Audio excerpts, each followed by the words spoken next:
Hi guys, it's me Chazza HD and welcome to qualifying day for the 2022 Singapore Grand Prix. Hope you're all doing well on what is, in my part of the UK, quite a nice day. But in Singapore, it is a very stormy, wet day.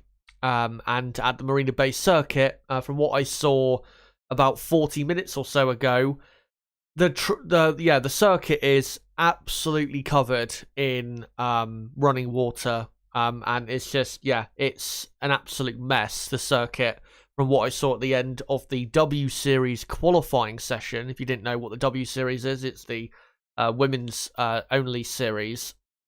They had to abandon their qualifying session, 15 minutes, not 15 minutes, 5 minutes, sorry, before it was supposed to end, because the conditions were that bad. So this could be either a very long day or a very exciting day. Maybe both. We'll have to see. But it's going to be a very interesting day. Normally, qualifying day in Singapore is one of the highlights of the season in terms of qualifying. So, we'll see how things play out today. Practice 3 should be beginning in 13 minutes' time. If there is a delay to the start of the session, then I will update you guys in regards to that. But looking at the radar, there is a lot of not just rain, but like really, really bad rain. About like seriously heavy rain.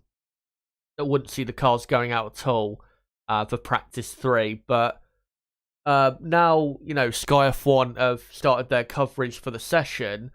It's raining, but it does look as though it's calmed down a slight bit from the worst of it, a few moments ago, but it is still pretty bad. So, like I said, either going to be a long day or a very exciting day. We'll have to see how things play out. Great to have you guys here, of course, no matter what time it is in your part of the world, no matter where you're from. I hope you are all having a good day, and I hope that you'll be joining me today for, firstly, the watch-along of Practice 3, and then the build-up to qualifying, and then the qualifying watch-along as well. Qualifying does begin, or should begin, in 3 hours and 10 minutes from now. So, we have got a long day ahead of us. And with this weather, it could be much longer than previously thought. Anyway, before we get into whether this session is going to start on time, let's first get into the results of Practice 1 and Practice 2 from yesterday. So, in Practice 1, Lewis Hamilton ended up quickest on a 1:43.0 from Max Verstappen in second. Charles Leclerc ended up in third, even though Leclerc would have some brake problems in Practice 1 and then would miss the first 20-30 minutes or so. Practice 2, not a great day for Charles Leclerc yesterday, even though the Ferrari car was looking pretty quick yesterday. And I think for this weekend is probably the best car on the grid in terms of qualifying trim and who has the best car for the, for that type of running, that low fuel running. Sergio Perez ended up in 4th, with George Russell 5th, Sainz 6th, Ocon 7th, Stroll 8th, Gasly 9th, and Alonso 10th. And the rest of the order in Practice 1, Vettel, Ricciardo, Bottas, Magnussen, Tsunoda, Albon, Zhou, Mick Schumacher, Lando Norris, and Nicholas Latifi.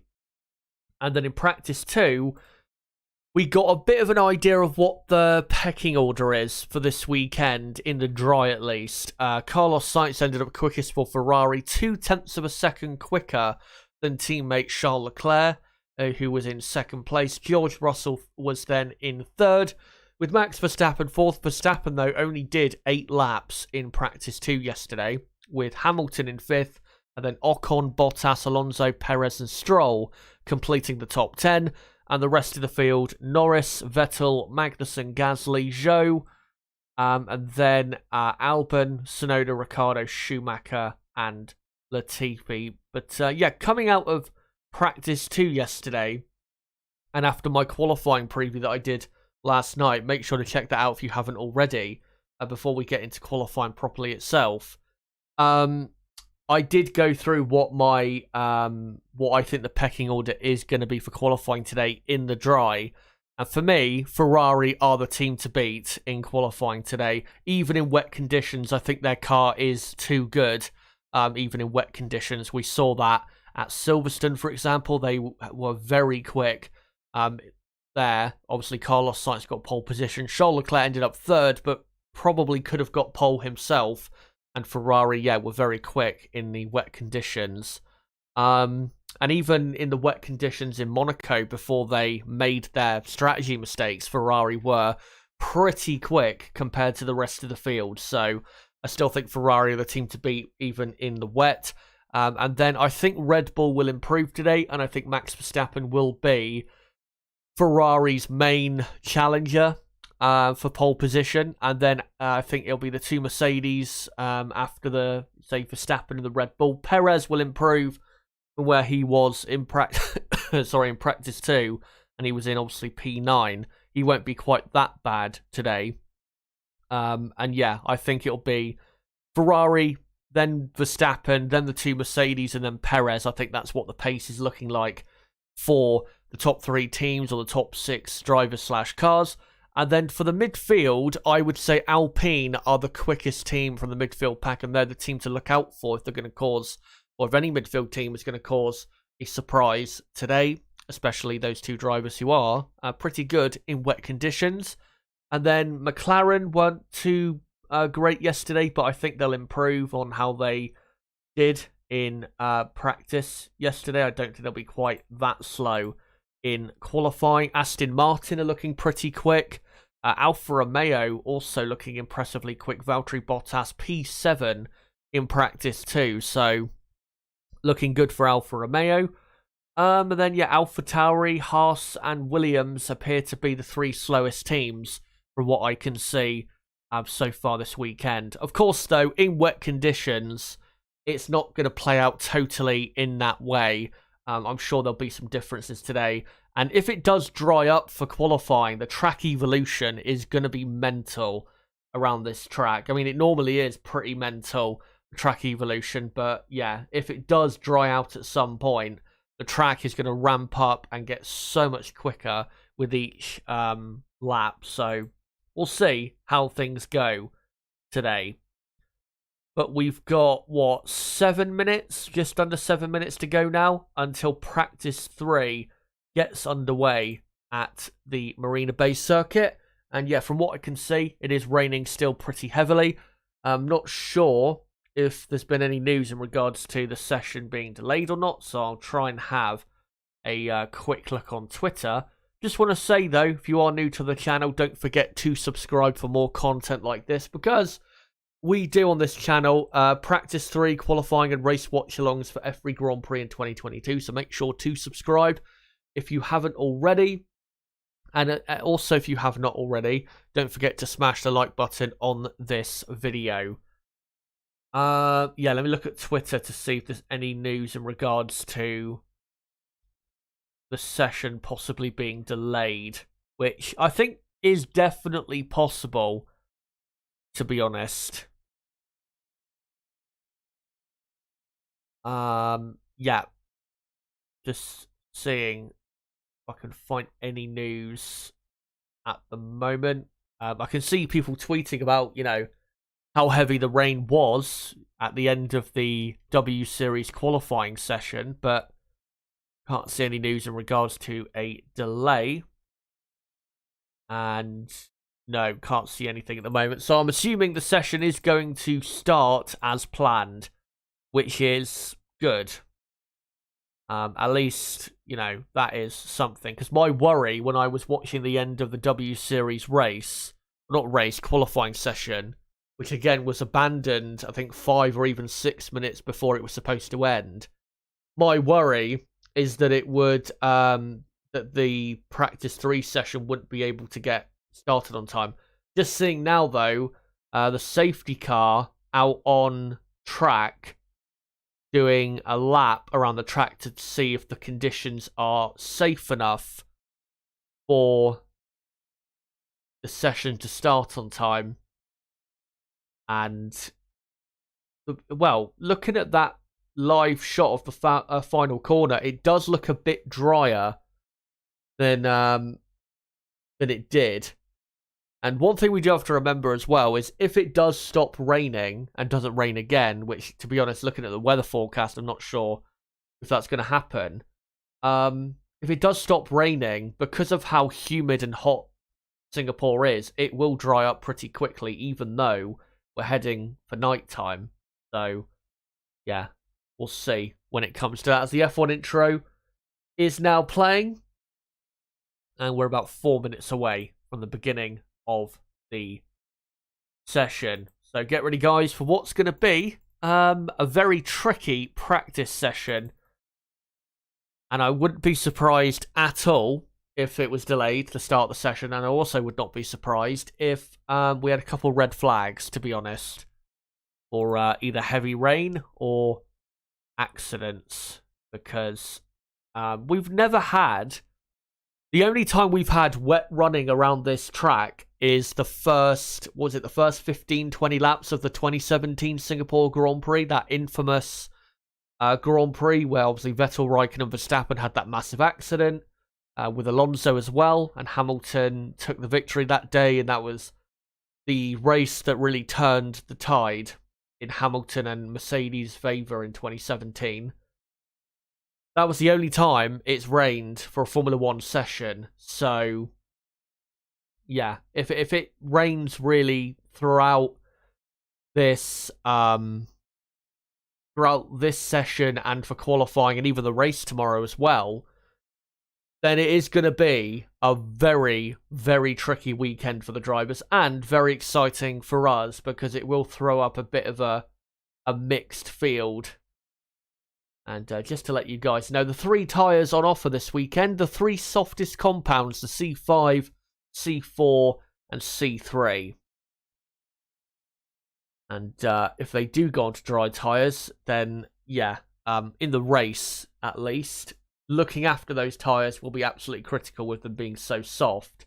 And yeah, at the moment, even though it's raining so hard, the air temperature is 26 degrees, track temperature 29 degrees, and humidity 90%. So like I was saying, if it stops raining, it'll dry up very quickly, even though it's almost dark. But looking at the rain, it is heavy and torrential by the looks of it.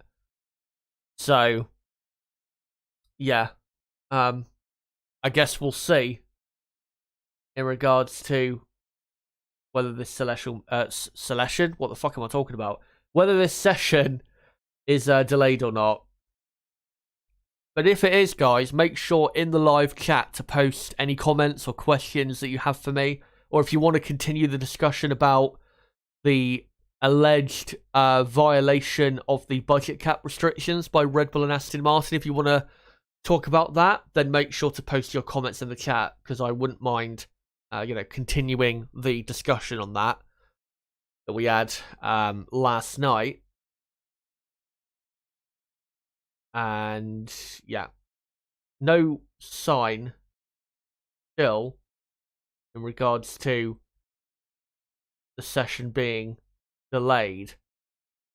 The only one thing that does help though with this circuit is, even with heavy rain, it is quite well sheltered, this track, with the some of the buildings that hang over the circuit and the trees and stuff like that. It does help shelter the circuit from the worst of the rain. So yeah, that is that's good, because if it was a lot more open, then I don't think we'd have any running at all right now. But I think I'm gonna get rid of this, and I'll get up the running order and get my graphics ready for the session itself. And there you go. And obviously FP3 is an hour-long session. I'll sync the timer up for practice 3 at the 59-minute mark. And let me just quickly look on Twitter to see if there is any further updates in regards to a delayed start. And Is there? No, nothing still. So, looks as though the session is going to start on time. That doesn't, though, unfortunately, necessarily mean that the drivers are just going to pile out onto track. Because with qualifying so close, they don't want to have, an absolutely massive accident to the teams. And the red light then at the end of the pit lane just went green and then went red again. But the session has started. The timer has started ticking, so I will sync it up in about 40 seconds' time. But maybe they've just kept it at the minute as red flag conditions, say. But if it is wet for qualifying later, the drivers will need to go out there and get some sort of experience of the conditions, because you got to remember, they haven't raced around Singapore since 2019, and these cars are quite different in the way they handle and how heavy they are compared to 2019. But again, a lot of people who are on the grid at the minute, haven't had that experience of wet running at this track. So, and I think I've got the timer synced up on time, have I? No, I'll hide it again, and I'll try and show it for the 58-minute mark. I think I was just a couple seconds off there. But, yeah.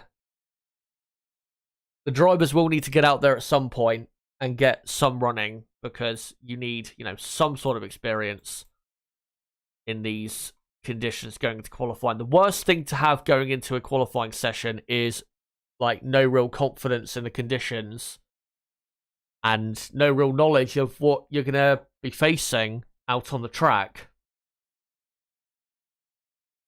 As Charles Leclerc just came back from the Ferrari pit wall, back to the Ferrari garage. But yeah, no sign of Ferrari releasing any of their cars. As Ted Kravitz has just stood talking outside of the Ferrari pits at the moment. And yeah. We'll see how things go in regards to this session and how it's run. Frank Trigg says, I wish they let the drivers decide how safe it is, like the old days.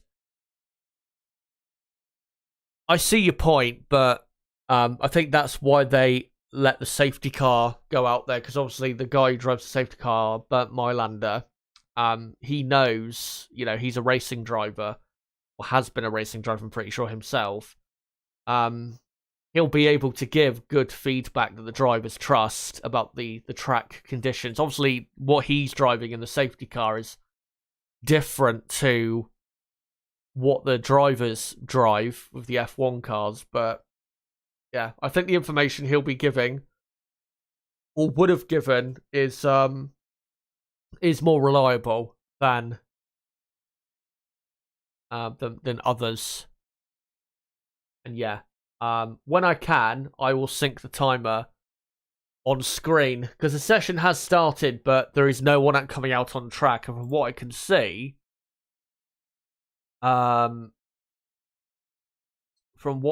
see, the green light is not on at the end of the pit lane. I think that's what I was trying to say. Just trying to look at Twitter to see if there's anything news-wise I can report to you. No, can't see anything. But the weather conditions do look to be improving, just not massively. So yeah, we'll see. We'll see how things go. So yeah, as we wait, guys, for the proper, running of the session to get underway, let me know, guys, in the chat, what do you think of the Red Bull story in regards to allegedly them and Aston Martin have violated the budget cap restrictions in terms of how much you can spend Apparently, they violated it for 2021. Again, this is an allegation. There is no confirmed truth to those allegations, and we won't hear any more in regards to whether they are true or not until Wednesday, most likely. So, yeah, I'm just want to make that clear before anyone starts claiming that this is absolute truth. But yeah, let me know what you think of those rumours about Red Bull and Aston Martin breaking the budget cap restriction, allegedly, for 2021. And if they are found to be guilty, and if Red Bull, if the rumour is true that Red Bull's violation is significant, which is what the rumour is, what do you think the punishment should be? Let me know in the chat. And funnily enough, they're showing a driver profile of Daniel Ricciardo. It says first job, cafe waiter, and then I think favourite show or something like that. I think it said Friday Night Lights or something. Bit of a funny driver profile there. Didn't know they had that in their locker, FOM. But there you go. Timer now on screen, and yeah, the session has started, and yeah, there's 54 minutes to go, but no sign of any running at the moment. But yeah, let me know in the chat what you think of that whole situation, and I'll respond to what you guys are having to say in the chat. Just gonna again have a look at Twitter to see if there's any breaking news in regards to the running of this session that I can bring you.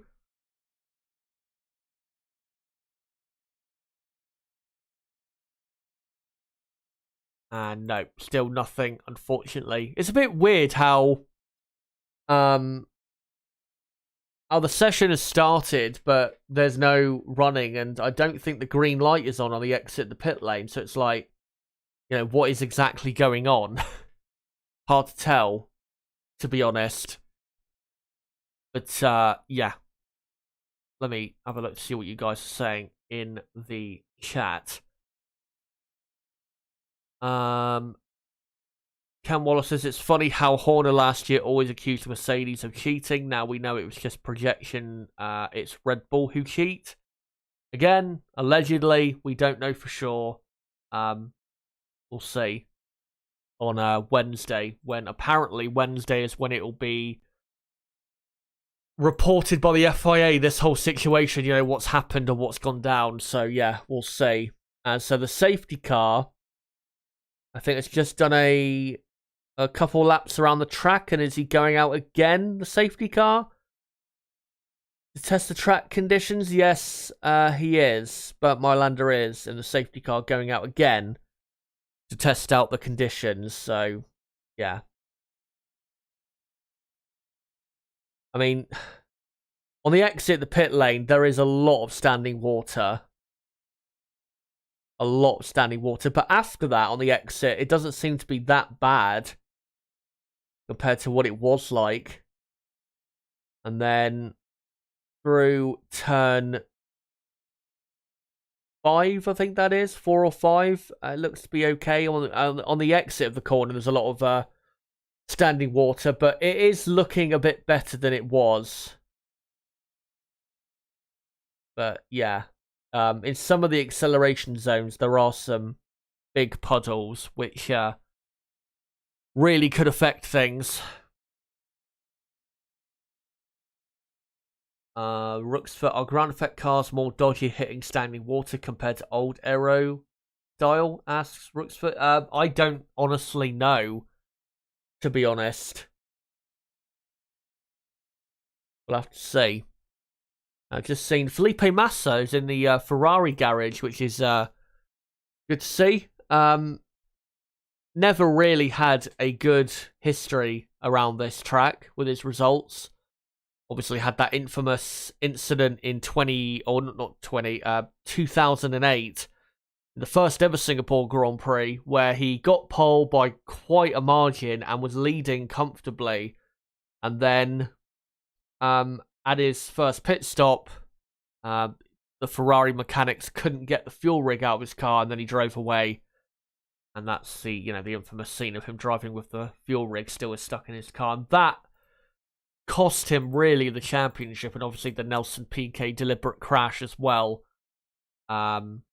cost him the championship that year. But good to see him anyway. Miss Marquise says, I'm not convinced that Red Bull would consciously overspend. They're professional competitors. I can't imagine them taking such a blatant risk. Perhaps it's a case of questionable expense during audit. I see where you're coming from, but I think it really depends on if they have overspent, how much have they overspent by. If it's only like 1 million, if it's a minor overspend and they've only just gone over, then I think you could definitely say, yeah, that they didn't do it on purpose. It just ended up being slightly over what they projected or predicted it to be. But if it's like $4 or $5 million, which I know has been a rumor that it is as high as that, the overspend, which according to Ferrari and Mercedes would be worth half a second per lap advantage, spending an extra $5 million, that's definitely deliberate. There's no way you can say that's not deliberate. You can't accidentally spend $5 million more on developing your car. I just don't think that's. I just don't think that'd be the case. So we'll see. It depends. I mean, with Aston Martin, with their breach, apparently one of the teams, if these two teams are the two teams, and again, it's not confirmed yet whether these two teams have actually broke the rules, but if it turns out that the allegations are completely true, then it is rumoured that Aston Martin's breach of the restrictions on the budget cap, that theirs is minor and more of a procedural type thing, which would be an unintentional thing. But again, if Red Bull, for example, if they overspent by a decent amount, then I don't see how they could get away with arguing that they did it by mistake or anything like that. Brooksfoot says, so if a team overspends by, say, 5 million, their budget next year frozen, everyone else's budget extended by 5 million, and they have to pay fine of double 10 million, which is given to the two slow/poorest teams. Just an idea.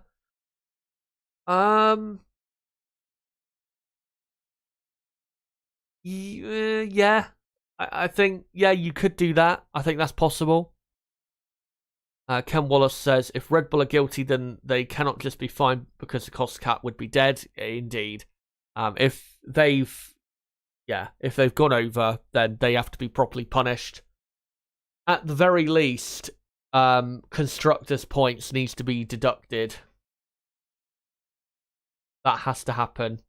If they only get a reprimand or a fine, then I will be so disappointed and gutted. Not because I, support another team that isn't Red Bull and that are rivals of Red Bull. It's because I have been hoping for this budget cap for such a long time, and I really want it to work. And I think the majority of F1 fans want it to work. But if they don't properly punish these two teams, if they have been found to be in violation of the restrictions, then it's dead. It's absolutely dead, because what is going to stop then, and I made this point yesterday, let's say Red Bull have overspent by 5 million or even 10 million, what's going to stop Mercedes next year? What's going to stop them spending 200 million over the cap?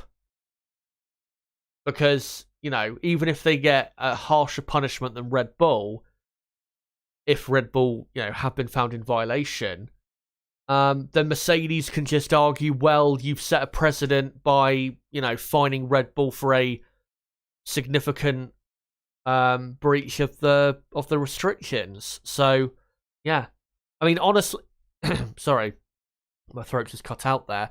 honestly, if I was Mercedes or Ferrari, if, let's say, Red Bull, it was found they overspent by 5 to 10 million US dollars, then I would, if I was Ferrari or Mercedes, I would go back to spending 300-400 million per season, because, you know, there's no point sticking to a budget cap if, you know, if it's basically dead in the water.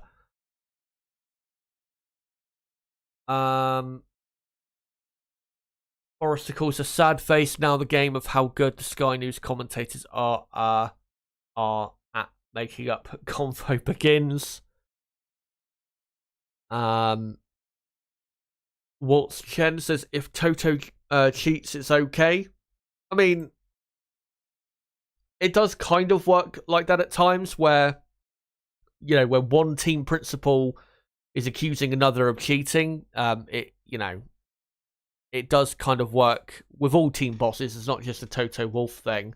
That, you know, when it happens or when they're benefiting from breaking the rules, then they'll defend it. But I think with Toto, he's making a very good point, wider point, that, you know, this is for the good of Formula One. It's not just a Mercedes versus Red Bull thing.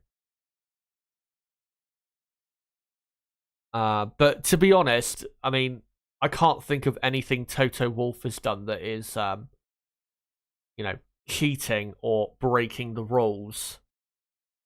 Can't think of anything. I mean, maybe Mercedes have done a couple things with their cars that have been maybe not all that legal. Or maybe, you know, they ended up getting banned later, like the DAS system, but I don't think Mercedes, you know, are cheats or anything like that. I know obviously we had in Brazil, didn't we, the whole controversy about Lewis Hamilton's rear wing, where and by the way, at the track it has stopped raining, thankfully, so that is very good news, and the marshals are currently sweeping some of the rain away or off the track, which is good to see. Yeah, we had the whole, and on the radar it says no rain expected now, and the radar looks pretty clear, and I think that rain has passed now. That is very good to see. So we should get some running in the final 43 minutes of this session. Probably not yet, probably another 15-20 minutes, I would say, until we get any running in this session at all. But what do you call it? But yeah, with Mercedes and their rear wing, the, what was it, 0.2 millimeter slightly bigger gap in the rear wing. I mean, yeah, it was against the rules, but it was a, you know, a very, very minor infraction, to be honest. But I've just seen actually on Twitter in regards to this whole topic, Christian Horner has told Sky F1 he would love to know Toto Wolff's source of information, and he says, quote, I have no idea on the condition of Mercedes' submission or Ferrari submission. How does he think he knows that our submission or what their submission is? Yeah, I will say with what Toto has been saying, the only thing I've disagreed with is him like saying Red Bull have, you know, violated the restrictions. He's saying it, Toto, or has been saying it the last 24 hours as if it is known fact, which we can't do that because it has not been confirmed yet by the FIA. So, you know, we need to wait and see on that. But yeah, we will wait and see. And I know Christian Horner has been very defensive during this whole saga. I'm also going to read out some quotes or some comments that he gave earlier in regards to this. This is a tweet from Chris Medland, who said Horner is clearly livid about accusations that Red Bull has breached the cost cap, saying rival teams are, quote, bang out of order. Was speaking of defamation and that, quote, those in glass houses shouldn't throw stones. Even went as far, says Chris on Twitter, who is a very good F1 journalist. He even went as far as questioning a journalist's impartiality. So very defensive is Mr. Horner at the moment. And suggestions too that the timing is to take the sheen off Verstappen potentially winning the title this weekend. And Chris also saying on Twitter he did put the idea to a Red Bull team member yesterday who said they thought it was just coincidental.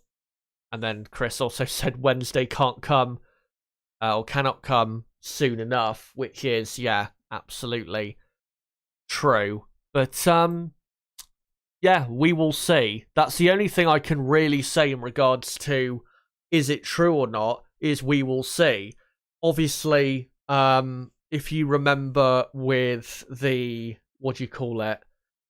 If you remember with the Flexi Floor saga, and that exploded, I think, during the British Grand Prix weekend after the technical directive that the FIA issued to prevent or to limit porpoising or severe bouncing with these 2022 cars that we have seen. That exploded at the British Grand Prix, and it was immediately reported and assumed that Red Bull and Ferrari were the main culprits and that the FIA were going to clamp down on those two teams and that it would, hurt them in some way, shape, and form, or shape or form. Sorry. And yeah, that technical directive was enforced at the Belgian Grand Prix, and from what I've seen so far, it hasn't really made a big difference. I think it has made a difference. I don't think Red Bull and Ferrari are, compared to Mercedes, I don't think they are as far ahead of Mercedes as they were before the summer break. But I don't think it's really made the type of difference that people were claiming it was going to make,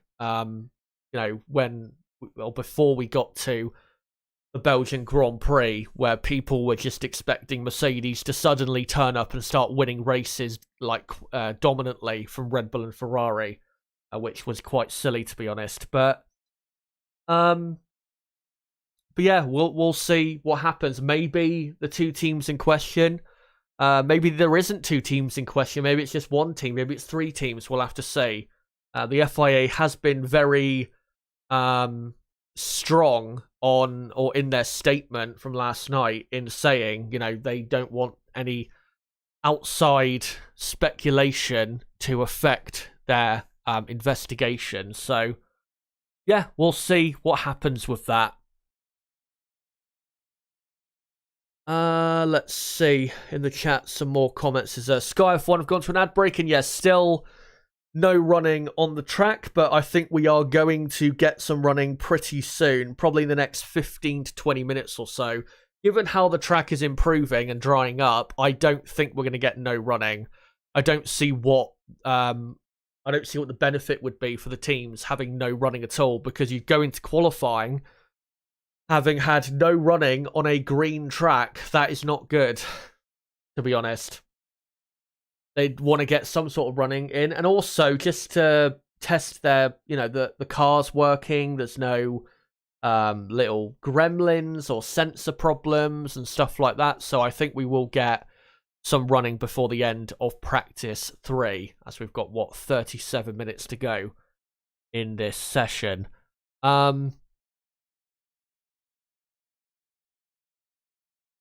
Let's look at my chat to see what's going on and what you guys are talking about. Tosspot says Toto has former employees working for FIA. Yeah, I know he has that former employee who's working as a lawyer or attorney general or something for the FIA. Maybe that's where he's getting his info from. Definitely would be plausible, but yeah, we'll see what's happening on Wednesday. Frank Trigg says Merck and Ferrari had to spend loads to solve porpoising. Red Bull spent that money on a new lighter floor. No proof yet. Red Bull cheats. Lame accusation then, says Waltz Chen. I wouldn't say it's a lame accusation. At the end of the day, the best way to really look at the situation is there's been an accusation, and now we await to see on Wednesday when the FIA report all their findings on, the team's numbers and how certain teams have kept within the budget cap for 2021 and how certain teams maybe have not. We'll have to see until then. The accusation has been made. Like I said last night, if there is smoke, there tends to be some fire. So I don't think the rumours, considering the journalists that initially put the rumour out there, I don't think they put it out there with no basis whatsoever. These are journalists that talk to a lot of people in the paddock, including people who work for Mercedes and Red Bull, and they'll be talking even, to Toto Wolff and some of the higher-ups in Mercedes and Ferrari, and even people in the know at the FIA as well. So they're not just idiots on, in their basement making up bullshit. They're proper journalists. So, there is going to be something there. I don't think we're going to get to Wednesday and there's going to be... I'd be very surprised on Wednesday if it was confirmed that no teams have broken the budget cap, given these rumours. I'd be very surprised because, again, the journalists that... or the journalist that I found on Twitter that initially reported it, I think is a pretty... I wouldn't say the most reliable reporter, but he's pretty reliable. So, yeah, I think there will be some truth to that rumour on Wednesday. But we'll see how true it was in the end. But make sure, as we're nearly halfway through the session, make sure to keep your comments coming in the chat in regards to that whole conversation. Pit lane, by the way, it's been confirmed will open, and they just stopped showing it, annoyingly. The Sky F1, that's really annoying, because they literally just showed on screen when the pit lane would be opening, and then they just hid it on screen. Sky F1's TV direction is not exactly great, I have to say. But the pit lane is going to open in a few minutes' time, I believe. Hopefully I can look on Twitter to see confirmation. Pit exit will open at 18:30 local time, so just over 3 minutes. So, in about 2-3 minutes' time, guys, the pit lane will be the pit exit will be open. Meaning the cars can come out to track, so we could get about 30 minutes of running, which is good to see and good to hear as well. But before we get into the rest of practice 3, I want to say again, if you are new to the channel, don't forget to subscribe for more content like this. We do practice 3 qualifying and race watch-alongs for every race in 2022. And as well, if you haven't already, don't forget to smash the like button on this video. And as well, to keep up with content on my channel, don't forget to follow me on Twitter at ChazHD5. Or if you just search ChazHD on Twitter. Is it ChazHD on Twitter? Let me just quickly look at my profile. Yeah, if you look for ChazHD on Twitter, or just, on the search bar type in, twitter.com/ChazHD5, then you should be able to find my account. And yeah, make sure to follow me on Twitter. But Nicholas Latifi, I can see, is getting belted in to his Williams. Let's hope he has a less disastrous day than yesterday. You may be asking yourself, well, Chaz, why was yesterday disastrous? He didn't crash or anything. He was over a second a lap slower than his teammate who had a respiratory failure 2 weeks ago. That is incredibly poor. I mean, it's an incredibly great recovery from Albon, but come on, Nicholas. You've got to do better.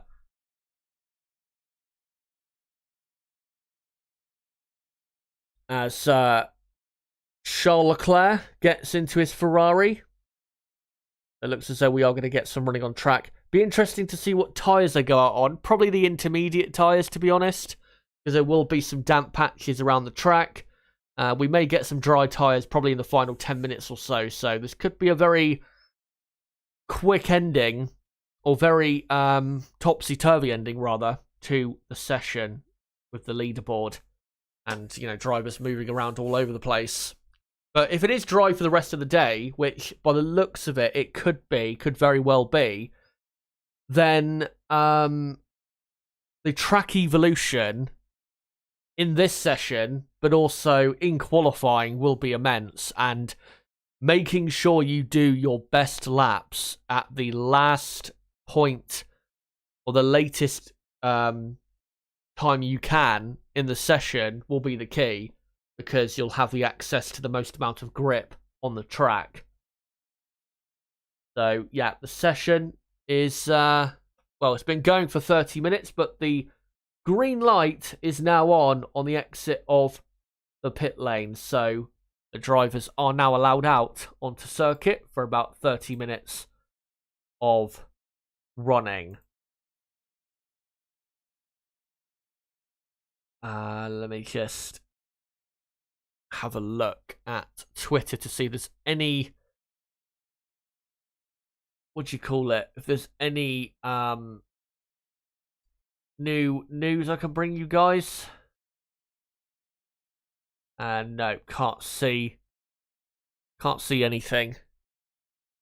And a lot of people at the track have now took off any, covers they had to protect themselves from the rain, or umbrellas. They've all gone in, so it is now dry and pretty humid at the track.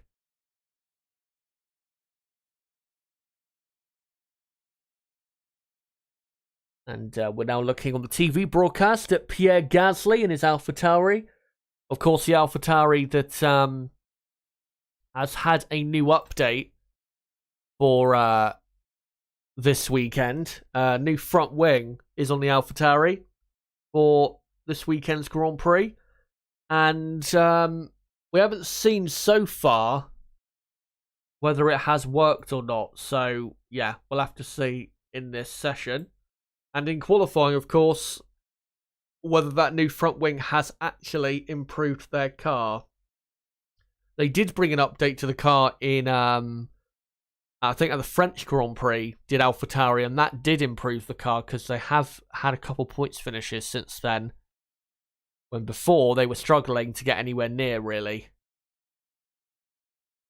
And we now have a car coming out, and it is Pierre Gasly on full wet tyres. He'll probably find pretty quickly that the track is in much better condition than he expected, and those full wet tyres probably will not be that well suited to the track.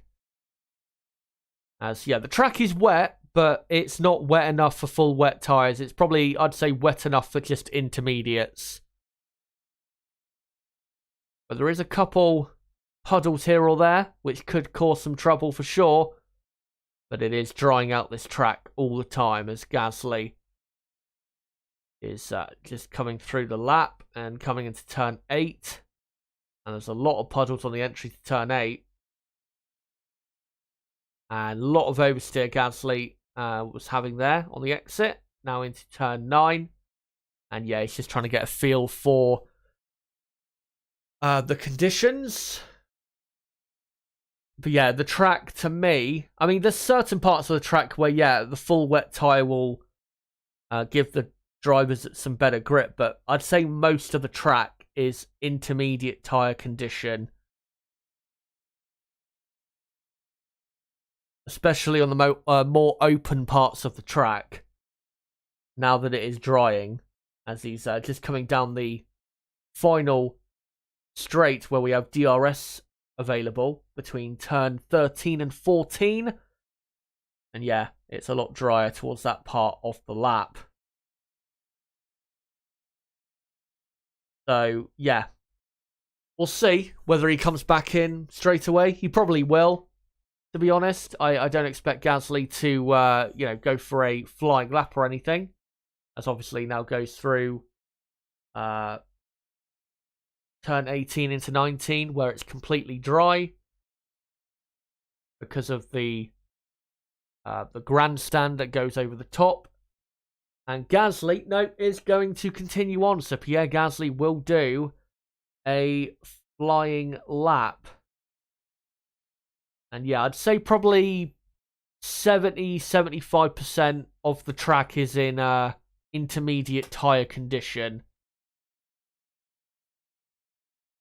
So this isn't going to be the best lap in the world from Gasly, nor should we expect it to be, because he's just trying to really just find out what the conditions are like at the track. As Gasly, we've got another couple cars on track actually. We've got another AlphaTauri, I think it is it. It might be an AlphaTauri or a Williams, I'm not quite sure. We've also got a Ferrari or an Alfa Romeo on track as well. So 3 cars on track at the minute. As Pierre Gasly just coming into turn 9 now. And yeah, it's the other AlphaTauri of Yuki Tsunoda just ahead of him. And we've now got a few others coming out to track, such as the McLaren. I don't know who of, but it is a McLaren. I think an Aston Martin. And an Alfa Romeo, possibly. So, yeah, a few cars coming out on track. As Gasly is just about to complete the middle sector. As his teammate lets him through.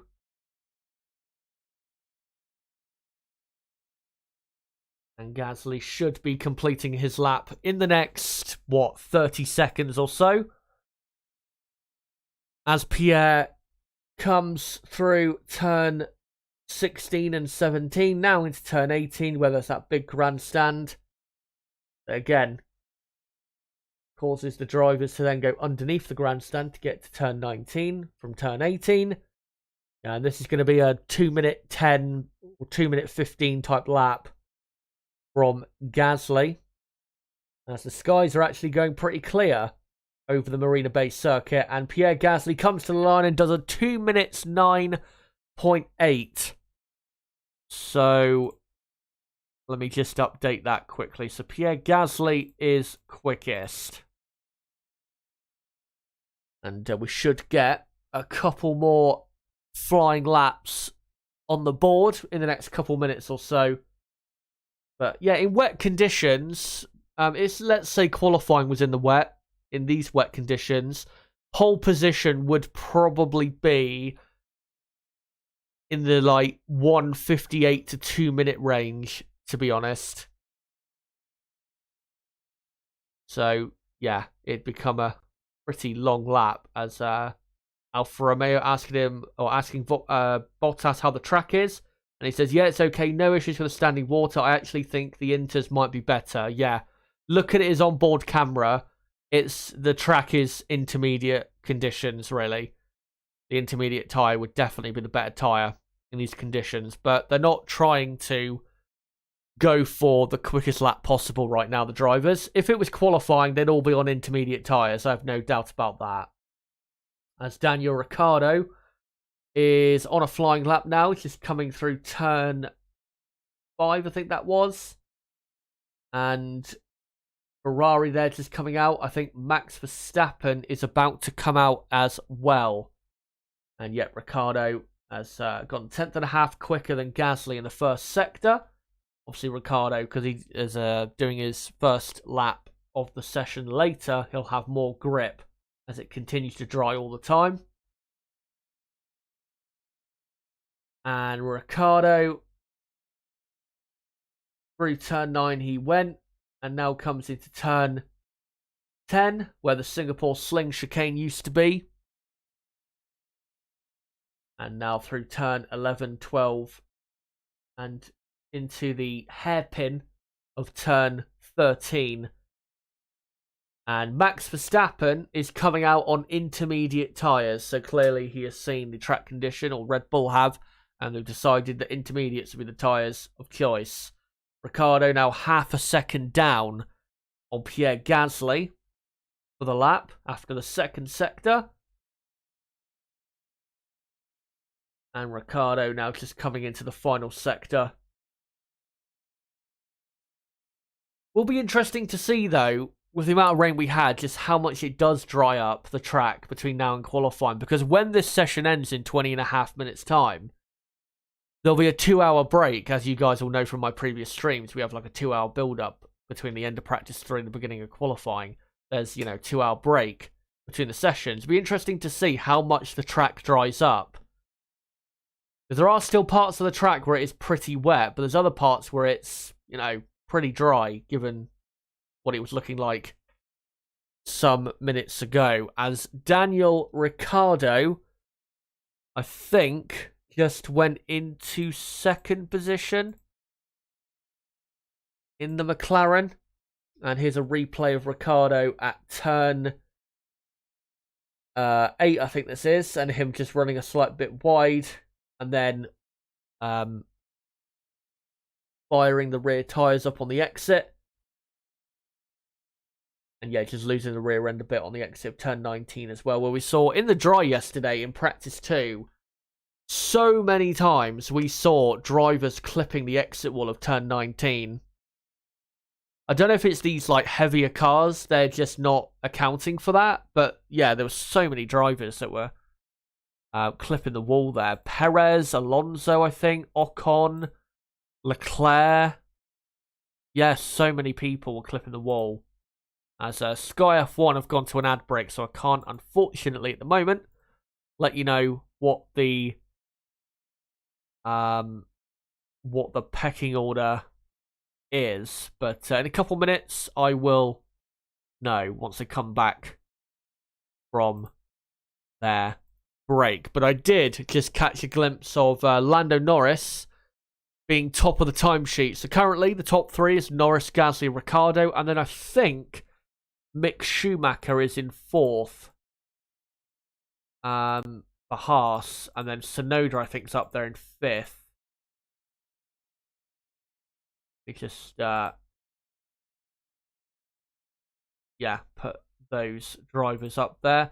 Actually, one thing I will do is I will check on the Formula 1 website to see the live timing quickly. Just to see what the order is in Singapore at the moment.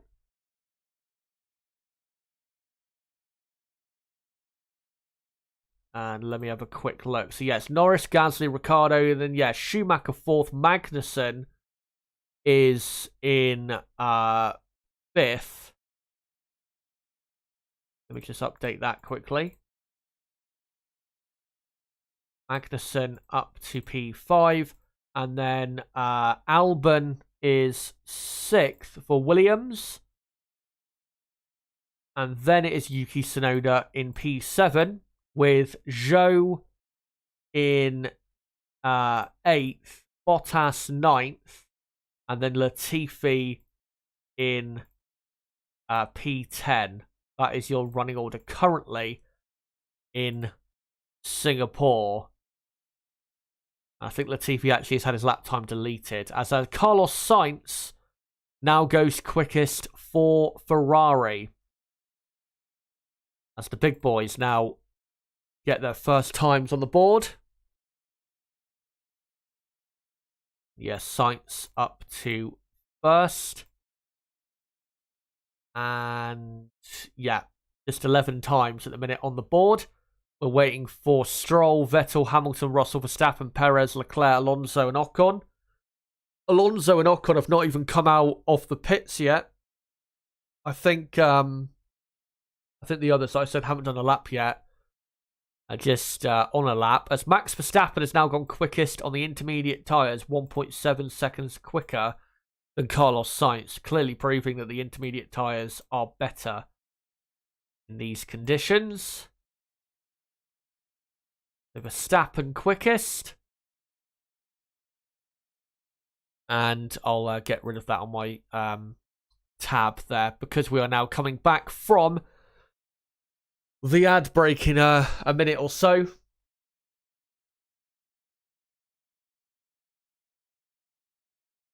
And just waiting for them in a second as they get through 1 million ads for whatever products they're trying to sell you. Just waiting for them to come back from the ad break, and here we go. And I'm expecting a couple more times to have been set. As here's a replay of Nicholas Latifi locking up and going straight on at turn 13, the left-hand hairpin, and locking the outside front. And yeah, pretty simple lock up there from Nicholas. Obviously, it's been announced he won't be on the grid for 2023. So there was a replay there of a Ferrari struggling to get out of the pits there, or get into the pit lane itself, which was interesting, as Pierre Gasly has now gone quickest on intermediate tyres. So he's made a pit stop and got the inters on. Verstappen is second, with Sainz in third. Schumacher is fourth, and then Norris fifth. Albon is in sixth, with Ricciardo seventh, Magnussen eighth, Tsunoda ninth, and Zhou Guanyu in 10th, and then Bottas and Latifi completing the rest of the order. Kevin Magnussen is up to third. Max Verstappen goes quickest on a 2 minute 3.2, 2.8 quicker, 2.8 seconds quicker than Pierre Gasly. Sergio Perez we're looking at here on the intermediate tyres is on a flying lap and probably going to go second quickest with this lap as he comes into the final sector now. And into turn 18 he comes. And yeah, looks okay. I'd say the Red Bulls. All slight loss of the rear end on the exit. Didn't look as though he hit the wall though. And Perez, good exit from turn 21 that was. And now into the final couple corners and to the line. And Perez actually only goes third because Pierre Gasly has improved his lap and gone only a couple tenths of a second slower than Verstappen. So Sergio Perez is in P3. And just looking to see if there's any other changes. Can't see any at the moment. Charles Leclerc, though, is about to complete his first flying lap of practice 3. And he comes now into the final couple corners. And he will go, I think, 4th. Yep, he does. 1.3 seconds off the pace. So Leclerc up to P4. And here's a replay of Mick Schumacher coming in for a pit stop. Put on intermediate tyres. And he comes out and then stops. There must have been some sort of issue. Maybe that one of the wheels wasn't on properly. That's quite a weird thing to see in practice, to be honest. But yeah, hopefully no big issues there for him. Lando Norris, I've just seen, as Carlos Sainz starts a new flying lap on the Inters. Lando Norris is up to 5th. Daniel Ricciardo up to 6th. And then you've got Zhou Guanyu up to P7 in the Alfa Romeo, with Magnussen 8th, Sainz 9th, Schumacher 10th, and then Bottas, Albon. So Bottas up to 11th, and then Albon, Tsunoda, Latifi. Hamilton, Ocon, Vettel, Alonso, Stroll, Russell are the drivers we are waiting on for a lap time. The first lap time for them of the day. As Carlos Sainz coming through turn 7, now into turn 8. And the track already looking a lot drier than it was even when Pierre Gasly came out on the track about 15-20 minutes ago. Sainz into turn 10 and 11. Very Mickey Mouse part of the track, this part of the track, but it is very important for your qualifying lap that you nail those corners, as Yuki Tsunoda goes 7th for AlphaTauri. And Carlos Sainz has done a purple middle sector, and to be honest, I'm not surprised because of how the track is improving. as Fernando Alonso is currently on a flying lap, as Ricciardo goes up to 4th in the McLaren. McLaren will be praying that it is wet later in qualifying, because that is, those are the conditions that McLaren really do need if they're going to be the most competitive they can be. Their car, I think, really is best in wet conditions.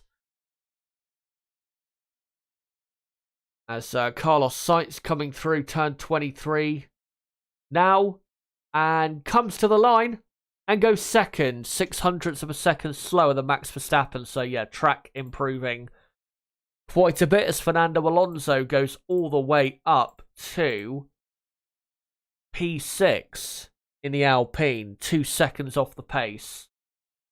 And definitely we need to look out for Fernando Alonso. So many great results he's had here, even for midfield or in midfield cars. The last time he raced here, as now Lance Stroll goes 6th, we have to watch out for him as well. He's very good in wet conditions.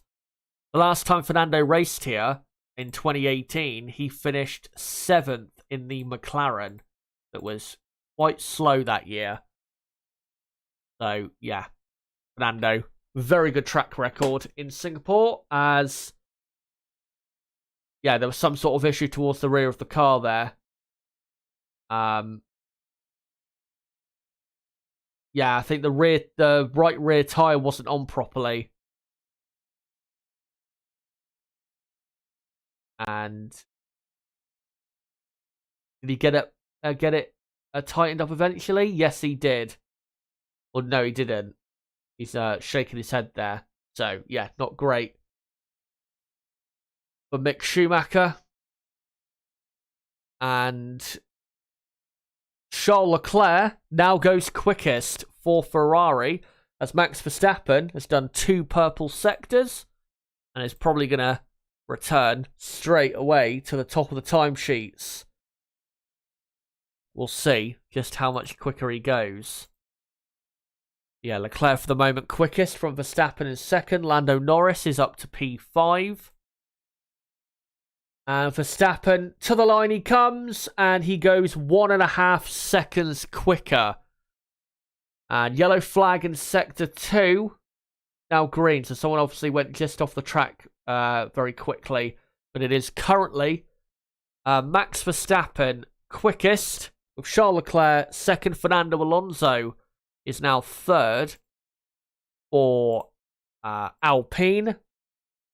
And then it is Sainz in 4th, Gasly 5th, Norris 6th, Perez 7th, Ricciardo 8th, and then Stroll 9th, and Esteban Ocon in 10th. That is your top 10 currently in practice 3, as Gasly improves back up to 3rd. And yeah, Sebastian Vettel, I just seen, is in P11, with Zhou in P12, as George Russell only goes 14th on wet tyres. I don't know why he's on the wet tyres. Oh no, he's not on wet tyres, he's on intermediates. Don't know why that graphic showed that he was on inters, but yeah, he went up to P14, whilst Kevin Magnussen relegates him to 15th, because Magnussen is now in 10th. And that is a replay of Alex Albon spinning at turn, or the down the escape road of the turn 8, I think that was. As Charles Leclerc returns to the top of the timesheets, goes 0.5 second quicker than Max Verstappen. So it's Leclerc, Verstappen, and then Sergio Perez now in 3rd, with Gasly 4th, Alonso 5th, Sainz 6th, and then Norris, Ricciardo, Stroll, Magnussen, your top 10. As Valtteri Bottas goes up to P11. And then Verstappen has improved his lap, by the way, but he's still in 2nd. He's only a couple hundredths of a second slower than Leclerc. And then, yeah, Bottas is 11th. Carlos Sainz is now up to 3rd. Yeah, Bottas is 11th, with Zhou in P12. And then Ocon 13th, Vettel 14th, Albon is 15th. And then it is Russell, Schumacher, Tsunoda, Latifi, and Lewis Hamilton. There was a yellow flag there briefly. Lewis Hamilton in 20th, currently on a flying lap, as Pierre Gasly improves his lap time but doesn't go any higher up the order. Esteban Ocon goes from 13th up to 6th place. Good lap there from Esteban. Lance Stroll now goes 8th for Aston Martin, and Vettel is now 9th for Aston Martin. And that's got Norris and Ricciardo now outside the top 10 as Kevin Magnussen goes 6th for the Haas F1 team. Mick Schumacher now goes into P11 as Lewis Hamilton is about to complete his first flying lap, and it's going to be a very slow one. He's going to be about 7 or 8 seconds off the pace. He's 6.7 seconds off the pace and only goes 19th. Does Lewis Hamilton. But your top 10 with 4.5 minutes to go. It's Leclerc, Verstappen, Sainz, Perez, Gasly, Magnussen, Ocon, Alonso, Stroll, Vettel. And then it's Schumacher in 11th. Tsunoda in P12. With Norris 13th. And Alex Albon in 14th. Here's a replay of Tsunoda losing the rear end slightly on the exit of turn 9. And then what does he do here? Or is he just complaining? What's the guy doing? Honestly, he says on team radio, there's a car ahead of a Mercedes. Don't know who it was. Probably George Russell, I'd imagine, because he did do a flying lap a couple minutes ago. And here's a replay of Nicholas Latifi locking up both front tyres and going deep at turn 7. And then having to probably spin his way out of that escape road. So not a very good start to the session for him. Pit lane incident involving Mick Schumacher in unsafe release under investigation. So, yeah, that might cop a bit of a fine there for the Haas team. As Fernando Alonso is up to 4th now. And we've got Lance Stroll up to P7 with Magnussen 8th. Magnussen has actually just gone back to P7 as Sergio Perez is now 3rd in the Red Bull. And then, yeah, Perez is in 3rd with Sainz in 4th, Alonso 5th, and then it's Gasly, Magnussen, Stroll. Schumacher is now 9th with Ocon in 10th. Russell is now all the way up to P11. Not anymore, actually. Someone else has gone quicker than him, I think. Or have I got it incorrect? I'm just trying to see if I've got my order incorrect. Oh, no, Lewis Hamilton has gone up to 6th place. I didn't quite see that. Charles Leclerc improves to a 157.7 and is even quicker and quickest. Currently in practice 3 with only a couple minutes to go. Hamilton up to 6th. Max Verstappen comes to the line, improves his lap time, but is half a second slower than Leclerc. So it is Leclerc, Verstappen, Perez, Sainz, and then Alonso, Hamilton, Gasly, Magnussen, Stroll, Schumacher, your top 10 with 90 seconds about just to go. And then Lando Norris is now P11 for McLaren with Ocon in 12th. Bottas is 13th now. So actually Esteban Ocon goes up to 11th place now.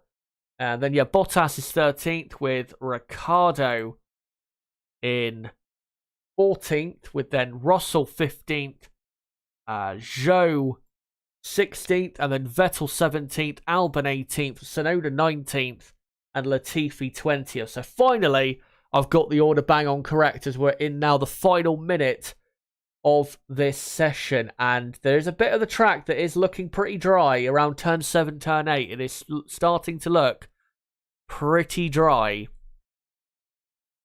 And if it doesn't rain any more for the rest of the day, then I reckon qualifying later will be dry. But it will be in very green conditions. The track will be in you'll be very green, similar to obviously practice 1, where no running at that point of the Grand Prix weekend has been completed.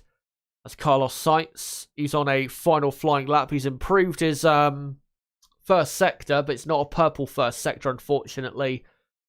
For him, he's improved his middle sector, but again, not a purple middle sector. So this will probably put Carlos up to 3rd place. I don't think he'll go any higher than that. As Carlos Sainz now comes into turn 18 and 19. It's a checkered flag.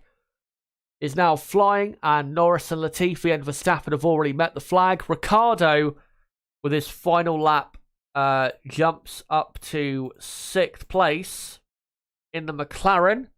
Fernando Alonso now goes 3rd for Alpine, and Carlos Sainz now goes 3rd, like I said he would, with that lap. Yellow flag now in Sector 3. And Esteban Ocon now goes 6th for the Alpine team. And Vettel is up to 7th with his final flying lap. Good to see pace from him. Obviously, one of the main stars of this Grand Prix, since the Grand Prix was formed in 2008, as there's now a green flag.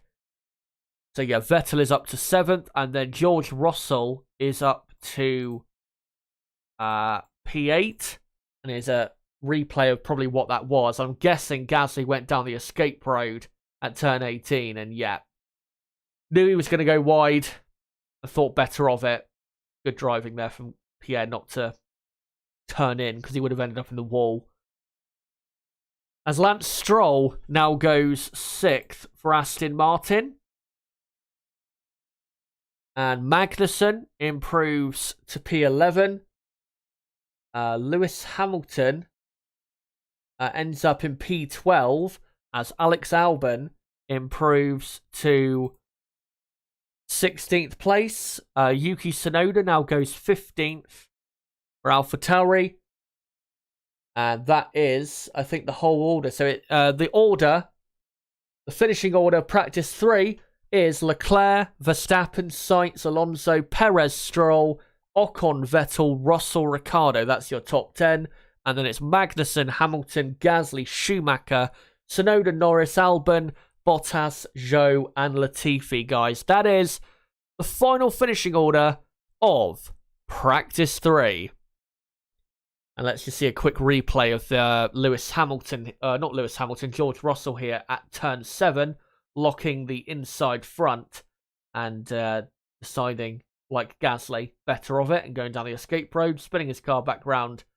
They didn't end up in the barriers. Here's a replay of Gasly Tsunoda clipping the wall on the exit turn 19. Thankfully, though, didn't heavily damage the car. Yep, that is practice 3 over and done with, as they're now doing practice starts on the grid. And qualifying begins in just under 2 hours from now. Let me actually just quickly get those graphics ready for you guys. Get this back on screen. Just reposition this. And yeah, let me just get this all back how it normally should be, as we are going to be now building up to qualifying, which begins in let me just see, how long have we got until qualifying? I think, let me just do it quickly if I can. No, it's not that one.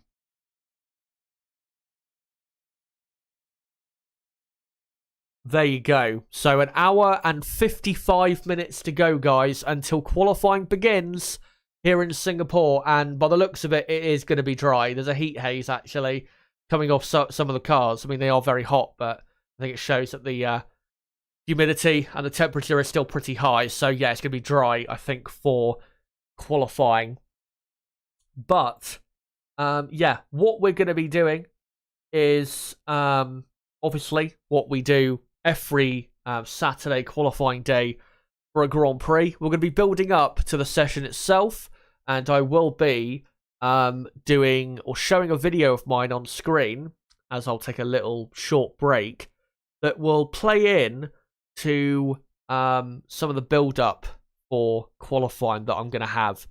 And then, obviously, the closer we get to the session, say 30 to 45 minutes before qualifying begins, I'll go through all the teams and go through how I expect them to perform in qualifying today, and then qualifying will start, in an hour and 54 minutes from now.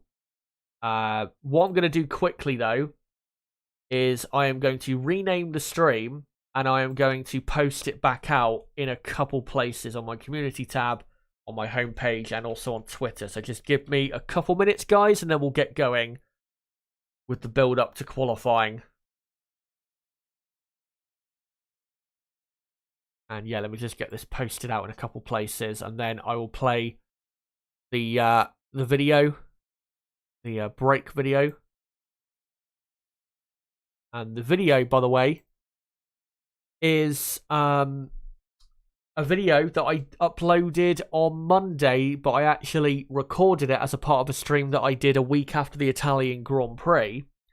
And it's about how Red Bull outpaced or outperformed Ferrari in the development race in 2022. So I'll make sure to play that on screen soon enough. And it's a 22-minute long clip. And given the cost cap controversy we've had so far this weekend, I think it will be an important thing to show. Let me just post this quickly. Come join us here for build up to qualifying. And then I'll quickly post it on Twitter as well. So yeah, make sure to keep your comments coming in the chat, guys, in regards to the topic or the video I'm going to show on screen soon. And also let me know what do you think is going to happen in qualifying, and also let me know what do you think of the cost cap controversy that we have had so far this weekend. Do you believe Red Bull and Aston Martin have breached the restrictions, and what should the punishment be for those teams? Let me know in the chat. Again, if they have violated the restrictions, we don't know for sure as of yet. Need to make sure I say that. Come join us here for build up to qualifying for the Singapore Grand Prix. And I'll just do some hashtags quickly. And then we will get properly going here. I was going to say towards the end of that session as well that with Mercedes, they better hope that it doesn't rain in qualifying, because we have seen this season that that they have been not very quick at all in wet conditions. We saw at Silverstone where in the dry they were probably not as quick as Ferrari and Red Bull in qualifying trim, but they were only slightly off their pace. But then in the wet conditions, they were quite far off those two teams. And yeah, those links are now posted out. So yeah, they'll be praying that it doesn't rain for qualifying, because that would scupper their session quite a bit. Even though the two drivers are very good in wet conditions, you do need a car that is compliant to a certain extent, and you do need a lot of mechanical grip if you're going to be have a car that's going to be good in the wet. And I don't think Mercedes have a lot of that, to be honest. There is, and they're just showing the radar on screen at the minute. I think there is rain heading for the track, actually, by the looks of it. But yeah, it might looking at that radar though that they just showed on the Sky F1 broadcast, it might just pass to the left of the circuit. So we may not get, the worst of it or any of it at all. We'll have to see when qualifying begins. And yeah, qualifying beginning in 1 hour and 50 minutes from now.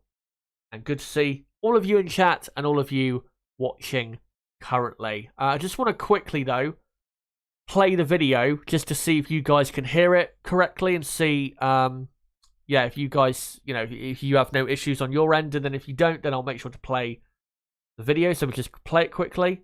What we're going to do here, guys, is look at the car development between the two teams. So, and I'll just hide the timer because it'll be incorrect because obviously it just reset. Let me know. Did you just put yes in the chat if you did? Did you hear that video fine? Let me know if you did. And if you did, then I will play that video for you guys. And again, what was it? Qualifying, starts in, an hour and 50 minutes, which is not that far away, to be honest. Yeah, Rook's saying all good. Okay, right, so quickly before I play it, again, this video, 22-minute video that I did, that I uploaded on Monday. Make sure to go check out the actual video itself as well. That would really help me out with the channel. This video is about how Red Bull outdeveloped Ferrari in 2022 and overcame the early deficit they had to Ferrari in 2022, which did help them massively in what, is to be Red Bull becoming, with Max Verstappen, world champions for 2022. So let's now play that video, and when we come back from it, I will get more so into the cost cap controversy that we have had so far this weekend. So yeah, I'll play this video, and then I'll see you guys on the other side of it. What we're going to do here, guys, is look at the car development between the two teams, Red Bull and Ferrari, and how it's evolved over the season and the difference in pace between the two cars. And yeah, the two cars, obviously, we're looking at this Ferrari car of 2022 and the 2022 Red Bull. Now, the Red Bull car, its strengths are, it's a comfortable car to drive. It's not the best car aerodynamically or even maybe chassis-wise on the grid, but it is a comfortable car to drive, doesn't porpoise as much as other cars, but does have, with its design philosophy, very good straight line speed, the best straight line speed from the entire field. When Ferrari's car is a lot more aerocentric, it's a bit draggier than the Red Bull car, and at tracks with more corners, especially slow and medium speed corners, the Ferrari car goes well. But let's get into firstly the first Grand Prix of the season and just the difference in pace between the two teams at the first Grand Prix. So Red Bull were a tenth of a second slower in qualifying than Ferrari were, and Ferrari in the race up until the safety car came out, which I think was lap 40-ish, I think it came out, the safety car. Let me just check, actually, when it came out. Actually, I can't remember when it came out. I think I've got the other laps here, all the other comparisons I'm going to do. But this is the pace on average between the two teams up until that safety car came out in the latter part of the Grand Prix. Ferrari were only 0.08 of a second quicker on average in the Grand Prix. So even though that might not sound a lot, when you consider at the point now where we know Red Bull have a much better car at lower downforce, higher speed tracks, which the Bahrain circuit is, it's clear to see that at the start of the season, Ferrari had the better car, because if, say, the two cars ran now at that track, Red Bull would pretty clearly win that Grand Prix by at least a few seconds. Of course, if they didn't have the reliability issues they had in Bahrain. But it wasn't just the story with Bahrain. It was really the story of just the start of the season. In testing, Ferrari, we knew, were pretty much the best team on the grid. Red Bull did improve their pace quite a bit with a new side pod design at the end of pre-season testing. But from what we saw in Bahrain, Ferrari were on pace better than Red Bull. And even in Saudi Arabia, where obviously Red Bull won, they only won just from Ferrari, who was still pretty fast, and Red Bull did have to rely on their great straight line speed compared to Ferrari to be able to just about overtake Charles Leclerc for the victory and win that Grand Prix. Then we started getting some upgrades of the Australian Grand Prix from both of these teams.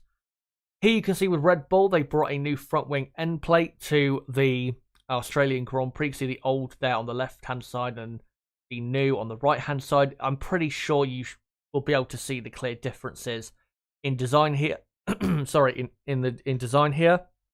And what this was to do was not just to improve the grip of the car, but also to cut some weight, which was a big problem for Red Bull at the start of the season, as we know. Ferrari, at the same time, were bringing new upgrades. This was a new diffuser design that they brought to the Australian Grand Prix as well, and you can just see here really just what the whole area looks like. And even though Red Bull were starting to cut some weight off the car, and they were rumoured to be as much as 15 kilograms overweight at the start of the season compared to the weight limit for the new 2022 cars. Even though they were trying to, and they were getting on with the job of cutting that weight, they were still lacking a bit of speed compared to the Ferrari team, because in Melbourne, Ferrari did show quite a bit of superiority to the Red Bull team. So in qualifying, Ferrari were pretty much 0.3 of a second quicker.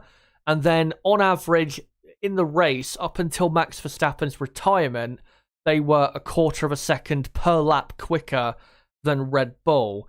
Now, obviously the final sector at the Melbourne track is, it's going to suit the Ferrari car a lot because there's lots of corners, and even the first sector to a certain extent will suit the Ferrari car, but that track has become a lot more high speed, and it was thought at the time that Red Bull would be a bit more competitive than they actually were, but in the end, they just were not. And this Grand Prix, I think, is the clearest indication that Ferrari were just so much quicker than the Red Bull team, because Charles Leclerc would win the Grand Prix by, I think, a pit stops gap over Sergio Perez, who finished in second. Leclerc was now leading the championship by, I think, compared to Verstappen, by 46 or 47 points, and it was looking so good for Ferrari, and there was no doubt Ferrari had the best car on the grid.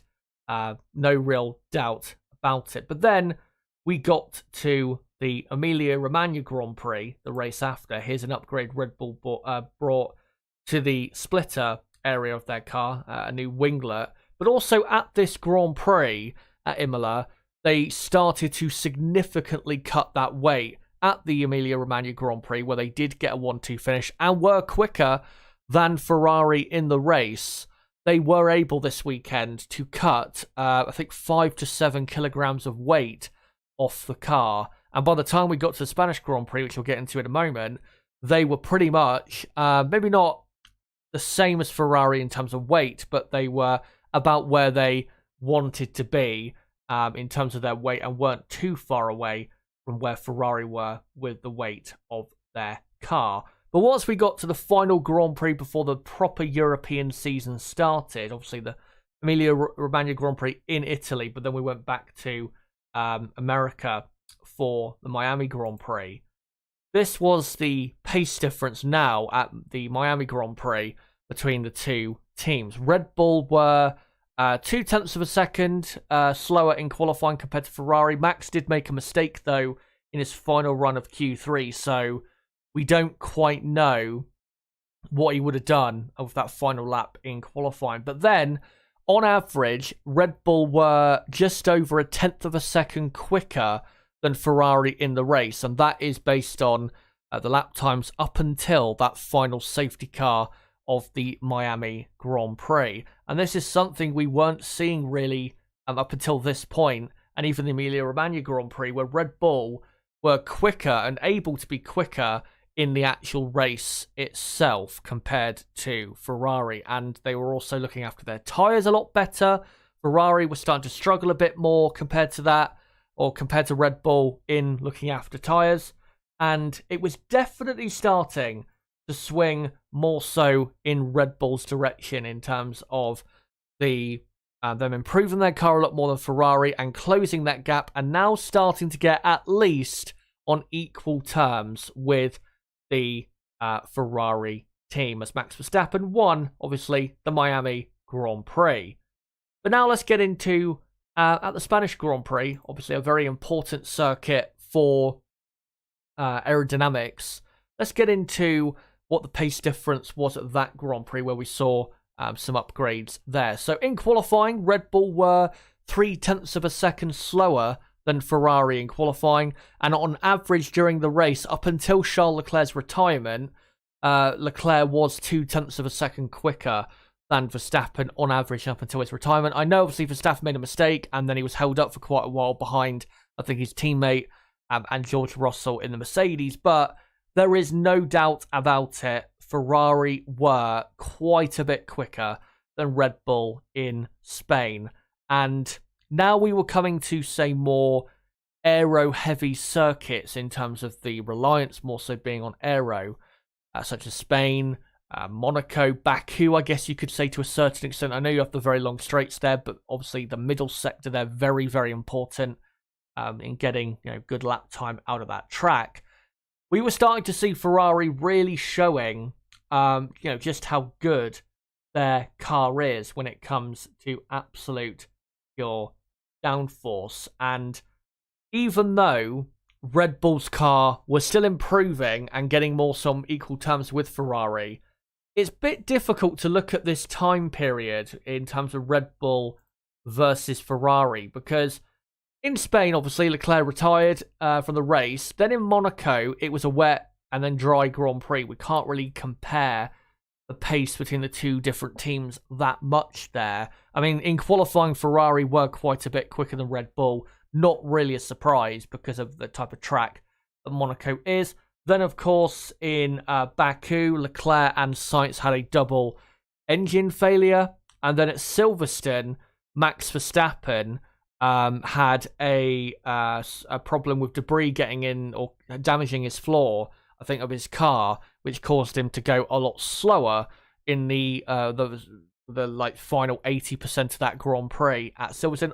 And even in Canada, it was a bit skewed in terms of we had Leclerc starting at the very back, and then Verstappen and Sainz were fighting at the front for the win, but they were constantly, because I think there was an early virtual safety car, or safety car, I can't remember exactly.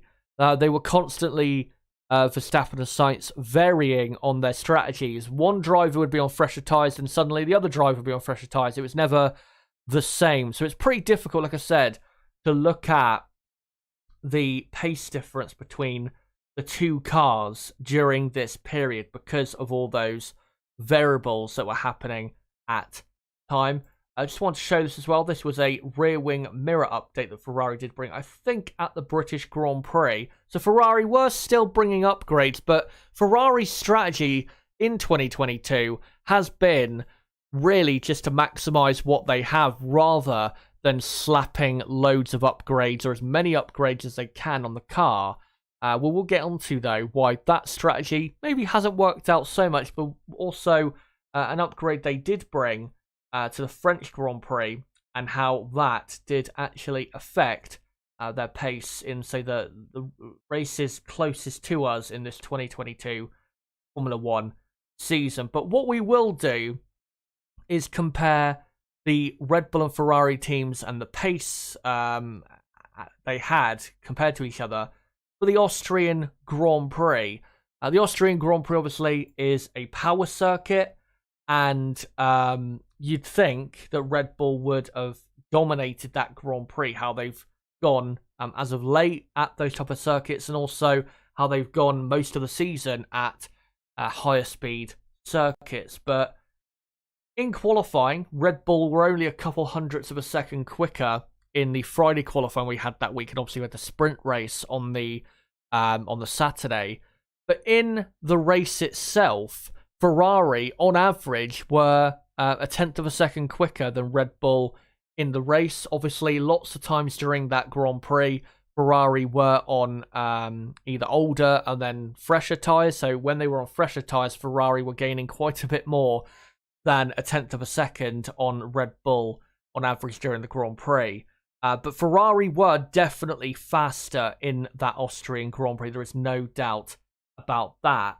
And the reason that is because Red Bull, as I've got into in a previous video, they brought a floor design, I think, to the Austrian Grand Prix that, put it this way, hasn't quite lived up to the expectations maybe that Red Bull had. So here is the floor design that Red Bull brought, and I'm going to try and quickly find a good explanation as to the differences with the floor here compared to the one that Max Verstappen is running, because they have now started to run different types of floors, have Red Bull, with the two drivers, which has caused a slight controversy on social media. So in regards to the floors, not all the updates have worked at Red Bull. Perez has the new bottom for the floor, but the innermost diverter is not cut like in Austria. So yeah, this floor design just not working as much as they were hoping for, and that's a big reason. And also not getting the setup maybe as right as they could have in Austria was a reason why in Austria they weren't as quick as they were hoping to be, and as they probably should be at that circuit. By the way, that information I just read out is from @Smilex Tech on Twitter, who's an engineer, F1 technical analyst. Make sure to go check him out on Twitter, especially if you are Italian. But yeah, this floor just wasn't giving Red Bull the pace that they really needed, and they would eventually go with a different type of strategy, which was running Max with a older floor that he's more confident in terms of its handling, and then running with Sergio Perez, the newer one, rather than bringing a completely new floor. And the reason they had to do this was because obviously the cost cap limitations, and they can't just bring a new floor to solve all of these issues like they could previously. But also Ferrari were having new floor upgrades around this time, and on reflection, their floor upgrades haven't actually worked as much as they were really hoping. So you can see here, this is, by the way, from Albert Fabrega, a very good person or analyst on Twitter. Make sure to go check him out, and him looking at the new design. So on the top here is Paul Ricard, and on the bottom is I think the older one.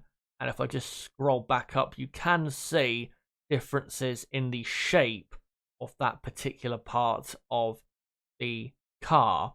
But if I go to the second picture, you can see say a better indication to the differences. So again, here on the top, this is the Paul Ricard upgrade, and then you can see again, if I scroll down to the bottom, the differences in the shape of that part of car. And that is essentially the upgrade that Ferrari brought to the French Grand Prix. But since then, it hasn't worked for them. Hasn't delivered the type of pace they were hoping for. Hasn't delivered really any significant pace at all compared to what they had before this upgrade. But also, they've noticed that they are wearing their tyres out quite a bit more than they were, say, beforehand. That's one reason. Another reason why they were so good in Austria compared to Red Bull is that they were looking after their tyres quite a bit better than Red Bull were. And if we go to this comparison at the Dutch Grand Prix, which is quite an aero-heavy circuit, you can see how this new floor for Ferrari just wasn't working for them. So Red Bull were a couple hundredths per second quicker in qualifying compared to Ferrari. That wasn't necessarily down to the car, more so Charles Leclerc not putting together the best final lap in qualifying that day. But in the race, on average, up until the safety car that came out, I think, on lap 55, Red Bull were 0.3 of a second on average quicker than Ferrari. That is something we have not seen at all this season. At an aero-heavy circuit, Red Bull be that much quicker on average compared to the Ferrari team. For example, if I go back to the Spanish Grand Prix comparison, Red Bull were a couple tenths of a second slower on average compared to Ferrari. Or if I go the Australian Grand Prix earlier in the season, again, a couple tenths of a second advantage. Normally, at this circuit, or at these type of circuits where aero is a bit more important, Ferrari do have the type of advantage that Red Bull had over them in the race. And it wasn't necessarily purely down to the Red Bull car having more grip. It was the tyres getting worn out quite a bit on the Ferrari car with this new floor compared to what they had previously. Now, Ferrari are starting to test their old floor designs and just work out really why this lack of pace in the race has suddenly hit them. We'll see whether they can work on some improvements when it comes to this. But when looking at this whole situation and the development between the two teams, I think one thing we can absolutely say is that Red Bull have developed quite a bit better than Ferrari this season. Red Bull have had, slight hiccups. Like I said, that floor they brought or trialed in Austria and France didn't quite work out for them. But at the start of the season, Ferrari were a bit quicker than Red Bull on average. I don't think there's really any doubt about that. And then progressively over the season, Red Bull have improved the aerodynamics of the car and most importantly, cut the weight off the car, which is the biggest reason why Red Bull are in a position they are in now. And Ferrari, if you look at their upgrades this season, maybe at the start of the season they improved the car by maybe a tenth or two here or there. But really, since the European season began, Ferrari's car hasn't really, in terms of pace, got any better and hasn't improved with developments to the car. It's pretty much the same car, pace-wise, that we have seen since, say, the Spanish Grand Prix. It hasn't really evolved like, say, the Red Bull has in certain circumstances. And actually, with this new floor design, has actually got worse, which, of course, is not good at all for the Ferrari team. Obviously, there might be some upgrades coming, I think, at the Singapore Grand Prix, which is coming up very, very soon. That Ferrari are rumoured to maybe be bringing a final upgrade to try and get another win or two before the season is over. We'll see if they can get that. But once again, Ferrari in a championship battle have been outdone on development compared to their rival. This used to happen, of course, with Mercedes back in 2017 and 2018. And even, you can say 2019 as well, even though there wasn't a proper title fight that season, Mercedes did upgrade their car for at least the first half of the season better than Ferrari did. But, looking at this season, Red Bull, their car has progressively, 90% of the time, got better when Ferrari, first 5 or 6 races, maybe the car was slightly getting better, but then just hit a brick wall, as it normally does with this team in terms of development. And that is why Red Bull are going to win the championship this season, and why this man is going to win the driver's title as well. Let me know, guys, in the comments section, how do you think the development between these two teams has gone over the course of 2022? And just let me know your general thoughts as to the topic of this video. But guys, till my next video has been me, ChazzaHD. Goodbye.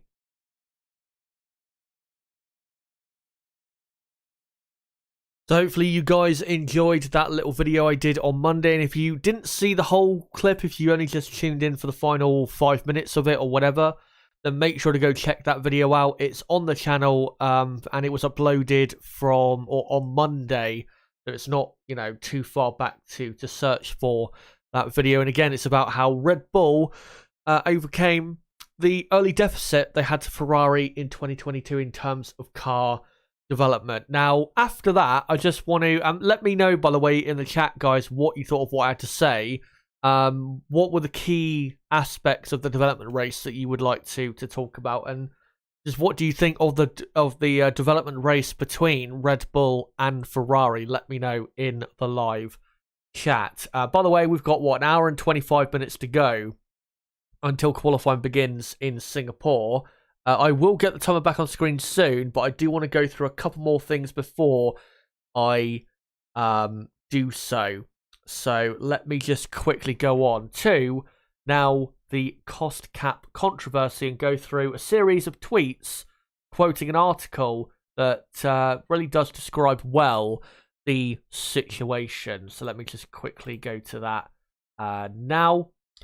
And yeah, let's go through these series of tweets from Tammy, who is a Twitter account that normally translates articles from Automotor and Sport, who were one of the main publications, if not the main one, that first reported this cost cap controversy in terms of a couple teams possibly overstepping the mark and exceeding the budget cap limit. So this is what the article basically had to say.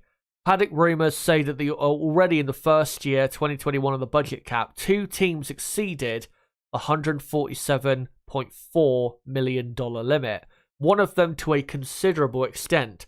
The rumour, and I have to stress, it is a rumour, it's not confirmed yet, in the paddock is that the two teams are Red Bull and Aston Martin.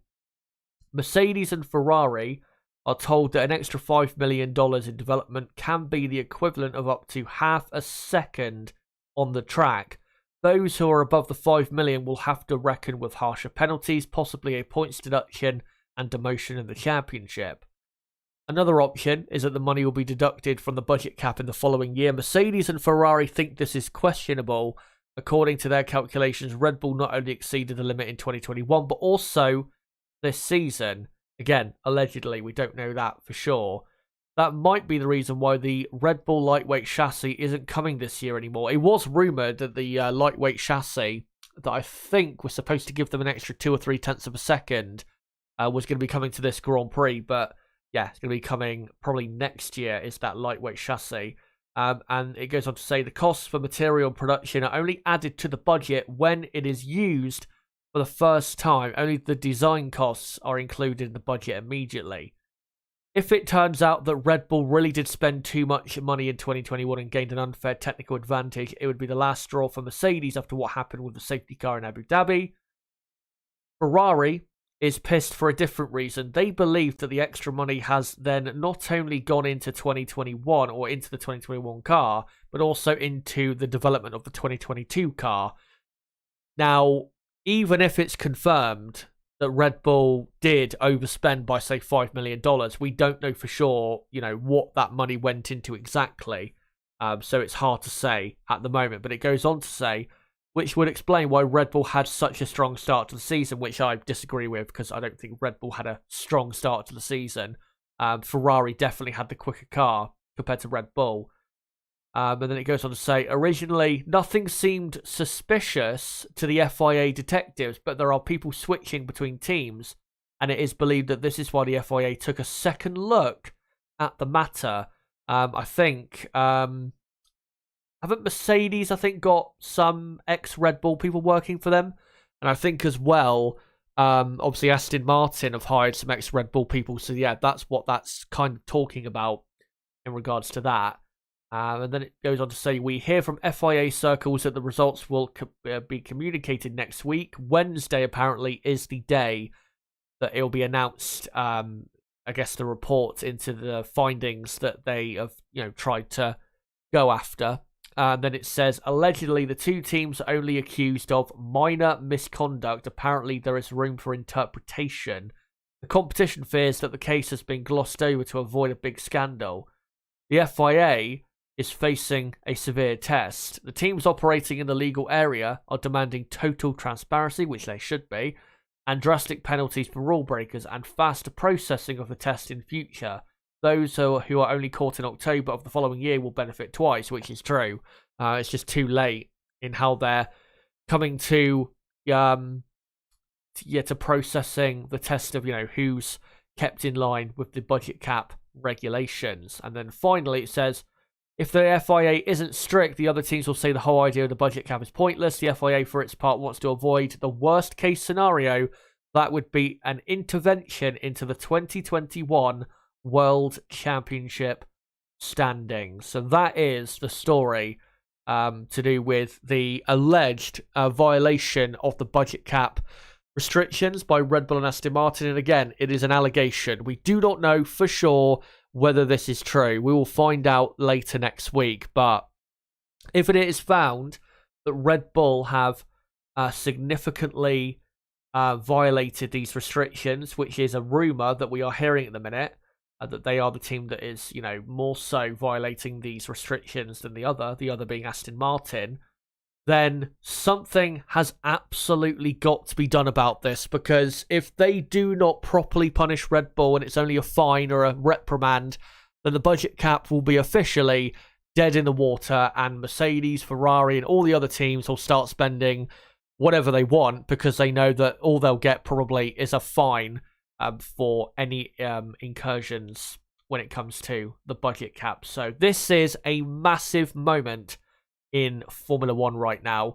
The FIA have got to be strong, and they've got to come down hard and crack down on any rule breakers. I really hope they do, but it is the FIA. We can't always rely on them to do the right thing. So, let me know, guys, in chat, what you think of this whole situation, and I want you guys to let me know if Red Bull have significantly breached the limit and the regulations on the budget cap, and also with Aston Martin as well. Let me know, what do you think the punishment should be for Red Bull and Aston Martin? Most importantly for Red Bull, because I think that's the main focus of this whole story, is rather Red Bull, because Aston Martin, even though they've apparently breached the cost cap, they haven't improved at all since the start of 2021. In fact, they've gone backwards since the start of 2021. So, yeah, the main focus is Red Bull. So let me know in the chat right now, what do you think the punishment should be if it is true that Red Bull have overspent for 2021 with their budget cap, or with the budget cap that they, in the regulations, are supposed to stick to? Let me know, and I'll get to your comments soon enough. But quickly, before I come to your comments, I want to come on to this, which is data from FP2. And this is some of the best sector times for FP2 and the ideal lap for all of the respective teams. Because obviously in practice 3 that we had 45 minutes ago is when it finished, practice 3. We didn't have any dry running. It was wet tyres and intermediate tyres, the only tyres of choice in practice 3. So the last dry session we had was practice 2 yesterday, and the conditions in practice 2 are the most similar for what we're going to have in qualifying. So let's get into this data now. In regards to the top 3 teams, in the first sector, it's looking pretty competitive. Surprising that yesterday Mercedes were so quick in the first sector. Oh yeah, as well, quickly, credit to lightsoutblog.com and at lightsoutf1 blog on Twitter. Make sure to go check them out. They're a great, how do I call it? A great person or account or website in the F1 community. So make sure to go check them out. Make sure you do so. Yeah, for the top 3 teams in the first sector, it's pretty competitive. But in the second and final sector, especially compared to Red Bull, Ferrari illustrating why they are, for me, the favourites for pole position today. In the middle sector, they are a couple tenths clear of Red Bull. And then in the final sector yesterday, they were 3.5 tenths quicker than Red Bull. They were only slightly quicker, though, than Mercedes, but still, you would expect Red Bull in qualifying to be their main challenger when it comes to pole position, because I still think Ferrari are the main favourites for pole position today in qualifying. Qualifying coming up in an hour and 15 minutes, by the way, from now. So yeah, I think Ferrari are definitely the favourites, and as you can see with the ideal lap on the far right-hand side of the screen, they were 3 tenths quicker with the ideal lap compared to Mercedes, and half a second quicker than Red Bull. Now, Red Bull will be quicker today. There is no doubt about it. They will be closer to Ferrari than they were in practice yesterday. But I don't think Red Bull quite have, in dry conditions, enough grip in the slower medium speed corners to really contend with Ferrari. The only way Ferrari mess things up is, the drivers, I think, really, just not hooking up a good enough lap in Q3. We'll have to see when we get to Q3 what happens with that. In regards to Mercedes are on, they're right on pace, really. It's just that middle sector. The middle sector is a bit slower in terms of the corner speeds than the final sector. The final sector is not, much quicker than the middle sector in terms of the cornering speeds, but is a slight bit quicker, which does help them. We know Mercedes and the slow speed corners are pretty slow with their car, and they do lack a lot of mechanical grip, which you do need to be quick in the slower corners. So, yeah, Mercedes just lacking in that middle sector. If they can get closer in that middle sector, they can definitely fight for pole position today. And we know that Lewis Hamilton, who obviously got pole here in 2018 with one of the best laps of all time in Formula 1 history, we know that if the car is close enough in contention, that Hamilton can produce the goods to put himself right up there, right up there on the grid. So yeah, we know that they are definitely Mercedes in the fight today. Again, just got to improve that middle sector by quite a bit. And for Red Bull, yeah, the final sector especially, I'd say they need to do a bit of work on. But really, if they can just improve the handling through the middle and final sector, then they should be close enough to contend for pole. But I still think Ferrari are the main favourites. Now, when it comes to the midfield, Alpine, I think, are definitely going to be the quickest midfield team today. McLaren, who were a lot slower yesterday, they've got a lot of upgrades on their car, so I don't think yesterday they were running at their absolute quickest, or running as quickly as other teams were and running as aggressively as other teams were. So McLaren will be a lot quicker today, and I think McLaren will still be contending with the Alpine team for the best of the rest tag. But I think Alpine, from what I've seen so far this weekend, I think Alpine will be the quickest midfield team. And then it'll be probably McLaren, the fifth quickest team, Alfa Romeo, and then Aston Martin, then I would say contending for 6th and 7th quickest teams. And if anyone else is going to get in the top 10 that isn't a Ferrari, Red Bull, Mercedes, Alpine or McLaren, Alfa Romeo and Aston Martin are the only other two teams I can see maybe sneaking one of their cars into the top 10. The drivers to look out for, given what we've seen so far this weekend, are probably Bottas and Stroll. I mean, also look out for Sebastian Vettel, because Sebastian does have an amazing record of success around here in Singapore when it comes to qualifying and the races as well. He does have the most wins of all time at this track. So yeah, watch out for him as well. But Alfa Romeo and Aston Martin, that's going to be a close fight for, sneaking one of their cars maybe into the top 10. It does depend, though, on, say, Daniel Ricciardo or possibly Esteban Ocon having a bit of trouble getting themselves from Q2 into Q3. We'll have to see how that all plays out. And then the three slowest teams, which I think we could say for sure, is AlphaTauri, Haas, and Williams, which is not really a surprise. The only surprise really in the midfield, I think, is how quick Alfa Romeo have been so far this weekend. But other than that, the midfield has been as expected. I mean, McLaren, yeah, yesterday they weren't running as quickly as I think they can go, but I think they'll show a lot more today, and I think they'll be still pretty competitive. But yeah, look out for Alfa Romeo. They're going to be, I think, a bit of a surprise today in the qualifying session coming up. But yeah, I think, coming away from this, the pecking order, I think, going into qualifying in the dry, which I said last night, but I'll say it again. In my view, it is Ferrari with the quickest car, and then probably Mercedes have got the second quickest car, actually, thinking about it more so. But I think Verstappen will be ahead of the two Mercedes still, because Max is, such a great driver. So I would probably say Mercedes and Red Bull kind of on the same pace in qualifying. And then I think Alpine will be 4th, with McLaren 5th, and then Alfa Romeo 6th, Aston Martin 7th, and then AlphaTauri 8th, Haas 9th, and Williams in 10th. That is what I think the pecking order is for qualifying. Let me know, guys, though, in the chat, what do you think is going to happen in qualifying? Who do you think is getting pole position? And also let me know, like I said, with the whole cost cap thing and the allegation that Red Bull and Aston Martin may have broken the rules and may have overspent for 2021, let me know what you think if they have indeed overspent. What do you think the punishment should be? Let me know right now in the live chat, and I'll get to your comments in a moment.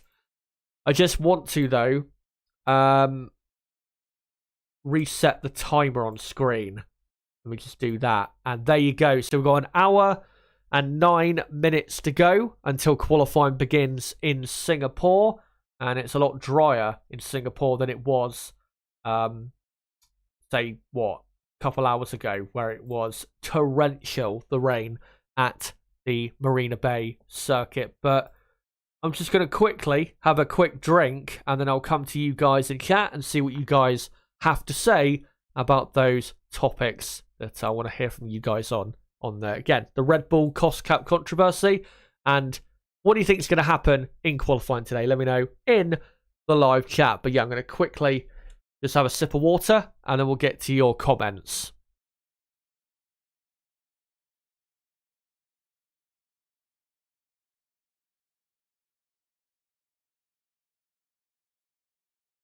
And I just want to say as well, if anyone watching is new to the channel, don't forget to subscribe for more content like this, because we do practice 3, qualifying, and race watch-alongs for every Grand Prix in 2022. So make sure, if you are new to the channel, to subscribe for more content like this. And if you're watching right now, if you haven't already, don't forget to smash that like button. But I'm just going to quickly look on Twitter before I come to you guys in the chat, just to check. What do you call it? Just to check if there's any news, and there is. The big news. Lewis Hamilton has been summoned to the stewards for an alleged breach of Appendix L of the FIA International Sporting Code. That chapter relates to driver clothing and equipment, including the wearing of jewellery. You remember this was a controversy back earlier in the season about them clamping down on this. Hamilton will see the stewards at 19:45 local time, which is about now, I think, or just a couple minutes ago. And the specific articles it could relate to, apparently according to Chris Medland, are helmets, flame-resistant clothing, frontal head restraints, safety belts, or wearing of jewellery. So, yeah, we'll see what happens with that. That might be a big piece of news coming out of the Singapore Grand Prix. Could Lewis Hamilton be thrown out of the Singapore Grand Prix weekend for illegal use of jewellery? We'll have to see. I mean, if he is going to be thrown out of the weekend, we'd hear about it in about an hour from now, to be honest, because obviously qualifying does begin in just over an hour. I'm surprised, though. I mean, let's say he's been wearing something that he shouldn't have. I'm surprised it's took them until, between practice 3 and qualifying to clamp down on it, if that's what's happened.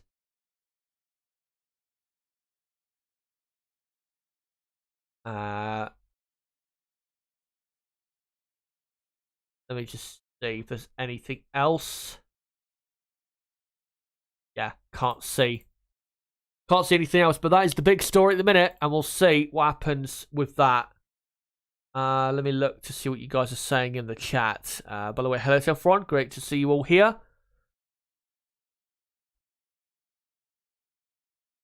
Simon says Mercedes released 40 staff to meet the budget cap.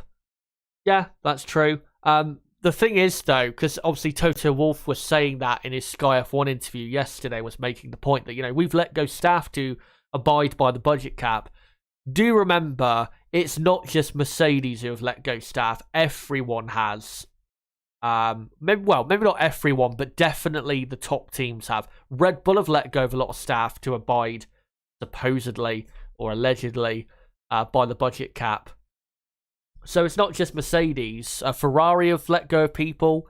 Red Bull have. McLaren have. Alpine may have. So yeah, it's not just them. I think he was using that a bit as a cry for sympathy, was Toto. But yeah, we'll see what happens in regards to the outcome. Prank says the FIA gave slap on the hand for Merc oil burning for how many years? Ferrari cheated sensors and nothing happened to them. What should happen to Toto if he is just full of it again? I mean, nothing will happen. What do you call it? Nothing will happen to Toto. Nothing will happen at all. But yeah, this is the worry with the FIA. Is with the Mercedes oil burning thing, they didn't. I mean, they banned it, but they didn't punish Mercedes for it. And yeah, with Ferrari's illegal power unit, that they were somehow able to get through the system for quite a while. Ferrari weren't punished at all for that. But basically, they were punished because the FIA stopped them from using it and doing whatever they were doing to, have so much straight line speed from the power unit.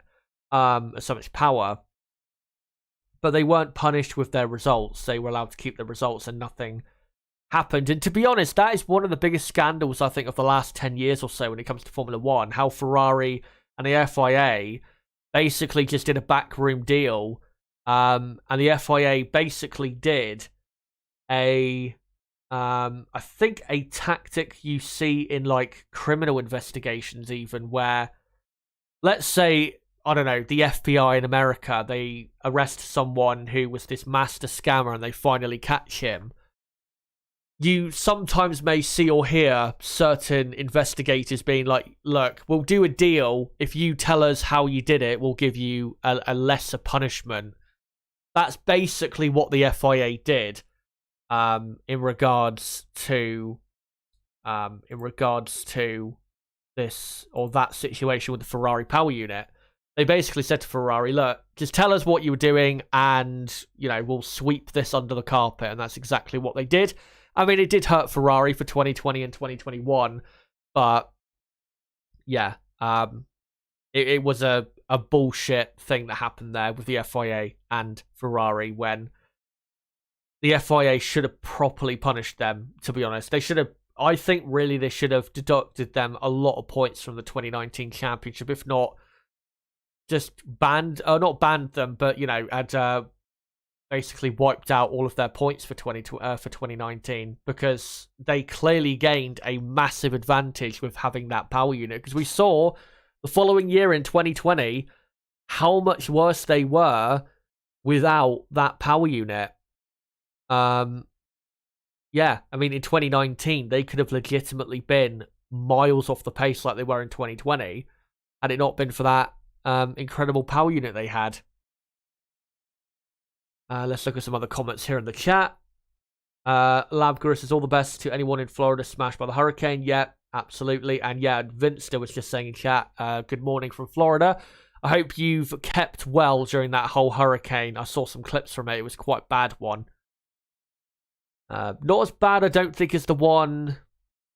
Wasn't there a hurricane, a really bad one? I think, was it 2018 or 19? And it was a category 5. I think the absolute worst category for a hurricane. So, yeah. Florida, I mean, this time of year, they do tend to have a lot of storms and hurricanes and floods and all that stuff. So, it's not a surprise that it happened, but yeah, hope that people, or anyone who watches my videos and watches people in general, hope they're all okay in Florida.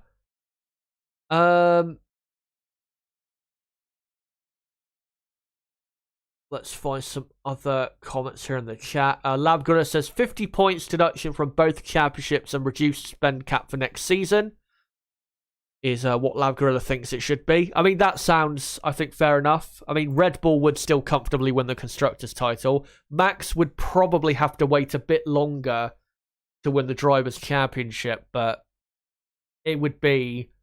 I think that'd be a pretty good punishment, because even though, yes, it wouldn't punish Max fully for this year, if that was now the new precedent that the FIA set for punishments, then it would be a proper punishment for someone else in the future. Dane says the punishment is to give Hamilton the title for 2021 back. To be honest, I'm not sure that's going to happen. I'd be very surprised if that did happen. I think what in regards to the 2021 results, I think the most likely thing that's going to happen is a deduction of their points from 2021. Brooksfoot says, biggest controversy is how come this is only emerges 6 races before the end of the following season. Yeah, well, you know, the teams have complained about that. You know, why is the process took so long when it should be really completed in like April of May the following year, I would say, at the absolute latest. Dr. Vaughan says, I agree with you, Dane. Hamilton has been treated last year. And Red Bull wasn't punished, or has been cheated, he means, last year, and Red Bull wasn't punished. Prank says Red Bull would have gotten second in the Constructors, and Red Bull had to prove how they were cheating. That's the thing as well, is even, let's say, Red Bull, a lot of that money, that overspend that allegedly happened, let's say that went mostly into the 2021 car, they still would have finished second in the Constructors' Championship, so it didn't give them an advantage there, but it definitely would have given Verstappen a slight, or not a slight, but not an absolutely massive advantage, but it would have given him enough of an advantage to, you know, get the results he did in those final, I don't know, 8-9 races of the season. So yeah, it's a tricky situation, but they've definitely got to, you know, punish them properly. Jane says, yeah, because Hamilton fanboy is hating on Max for what happened in Abu Dhabi last year. D'Angelo Williams says, if there's literally only a fine in place if Red Bull indeed overspend, or indeed did overspend, then every other team should overspend and break the cost cap. A major breach should bring a serious punishment. That's the thing as well, like I was saying earlier, if, let's say, Red Bull's overspend is a significant breach of the budget cap regulations, then if I'm and if they're not punished properly and they're given just a measly fine or a reprimand, then if I'm Mercedes or Ferrari, then I don't care. I'm going back to spending $300-400 million a year. And even though, yeah, that would break the cost cap by like $200-300 million, so what?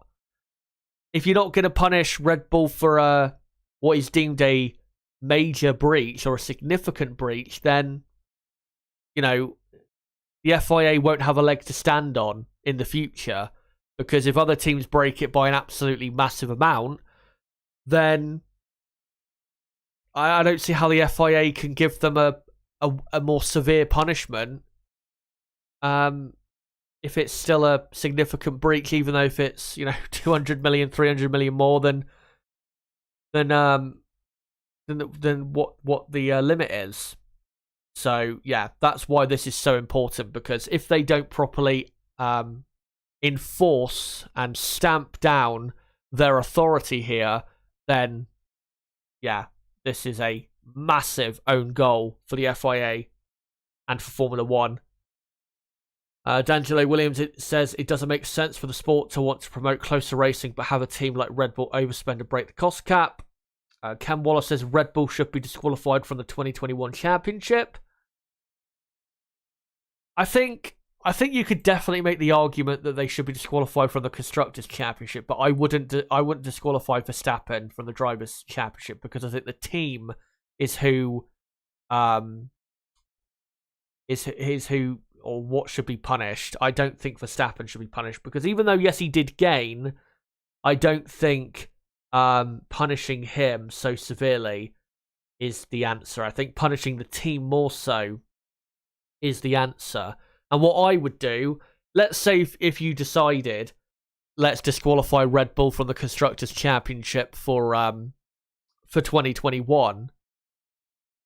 The prize money you would get for finishing in second, what I would do is take that away from them as well. And then, I don't know, spread it out evenly for the rest of the teams. That's what I would do if you were going to do that. And another reason why I think it probably wouldn't be the best thing for the FIA to disqualify Red Bull and Verstappen from the 2021 championship standings is because they've already set precedent for this in 2007 with Spygate, where they disqualified McLaren from the championship, but then they allowed Hamilton and Alonso to fight for the title, which was the right thing to do because the drivers had nothing to do with that. It was purely the team at fault. And I think it's a similar situation here, that if there's been a massive or big enough breach, that I think that's, the team should be punished rather than the driver, because Max, he's innocent in this whole thing at the end of the day. Celebrity Olympics says, no, it's like too late to disqualify Red from last year. I think I know a lot of Lewis Hamilton fans have shared this on social media. I think there's a FIA rule that you can amend the results of a race, I think up to 5 years after. So officially speaking, it's not too late. So they could alter, that and the championship standings as well. Ken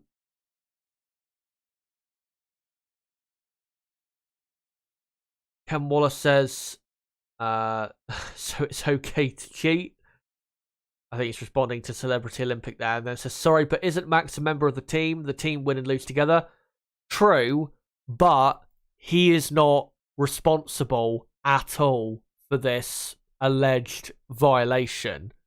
And I'm sure, because I know you're a Lewis Hamilton fan, by the way, I don't think you would, let's say, going back to Spygate, was it really fair if the FIA, let's say the FIA, instead of disqualifying McLaren from the championship, they disqualified McLaren and Hamilton and Alonso? That wouldn't have been fair, would it? Because Hamilton and Alonso had nothing to do with it. Absolutely nothing to do with it. It was to do with the higher-ups in the team, the people running the team, and the people in, certain technical departments. Had nothing to do with the drivers.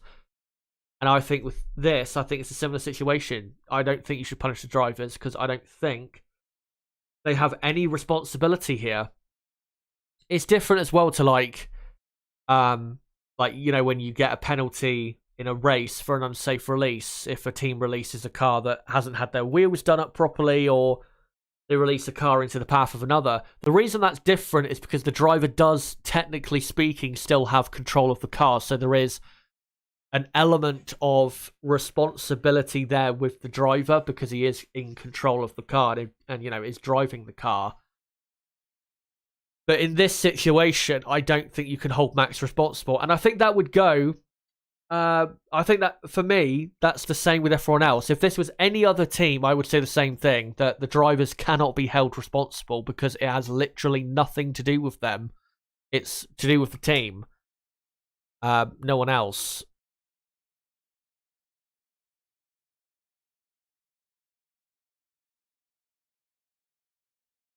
Let me look at some more comments in the chat if I can. And by the way, make sure to keep them coming because I am enjoying this conversation.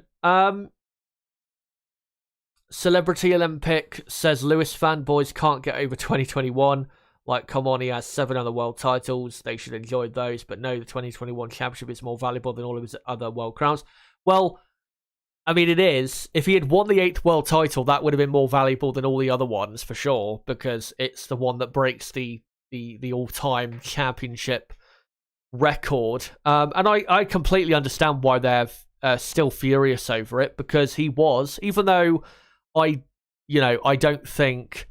I think Max Verstappen, in my view, was the better driver in 2021. And looking at the whole season, I think Max Verstappen was the deserving champion. There is no doubt about it. From a objective, factual standpoint, Lewis Hamilton was robbed of the championship. There is no doubt about that whatsoever. So I can completely understand their frustration and anger. And I think they're, I think they're right to have that. Jazztastic says FIA should have known about this budget overspending last year and should have been investigated. Red Bull should have been investigated then. I don't think you can do it really during the year. I think you have to wait until the following year once the accounts and all that come out, because they work with the accountants and I think the CFOs and of the respective teams and stuff like that. So yeah, it's not as simple as that, unfortunately. Ken Wallace says, says, yes, but if Red Bull are found guilty of cheating, how can their driver be champion but yet the team cheated? That's what I mean. If Red Bull are found guilty of cheating, then you've got to punish them, because it's not like Red Bull and Verstappen cheated. You know what I mean? You can't punish, or I don't think you should punish, people that happen to be, with that team that aren't responsible at the end of the day. So, yeah. Like I said, and I've reiterated it a few times, but I'll say it again.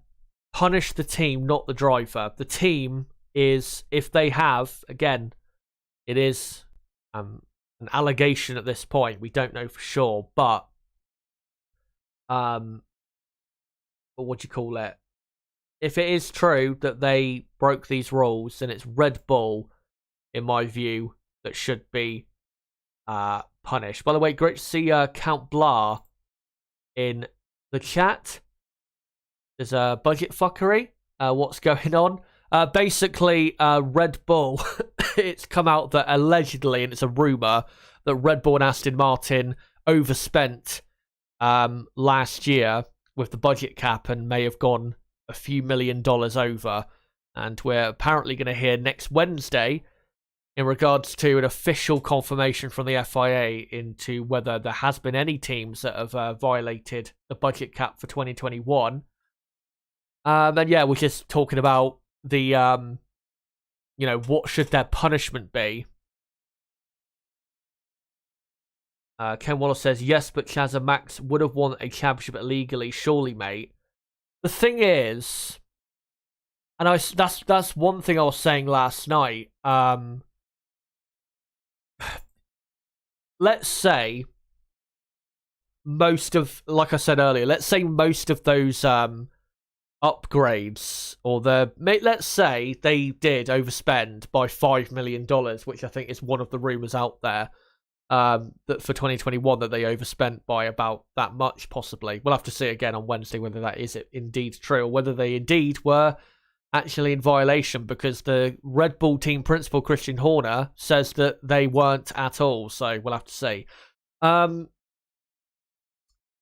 Let's say that this violation was committed in, I don't know, August or September of 2021, and they upgraded the car for the final 7-8 races of the season. If you look at those final 7-8 races of the season, let's say, for example, I'm not saying this is what happened, I'm just giving an example. Let's say Max gained from whatever illegal upgrade they were allowed to put on the car because they overspent, again, allegedly.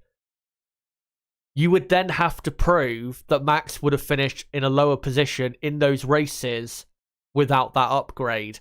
And that's the problem, is I'm not sure you can make... not you, Ken, in the chat, but I'm not sure the FIA would be able to make that argument. Because let's say whatever upgrade was put on the 2021 car that was illegal in, Red Bull overspending to put it on the car. Let's say that upgrade was only on the car from the Russian Grand Prix on. In Russia, Max finished in second. That was mostly down to a very good decision on when to move on to the intermediate tyres, because I think he was running in like 7th place before the rain started to fall. Turkey finished in second. USA, he won. I think definitely that race you could look at as a race he wouldn't have won without maybe an upgrade that he benefited from that may have been illegal.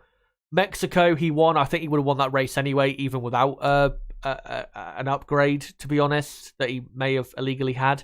And then Brazil, Qatar, Saudi, in those 3 races, finishing second. Again, you would have to prove that he wouldn't have finished in second because of that illegal upgrade or upgrades to the car. And then obviously Abu Dhabi won the race, but that was really down to Michael Massey's galaxy-brained, stupid decision to restart the race when, in terms of the regulations, that was not the correct thing to do. So again, you would have to be really scientific about it. If you could, like, legitimately put forward a strong claim that in these particular races last year, Max gained XYZ from this upgrade in terms of race results, then I reckon you could have the grounds to take the championship away from him. But I'm not sure you could,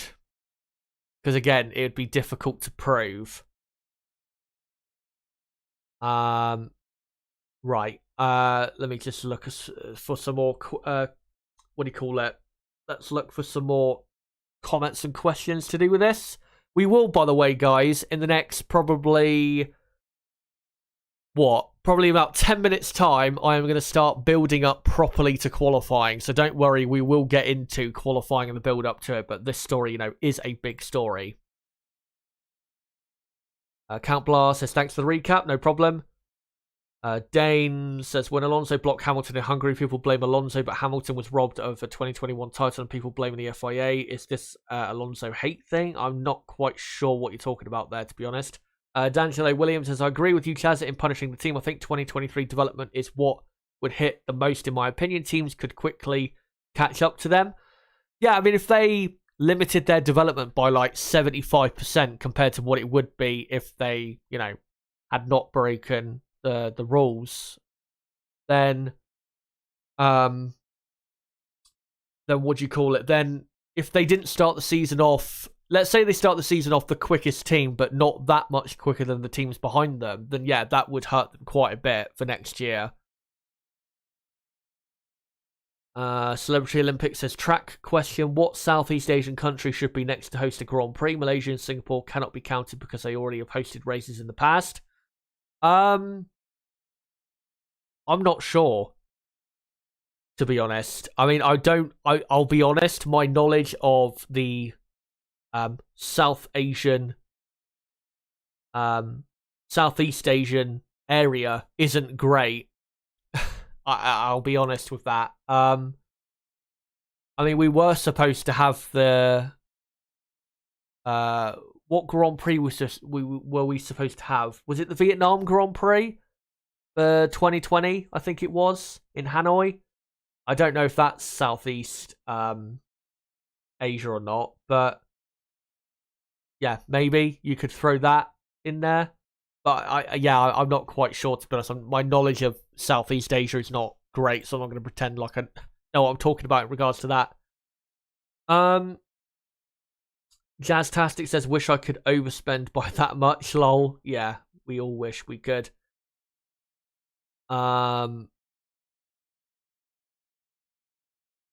Westvic Off-Road says, in my honest opinion, this is nothing like Spygate. McLaren did not have an illegal car or break sporting rules. Remember, Toyota had the same Ferrari data. The exclusion was purely Max Mosley fucking Ron out of hate. Well, I think they did break the rules, but I think the way the FIA punished certain teams was not necessarily in the way they should have punished teams. Was it Toyota? I think it actually might have been Renault who had the access to the data. I'm not sure if it was Toyota or not. It may have been, I can't remember exactly. But their car didn't start off as an illegal car, but if you go and look at that season, they definitely, because I think the information, if you go look at the reports at the time of how Spygate worked and when the communication between Nigel Stepney, who was working for Ferrari, how he transferred the information to, what was his name? I can't remember what his name was. Mike Coughlin, I think it was, at McLaren. If you look at when the information was transmitted to him, I think March or April of 2007, you'll notice by the end of May or the start of June 2007, McLaren all of a sudden went from the second quickest team to miles quicker than Ferrari, which I don't think there's any coincidence in regards to that.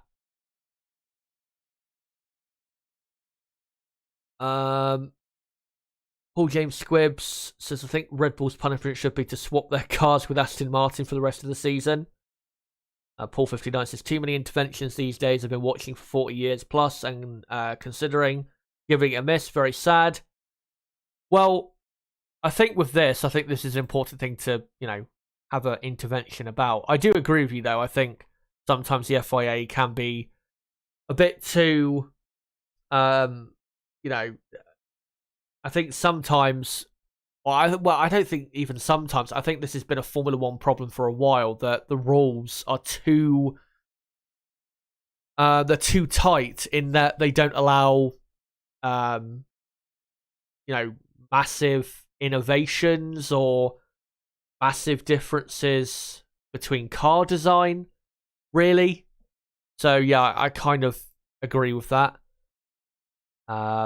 They'd move heaven enough to avoid changing the results, says Count Blah. Paul James Squibb says Thailand have the wealthiest royal family they could fund an F1 course. I think there was rumours of a Thailand Grand Prix a couple years ago, maybe before COVID. But I haven't heard any since. So, yeah.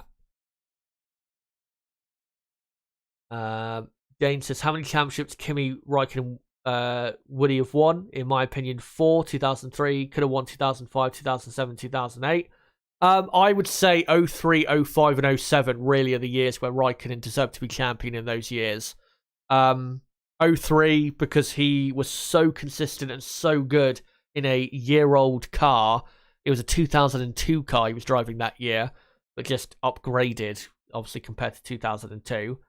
And then, 2005, he was incredible, and McLaren had the better car that year, but so unreliable, and Kimi was just screwed over so much. And then 2007, Kimi Räikkönen's comeback that year was absolutely incredible to win his one and only world title. And of course, he is their only, or not their only, their last world champion, driver's world champion is Kimi Räikkönen 15 years ago. And it's going to go, unfortunately, it's going to go until 2023. Until Ferrari can possibly win the world championship. Josiah says, to be honest, taking the title off Max is the only way to really punish Red Bull because they didn't win the Constructors anyway, so it doesn't really punish them that much. I see your point, but they could, instead of going back and punishing that, they could punish them for next year by, again, massively limiting their development ability. They could do that. That would really hurt them, and unless they built a car for the start of the season that was miles quicker than everyone else, they would have a massive fight on their hands to win the championship at the very least. Or the very best, sorry. And yeah, there's a good chance they would just fall away in development for that year, or for next year, if they were punished in that way. But, guys, qualifying begins in 35 minutes from now. So, I am just going to quickly have another sip of my drink just to, make my throat a bit better. Then I'm going to post a link of the stream out a couple more times. And then we're going to get into the final build-up before qualifying gets underway at the Marina Bay circuit in Singapore. And yeah, keep letting me know what you think of the whole Red Bull cost cap thing. But also, in the next half an hour, let me know what do you think is going to happen in qualifying today in regards to who's going to get pole position. Will it be Ferrari, Red Bull, Mercedes, and what driver do you think will get pole position? Let me know in the live chat. But I'm going to quickly have a sip of my drink, and then I'll be back with you guys in a second.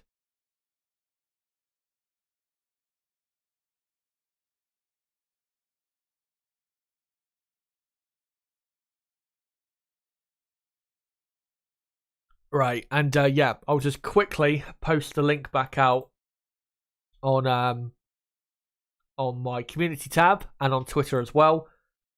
Dane asks how many championships Alonso should have won if we're going to talk about it. Honestly, I mean 2005 he was great that year, but I would say Raikkonen was the better driver. 2006 I think he deserved it because he was amazingly good that year. Even when they took away the mass damper system on the Renault. Yeah, they were, but he was so good that season. And then 2000 and 2012, I would say as well, he deserved to win the championship. I think 2010 you could say as well for Ferrari. Right, just hold on a minute. Come join us here to Watchalong qualifying in Singapore. Let me just quickly post this out on Twitter quickly as well. And then we'll get going with the build-up to the session. And one thing I am going to do, which I haven't done before, which I really should have done a while ago, is I am going to throw up in the live chat a couple of polls right before we get into qualifying that you guys can vote on to show me who you think's gonna, finish in where. Because I think I've known in the past you can do that, but I've just forgotten to do it on my stream. So I'm going to try it out for today and see how that goes. I'm just quickly doing the hashtags on Twitter. So just give me a few more seconds, guys.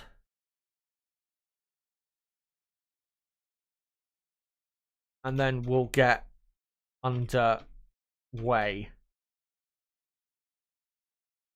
And there you go. So that's tweeted out. So, yeah, we've talked a lot about the about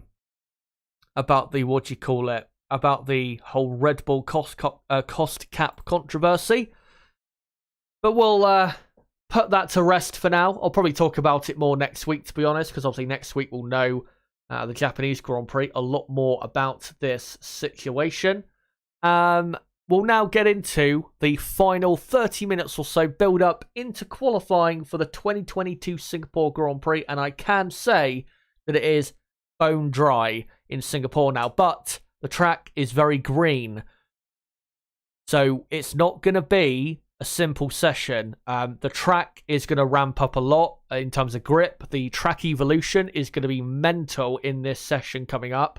And doing your best laps as late as possible in Q1, Q2, Q3 will be the key. If you don't do your best laps until the last couple minutes or so, you are going to find yourself probably in a lower position than you really should be for the grid for Sunday. So that is going to be a critical thing to look at here in qualifying. But let's now get into the respective teams and how I think they'll get on in qualifying today. So, starting with Red Bull, as normal on a Friday, they don't tend to push as hard as other teams with their car, and I think we saw that yesterday. I mean, Verstappen only did 8 laps in practice 2, which I think may have been due to a setup issue or a setup change. I can't remember exactly, but yeah, he still ended up in 4th place in practice 2. And then in practice 3, ended up in P2.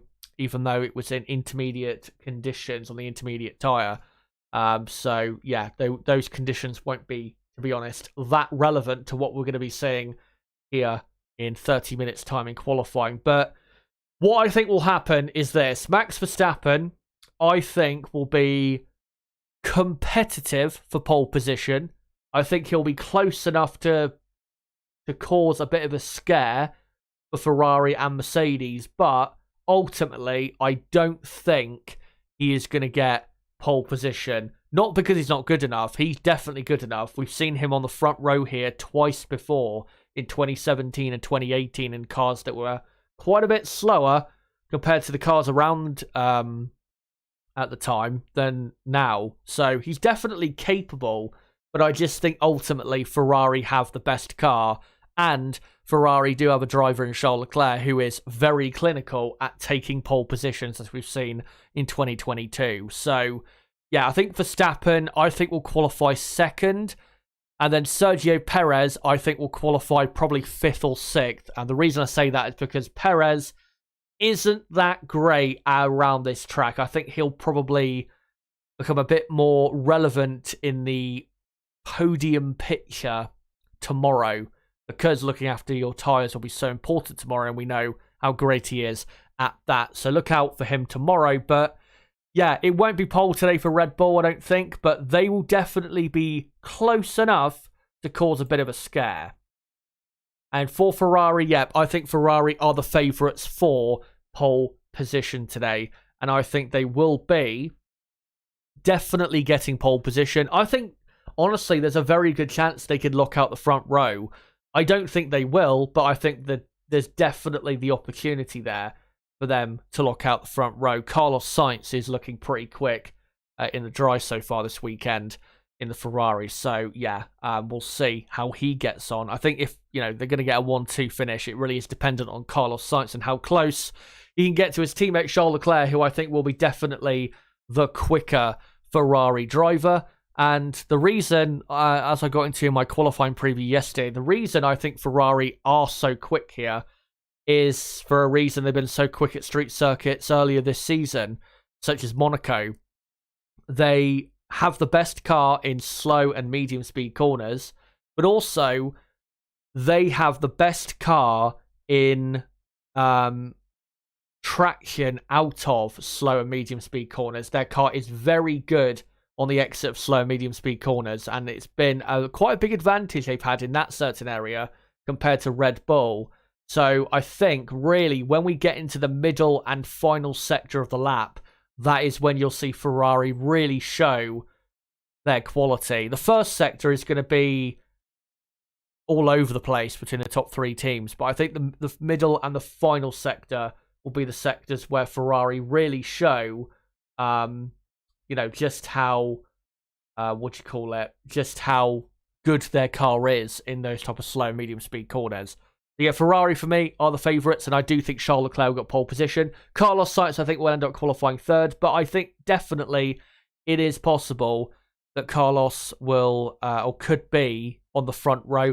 There's a chance, to be honest, he could get pole. There's definitely a chance of that. He did top practice 2 and was 0.2 of a second quicker than Charles Leclerc, even though he did have a bit more running in practice than Charles did, because Charles, I think, had a brake issue that they were trying to solve.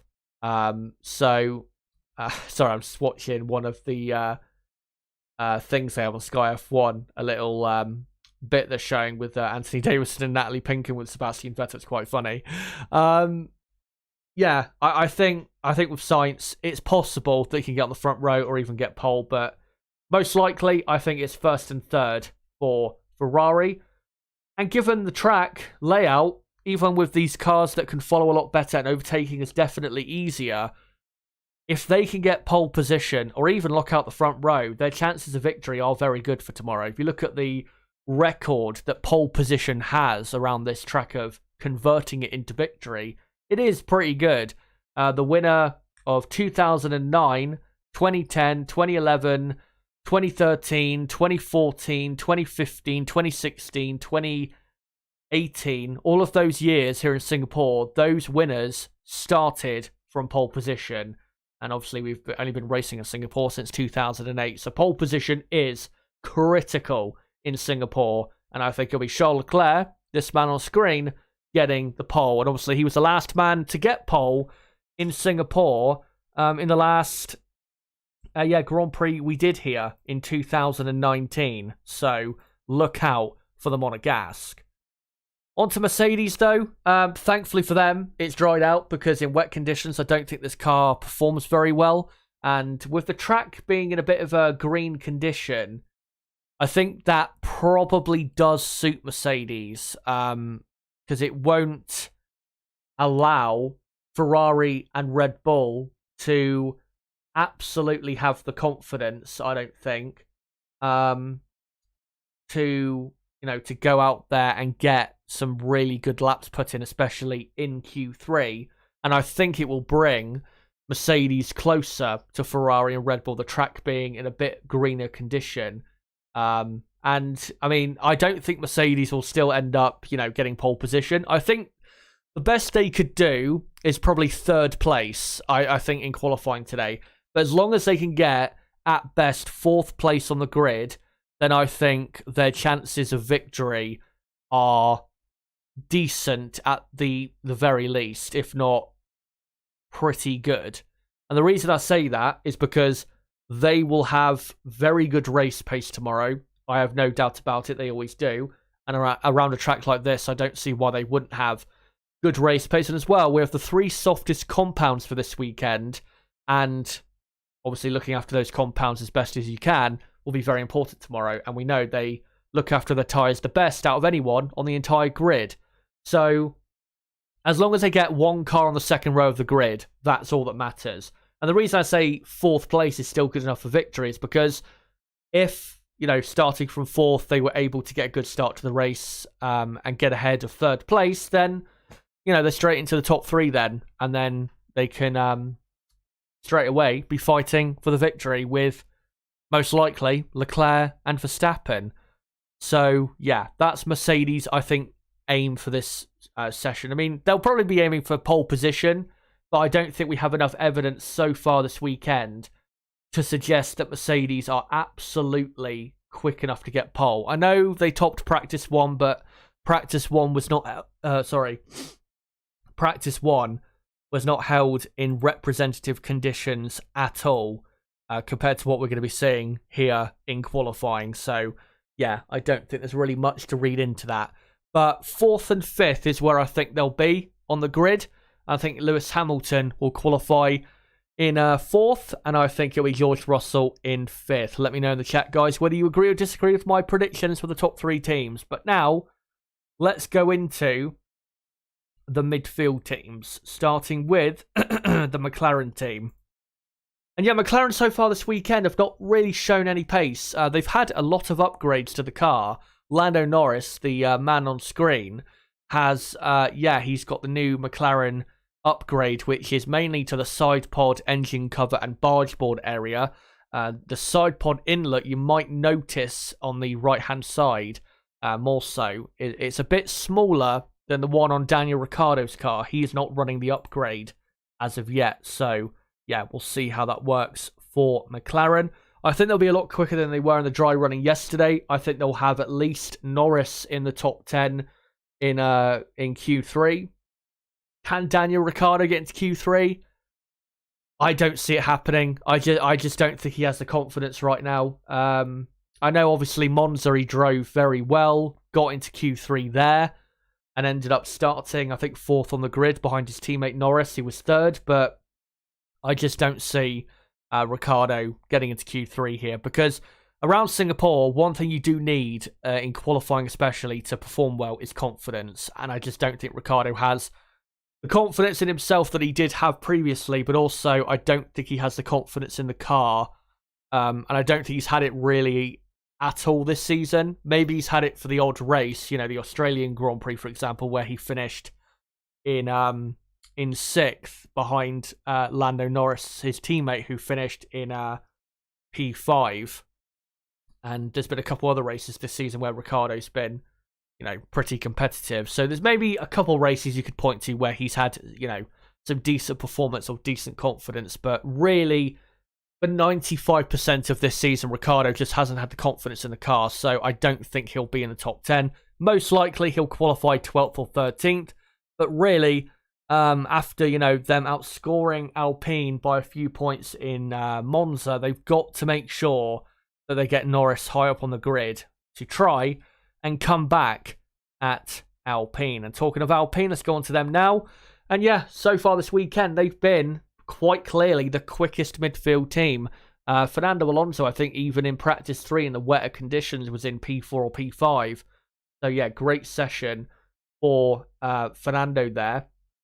And I think Esteban Ocon at times was quite high up in the session as well. But yesterday, in practice 2, Esteban Ocon finished in 6th and Alonso finished in 8th. So looking very good, I would say, the Alpine team. And I've said this for the last couple races and I've been wrong, but I am pretty sure that in this qualifying session coming up that they're going to get both cars into the top 10. I would be surprised if they did not. The only way I can see them not is if one of the drivers has maybe a yellow flag to encounter on his final lap in Q2 or Q1 or makes a mistake, something like that. I think it'd be a massive surprise if Alpine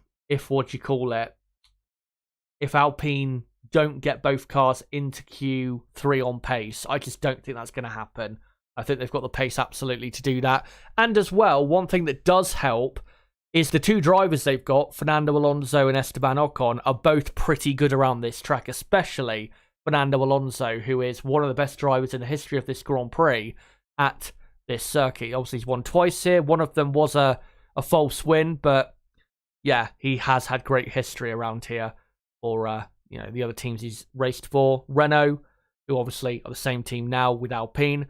Ferrari, McLaren. In his last ever Singapore Grand Prix, I think he qualified in 10th or 11th in a pretty poor McLaren car, and then finished, I think, 7th in the race. So yeah, look out for Fernando Alonso today, and Esteban Ocon as well. Now, we're going to quickly just, I think, whiz through the final few teams. Alfa Romeo looking pretty competitive this weekend. Valtteri Bottas was 7th in practice 2. Look out for them. But it is quite interesting they're so quick, though, Alfa Romeo, because Valtteri it's never really been that quick here in Singapore. He did have a podium here in 2017, but that was helped a lot by the two Ferraris and the Red Bull and Max Verstappen, obviously taking themselves out on the first lap with that massive accident. And even for Mercedes in 2018 and 2019, compared to Lewis Hamilton, was quite far off his pace. So, yeah, it's surprising that he was so quick yesterday, and we'll see how he does in this session coming up. And I hope that for Zhou Guanyu, who I don't believe has ever raced around here before, I'm hoping he can have a good session today and get a decent result, which would be probably just, 13th or 14th, considering, again, he has never raced around here before. But look out for Valtteri Bottas, might cause a surprise today. For Haas F1, sadly, I don't think they're going to cause a surprise. I know they were a bit higher up in practice 3, but in the drive from yesterday, they were pretty slow. They were between 15th and 20th, really, throughout the, I think, in practice throughout the field. So, yeah, I wouldn't expect too much from them. One thing I am looking out for is Mick Schumacher's performance, though, because he has never raced around here, and this circuit really does show the men from the boys, if you know what I mean. It really does show who the better drivers are on the grid, and this would be a great place, because Haas are still evaluating his performance at the moment to see whether they want to keep him for 2023 over Nico Hülkenberg, who I believe is the person he's in competition with to be in that seat for 2023. If he can put in a really good performance today, that would really help his bid to be on the grid next year for Haas F1. So, fingers crossed he has a good session. Kevin Magnussen, we'll see what he can do, but Haas, don't expect too much from them because, yeah, their car isn't really as quick this weekend as I thought it would be, Because the last aero-heavy track we went to, which was Zandvoort, Mick Schumacher obviously qualified in 8th place. So, yeah, we'll see whether he can replicate that today. Would be great if he did. And then the final 3 teams are going to AlphaTauri next. AlphaTauri, yeah, they've not been as quick as I expected them to be. I mean, Pierre Gasly was very quick in practice 3, but I think the conditions really helped with that, rather more so than the car being that quick. I think Gasly finished up in 5th or 6th place in practice 3 in the wet conditions. But yeah, in the dry, they've looked not terribly slow, but not quick enough really to get in the top 10. So I think really the best they can hope for is Gasly getting 11th or 12th, and then probably Yuki Tsunoda, because he's never raced around here before. I wouldn't really expect him to get into Q2 even, to be honest, because again, this track is such a hard track for the drivers physically, mentally, and it really does test you out skill-wise. That I just don't think Tsunoda's gonna, rock up and have an amazingly quick session. So yeah, I think AlphaTauri most likely. Tsunoda get knocked out in Q1 with Pierre Gasly going out in Q2, probably in the upper parts though of Q2. For Aston Martin, make sure to look out for their drivers today, because those 2 drivers, Lance Stroll and Sebastian Vettel, have been pretty competitive this weekend. Lance Stroll has been in the top 10, I think, a couple times this weekend in the practice sessions, and Sebastian Vettel has looked decent as well. Aston Martin overall looked pretty decent. The only problem is they've been so slow in qualifying this year. I don't want to get my expectations up, but all I can say is look out for them for a surprise, because they have been quite quick this weekend. And as I'll get onto shortly before the build-up, or shortly before the qualifying session begins with some final stats, we definitely need to look out for Sebastian Vettel. But good to see Aston Martin a lot quicker than they were at Monza, which is not really surprised. This track layout suits them a lot more than the Monza layout. And finally, Williams. Great to see Alex Albon back in the car. Massively quicker still than Nicholas Latifi, which is embarrassing for Latifi. But Williams have the slowest car, which is no surprise, because their car that worked so well at Monza, and they had like the 5th or 6th best car there, at this track, it's the opposite in terms of what you need to be quick here compared to Monza. So yeah, it's not really a surprise that they are so slow. And I would be very surprised if Albon could get into Q2. I think that would honestly be a top job if he could. Thankfully, one thing he does have advantage-wise over people like Schumacher, Tsunoda, and Zhou, people who might be around in qualifying in Q1, Albon has raced here before. I think even in F2. Didn't they do F2 races here in 2018? Let me just have a quick look. He may have even won here, because I know he won a couple races that year. But he did race here in F1 in 2019 for Red Bull, and he finished in 6th, which was a decent result considering pace of the car. No, he didn't race here. Did he race here before, though? Maybe in F3? Let me have a quick look. I just want to have a quick look to see. GP3? No, don't think so. Singapore, no. I don't think he has raced here before, actually. But, well, no, or he has raced here before, obviously, in Formula 1, but I don't think any time before he came into Formula 1. But, yeah, look out for Albon for any surprises, because he could definitely cause one in this session. Coming up in just over 10 minutes' time. And finally, I want to say again, if you are new to the channel, don't forget to subscribe for more content like this, bottom right of the screen. Do it right there. We do practice 3 qualifying and race watch-alongs for F3 Grand Prix in 2022. And for everyone watching right now, if you have not already, don't forget to smash that like button. Now, what I'm going to do with 11 minutes to go is I'm going to do a couple of polls. So, I'm just going to do the first poll I'm going to do is who do you think will be faster out of the top 3 teams? So let me just quickly do that. Let me just quickly do this. Who do you think will be faster? And then I'll just put the options quickly.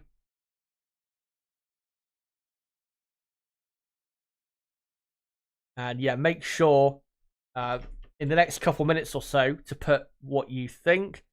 Let me just update the actual question. Who do you think will be faster in quali? And there you go. So you see that poll on the top of the chat. Make sure to vote on that now. Who do you think will be faster in qualifying? Let me know in the chat.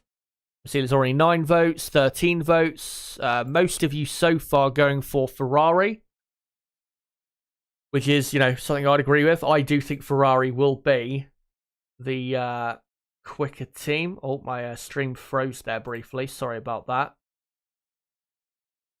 So yeah, let's try and get a few more votes. Currently on 15, now on 21 votes. Ferrari still leading by 62%. So yeah, F4 in the chat right now. Make sure to vote on that poll that's at the top of the live chat. Who do you think will be faster in qualifying? Ferrari, Red Bull, or Mercedes? Let me know right now in the chat. As Ted Kravitz is doing his final little build-up to qualifying for Sky F1. As we are very close now to the beginning of qualifying.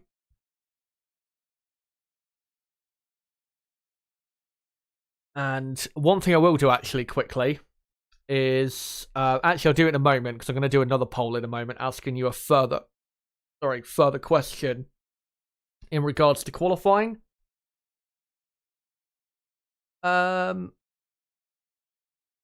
Looking at the poll, yeah, I'd say that I think pretty clearly you guys have voted there for Ferrari. So you guys think Ferrari will be faster in quali. So I'll end that poll. And I'll just do... And yeah, there was 35 votes there. I'll just quickly do one final poll. And this one is going to be, who do you think will get pole? Who do you think will get pole? Oh. Hold on. Sorry if the stream's buffering, by the way. I've just had a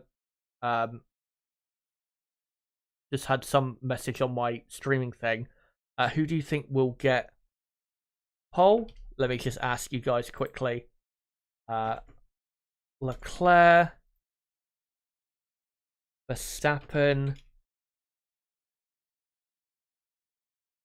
Sainz, Hamilton, and I'll add, or no, I'll just have those 4 as the options, I think. So, hopefully, this doesn't crash my stream. So make sure, guys, to vote in that poll right now. You can see at the top of the chat, it's a poll that asks, who do you think will get pole in quali? Leclerc, Max, Sainz, or Hamilton? Let me know right now in the live chat, and I will make sure to read out the results of that in a couple minutes' time. So yeah, make sure to vote on that poll at the top of the chat, and I'll make sure to read out the results in a couple minutes' time. But what I'm going to quickly do is just mute my microphone, have a quick drink, and clear my throat, and then we'll get into the final bits of build-up before we get into qualifying itself here in Singapore, which starts in just over 5 minutes' time.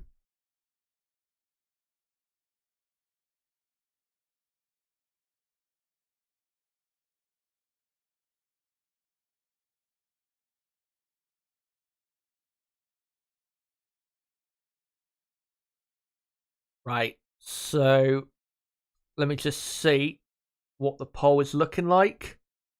46 votes so far. Let's try and get a few more votes if we can in the next minute or so.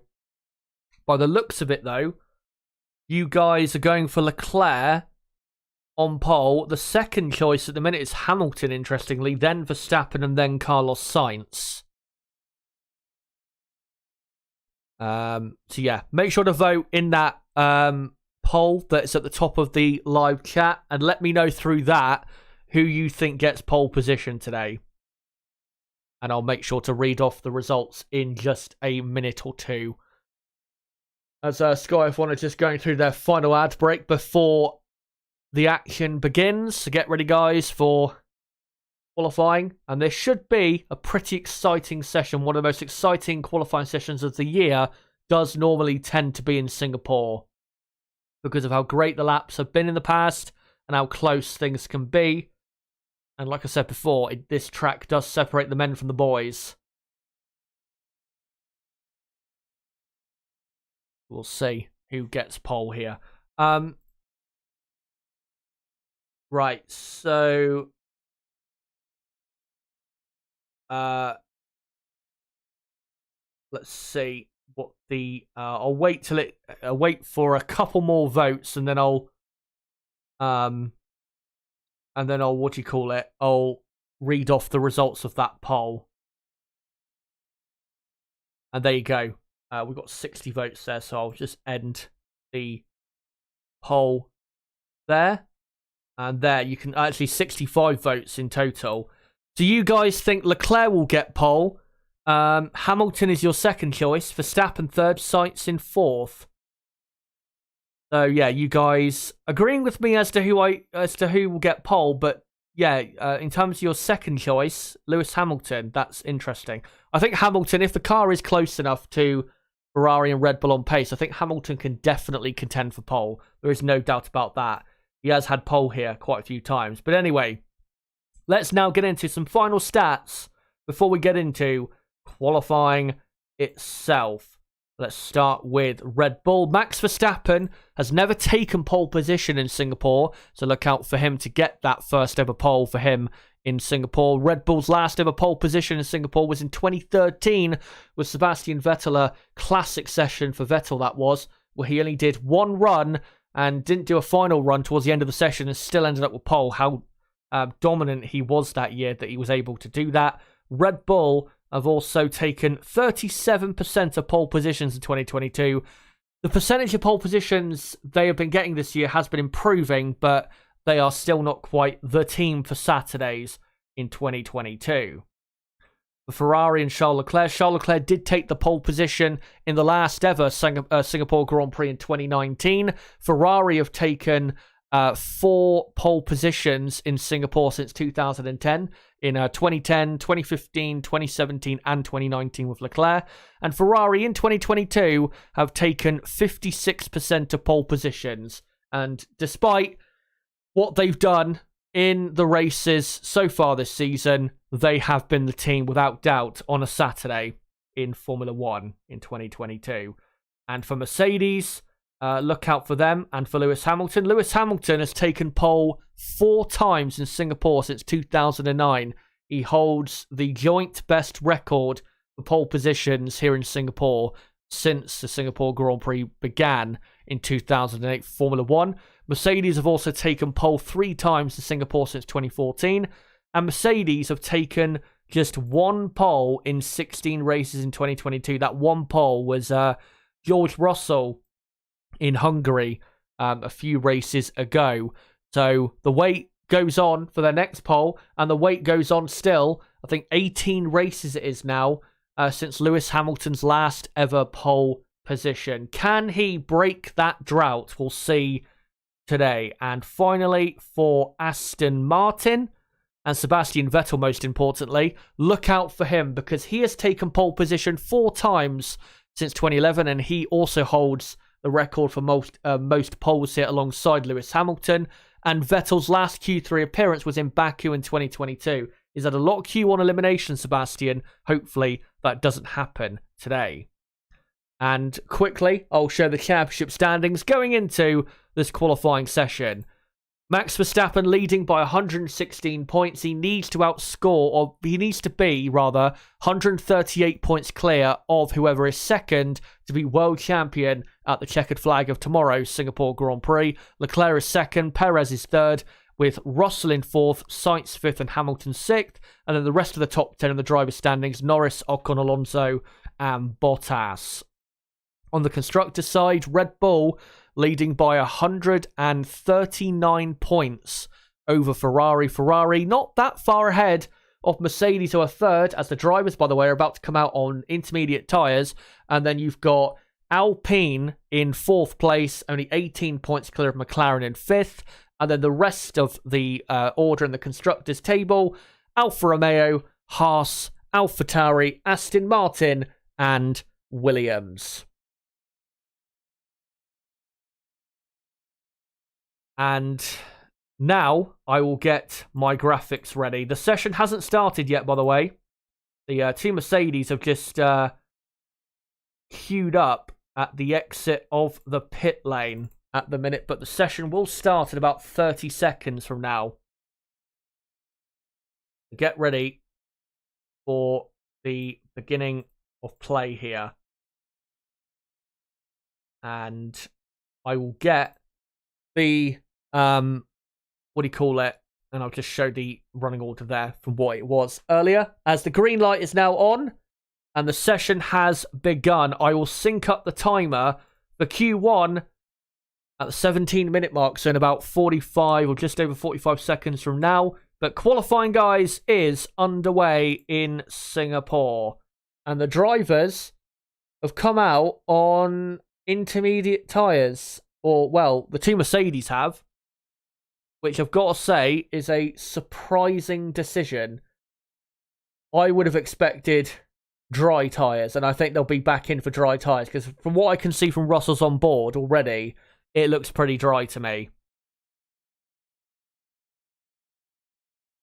Now we've got, I think, a couple cars behind the two Mercedes, not quite sure who they are. Yeah, both Mercedes on the intermediate tyres here at the start of Q1. And I'll sync up the timer right now. So there you go. 17 minutes to go in Q1. And let me also get out the dotted line to show where the cutoff zone is for Q1. I'm sure you guys know already that at the end of Q1, whoever is below the dotted line, as you can see on the screen, they will be out of the session and start in those bottom 5 positions. By the way, thank you, Ella Wade, for saying that in the chat. He says, "Thank you, sir. Always a pleasure to follow you." No problem. Thank you again for your support. As Lando Norris as well is on the intermediate tyres, but again, I'm looking at the onboard shots of the cars. It doesn't look wet enough, unless it's still greasy, the track. To me, everyone who's come out so far has come out on inters. To me, it doesn't look wet enough. I reckon a dry tyre is worth a try, but two Mercedes are going to go for a lap on the inters, and George Russell is the first man to start a lap here in qualifying. As we've got some more cars coming out onto the track. What tyres are they on? Can't quite see. And actually, there is a bit more spray around the track than I expected, to be fair. But, yeah. I still think it would be worth, as long as you could fire the tyres up properly, I still think it would be worth going on or trying out the dry tyres, because the benefit would be obviously much better. As Russell and Hamilton have both completed the first sector on their respective laps. Lewis Hamilton has done a purple first sector compared to Russell. Not compared to everybody else. As Verstappen, Bottas, and Verstappen, Perez, sorry, Bottas and Zhou. Not Verstappen, Bottas. They're in the pits, that's what I was trying to say. Verstappen, though, is out on track, as Russell has now completed the mid-sector. And he's quicker, Russell, in the middle sector than Lewis Hamilton, which is surprising, because Hamilton should have access to better grip, because he's further behind on the track. And actually, to be fair, there is a bit more water in this final sector than I thought. Yeah. Yeah, I think, looking actually on reflection, I'd say the intermediate tyre is probably just about the better tyre here, but they are going to wear out quite heavily because a lot of the track is still dry.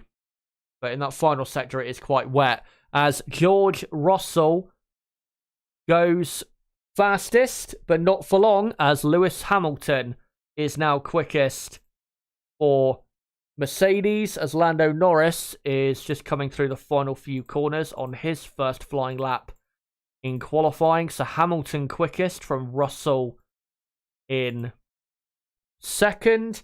Yuki Tsunoda has gone third for AlphaTauri, and then Pierre Gasly, where is he? Pierre Gasly is in fourth place in the second AlphaTauri. Daniel Ricciardo is up to fifth, as Carlos Sainz has done a faster first sector compared to Lewis Hamilton already. Couple tenths quicker, but not a purple first sector. So Ricciardo is up to fifth, and then it's Nicholas Latifi in sixth place at the minute. And then Lando Norris is in P7 as Carlos Sainz continues around on his lap. And yeah, only 7 times on the board so far in qualifying.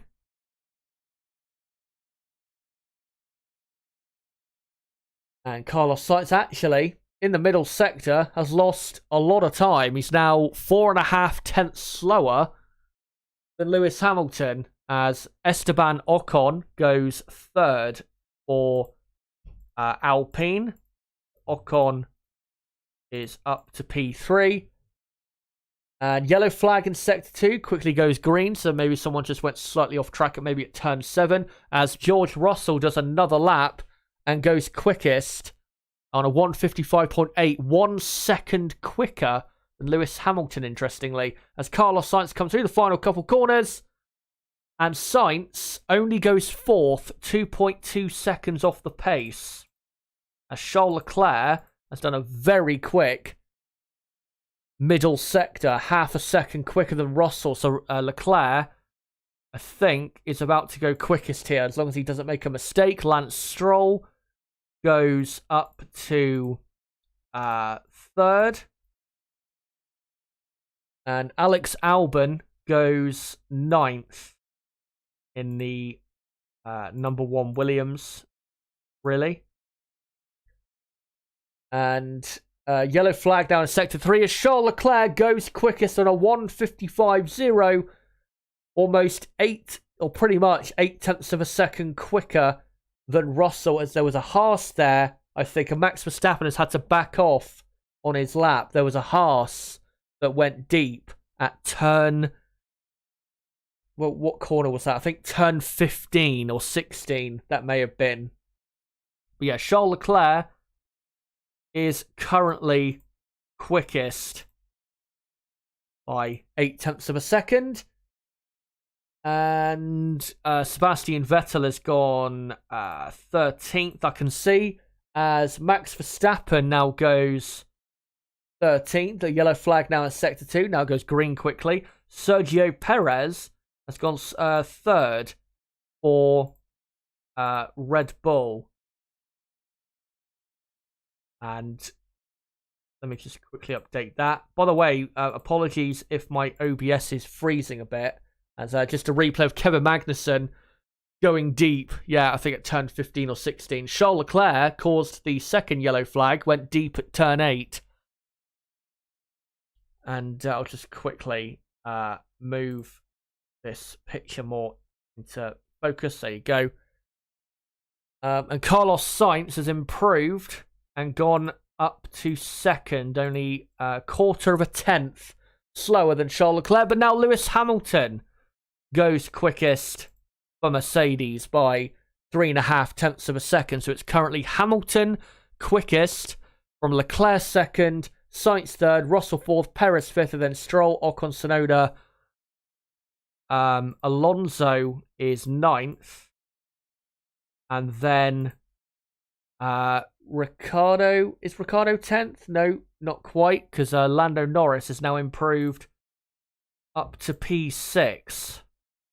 So Norris is now 6th, with Stroll 7th, Ocon 8th, Tsunoda 9th, Alonso 10th, Gasly 11th, Albon is 12th, Ricciardo is 13th, Verstappen is 14th, and then it's, Latifi now is 13th, so Verstappen 15th, and then it's Magnussen 16th, Schumacher 17th, and actually Sebastian Vettel has just gone up to P9. So in the drop zone now is Daniel Ricciardo, and the reason is because Max Verstappen has now gone quickest by 3 tenths of a second. So Max Verstappen now quickest for Red Bull. Zhou Guanyu goes 14th with his first flying lap in qualifying. Zhou, not a great first lap, I've got to say, considering he's on, or he should have better conditions, considering he's running later in the session. Bottas has gone 17th. So we've had lap times for all the drivers so far, as they're just asking Max on the radio how's conditions, and he says it's still inters, and then they say, okay, understood. Yeah, bit too damp out there on track for dry tyres, but I still think there's a possibility we can get to that point.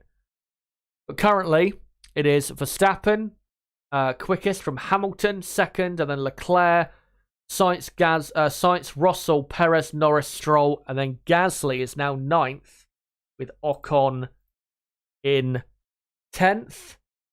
And then Vettel is 11th.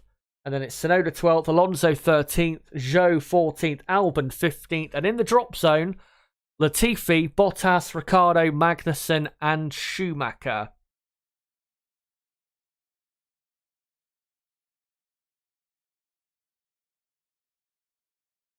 And Lance Stroll, we're just seeing, is coming up to complete another lap, and he now goes, Lance, up to P5 in the Aston Martin. Charles Leclerc returns to the top of the timesheet, so he's now a couple tenths of a second quicker on a 154.2 than Max Verstappen.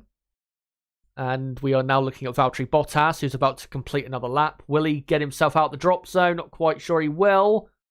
Actually, he will, by quite a bit, and goes up to P12. Bottas into Q2 at the moment. And Zhou Guanyu improves from 15th up to P8. So, and Ocon now goes up to 8th in the Alpine. And Sergio Perez now improves up to 3rd for Red Bull. So in the drop zone at the moment is Albon, Latifi in the 2 Williamses, Ricciardo in the McLaren, and then Magnussen and Schumacher in the 2 Haases. Is a replay of Max holding up Perez and Sergio asking, why did you stop Max there? I was pushing. And then they said, we thought you'd aborted. So a bit messy there, but at least Perez has improved all the way up to 3rd place. And losing the rear end big time in the middle of turn 9 is Max Verstappen. And yeah, just applying the throttle a bit too aggressively. Gonna explain that. And here's a replay of Albon locking his inside front going into turn 18. And then having to go down the escape road and spin his car back around again. So, really, we've only got, one final run now to go until the end of the session, because I think most people have pitted. They've either, sorry, if I can fucking speak English, they've either pitted or they're now on an outlap, having just put on fresh tyres and refueled. So, and Fernando Alonso has just improved. He's gone up to 8th from 15th.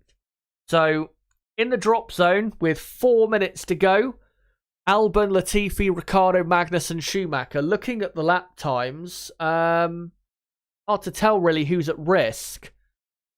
Really, you've got to look at, I would say, the Alpines in 8th and 9th, back from them all the way back to Tsunoda, obviously, in 15th, as to who's at risk.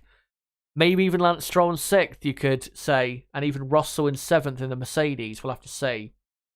Got to say, Lance Stroll is driving very, very well. As Ricciardo is in 18th, currently on a better lap. Didn't improve his first sector, though, which is very disappointing. And now, Ricciardo comes through the final corner of turn 23. And Ricciardo goes up to P12. So that's not a great improvement, really. But it might still see him get to Q2. Who knows? As Magnussen and Schumacher, who are 19th and 20th, are currently on proper laps. As Kevin Magnussen there running quite wide through turn 16. And yeah, we'll see how quick the Haas's can go. To Valtteri Bottas, who is the driver at risk in 15th. And Bottas has done a 157.6 so far in this session with just under 3 minutes to go. Here comes Kevin Magnussen to the line. This is going to be quite a fast lap. And it is. He goes up to P6. Where does Mick Schumacher go? P10. So that's a big improvement for those two. And again, like I said, in the build-up to qualifying, the track is going to improve a lot. And the track evolution, in terms of grip, is going to be a lot around this track today. I mean, normally it is quite big anyway, even if it's been dry all weekend. But because of the rain washing away the rubber and the new, green track, it is going to make things quite interesting in terms of, that aspect. But now with 2 minutes to go in the drop zone, Vettel, Bottas, Tsunoda, Albon, and Latifi. Alex Albon, though, we're looking at on board, is on a final flying lap.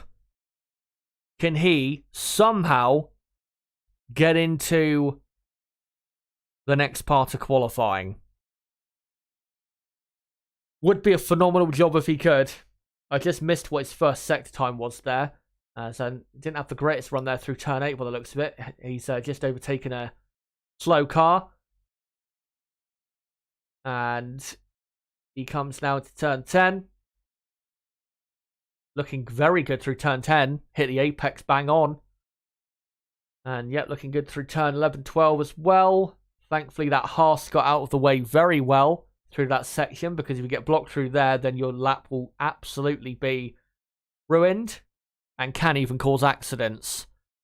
As Alex Albon comes to the middle sector point, and he is about 0.3 of a second inside the time he needs to get into Q2. So this is just about good enough at the moment, as Valtteri Bottas, I've just noticed, has improved up to P11. They're in the drop zone with what,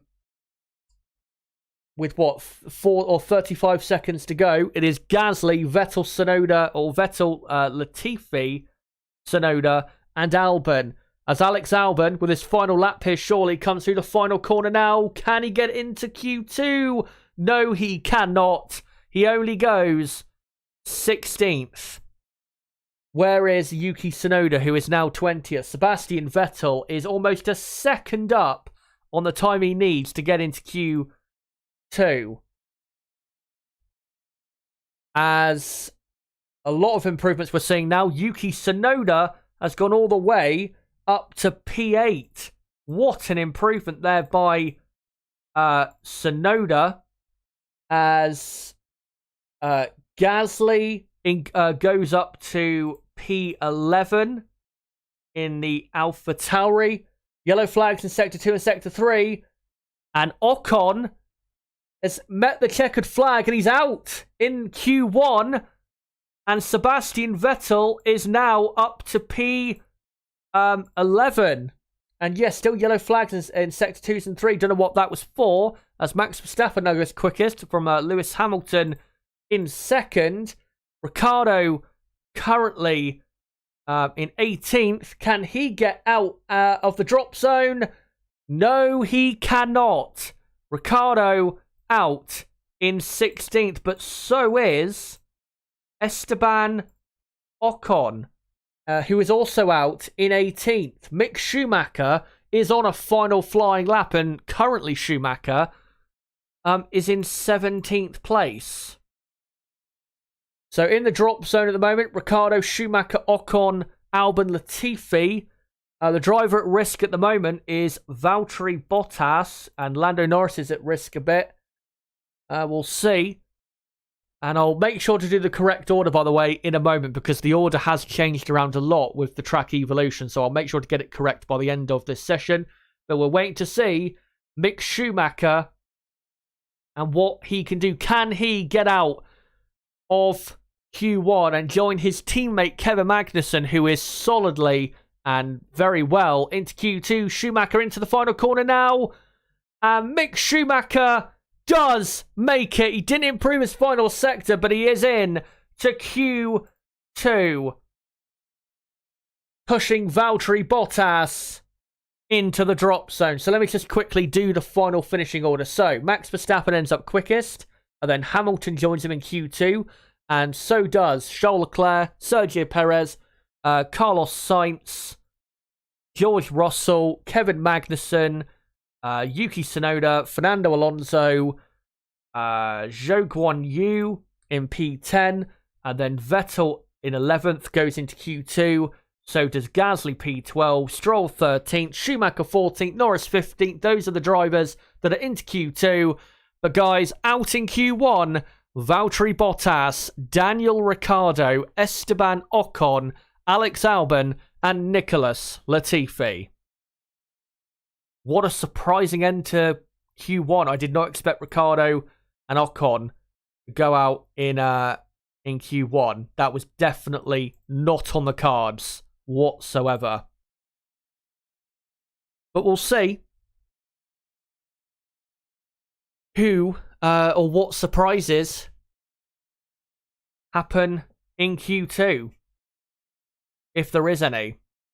And I'll get all of my stuff ready for Q2. Obviously, Q2, a 15-minute long session. I'll sync the timer up for the Q2 session at the 14-minute mark.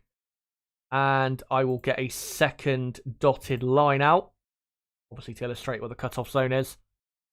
But let me know, guys, in the chat, what did you think of Q1 there, and what happened with Ricciardo, Bottas, Ricciardo, Ocon, Albon, and Latifi going out of Q1. Let me know in the chat. Let me just hold on. Let me just move the running order. Oh no, not that. Let me move the drivers, actually, the driver names slightly. Yeah, there you go. Yeah, that's actually, hold on, move it slightly up again.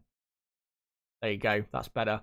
I just want to move this line up to there to illustrate what the cutoff zone is. And yeah, if you don't know, if you're new to Formula 1, at the end of Q2, if the drivers that are currently in 11th, 12th, 13th, and 14th, and 15th are in those positions, and at the end of Q2, they will start in those positions. So at the moment, it is, Vettel, Gasly, Stroll, Schumacher, Norris. And, got to say, McLaren, I mean, well, it's hard to say at the minute, but, because Daniel Ricciardo has been poor in qualifying a lot in 2022. But McLaren have still not shown great pace. Ocon says, are the brakes something? I didn't quite see the end of that radio message. So maybe there was some sort of issue there with Esteban Ocon's car that caused him to go out of the session.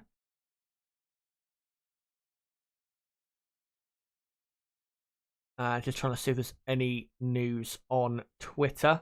Can't see anything at the moment. But get ready, guys, for...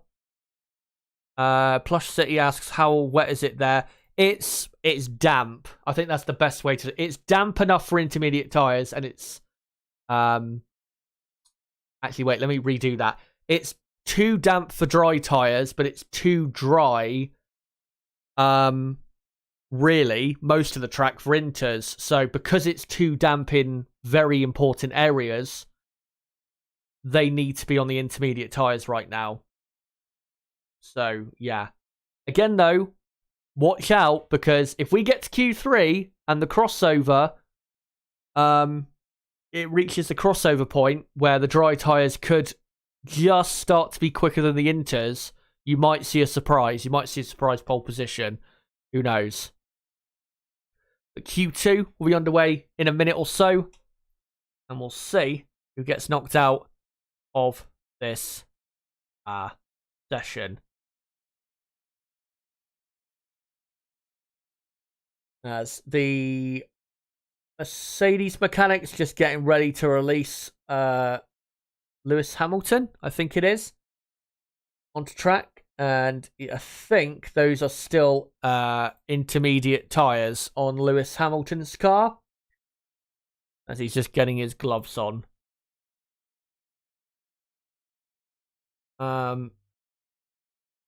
Right.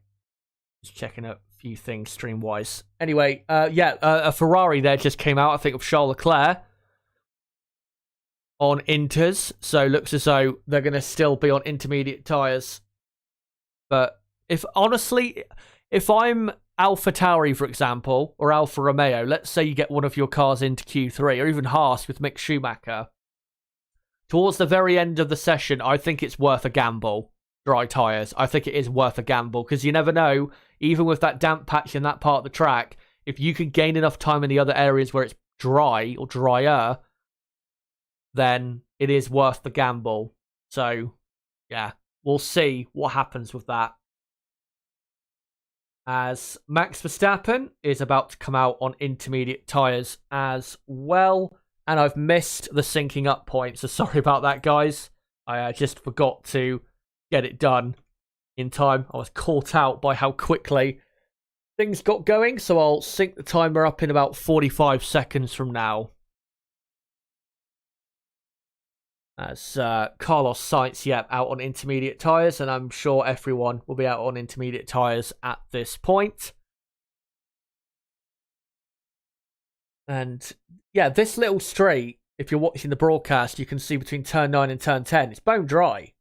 That's what I mean. In these parts of the track, it's worth being on the dry tyre, but because it's a bit wetter later on, that's what's making it a bit too difficult at the moment for dry tyres. But like I said, I think it is worth a gamble in Q3, because the reward would be pole position or very close to that.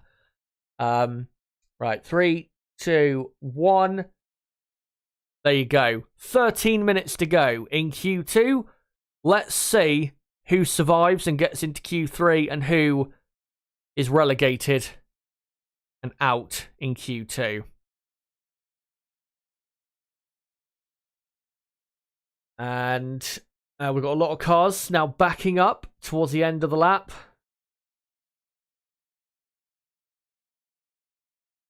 And we're just looking at Carlos Sainz at the moment, who is just coming into the final couple corners to get his lap started.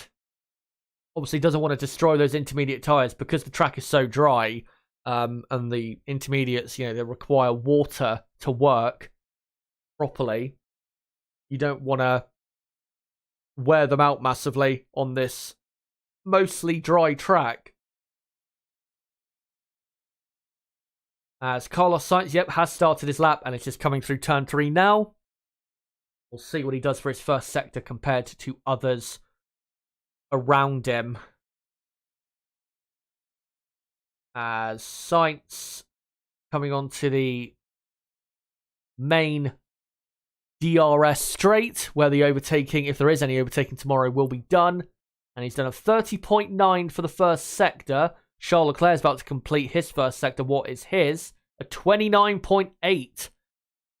1.1 seconds quicker. George Russell goes a lot slower than Leclerc as well in the first sector. So what a first sector. Charles Leclerc, he's finding some grip out there.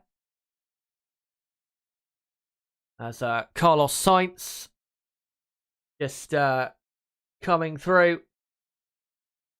Turn 11, 12 and into turn 13. The left-hand hairpin. Traction on the exit of that corner. Critical, especially in these conditions. And let's see what his middle sector time is like compared to Leclerc. So he's done a 1:16.7 so far for the lappers. Pierre Gasly has gone quickest. He's the first man to do a lap. So Gasly is quickest. Lando Norris now goes quickest for McLaren. The Lando is P1. Magnussen now goes third. With or now Alonso is up to second in the Alpine. We'll just quickly update that. As Carlos Sainz comes to line and only goes sixth. That's a pretty poor lap. As Charles Leclerc goes 1.6 seconds quicker than Lando Norris did and is quickest. Why was Sainz so slow on that lap? Just must have not had the confidence. As Lewis Hamilton goes second, 1.5 seconds off the pace. Leclerc, stunning pace from him to be that quick. Hamilton second, Norris third, Alonso fourth. As Verstappen, this is coming to the end of his lap. Verstappen did do a purple first sector, but not so in the middle part of the lap. As Verstappen is about to complete his lap, Lance Stroll is up to P5 for Aston Martin. As Max Verstappen comes to the line and is about 0.4 of a second slower than Leclerc and goes second for Red Bull, and Perez goes third for Red Bull. So it's second and third for Red Bull, both within half a second of Leclerc. So it's Leclerc, P1, from Verstappen second, Perez third, Hamilton fourth, Norris fifth, Alonso sixth, Stroll seventh, Gasly eighth, and then Vettel in ninth, with Magnussen 10th. And in the drop zone at the moment, Russell is 11th, 12th is Tsunoda, 13th is Zhou, 14th is Carlos Sainz, and 15th is Mick Schumacher. Obviously, Russell and Sainz have not quite got the confidence yet in this session. Sainz comes into the final corner now. And this is going to be a much quicker lap. Yes, it is. He goes much quicker and goes now up to fourth position in the Ferrari. And is 1.1 seconds still, though, behind his teammate. That's not good enough. He's got to improve on that. Got to be a lot closer.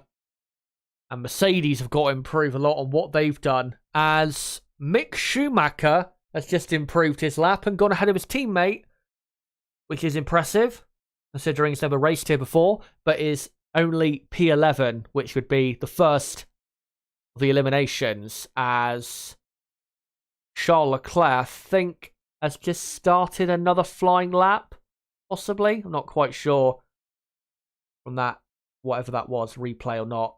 Russell is a replay of him locking his inside front into turn 8, that's why he's so slow. He lost a lot of time through that, probably a few tenths of a second.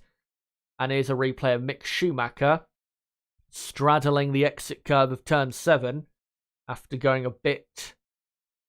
he clumped the inside curb maybe a bit too hard there, which I think probably pushed him out a bit further, and then locked his inside front for turn 8 and then had to spin his car back around. That was probably before he went into 11th place. As Pierre Gasly in 9th is on a better lap.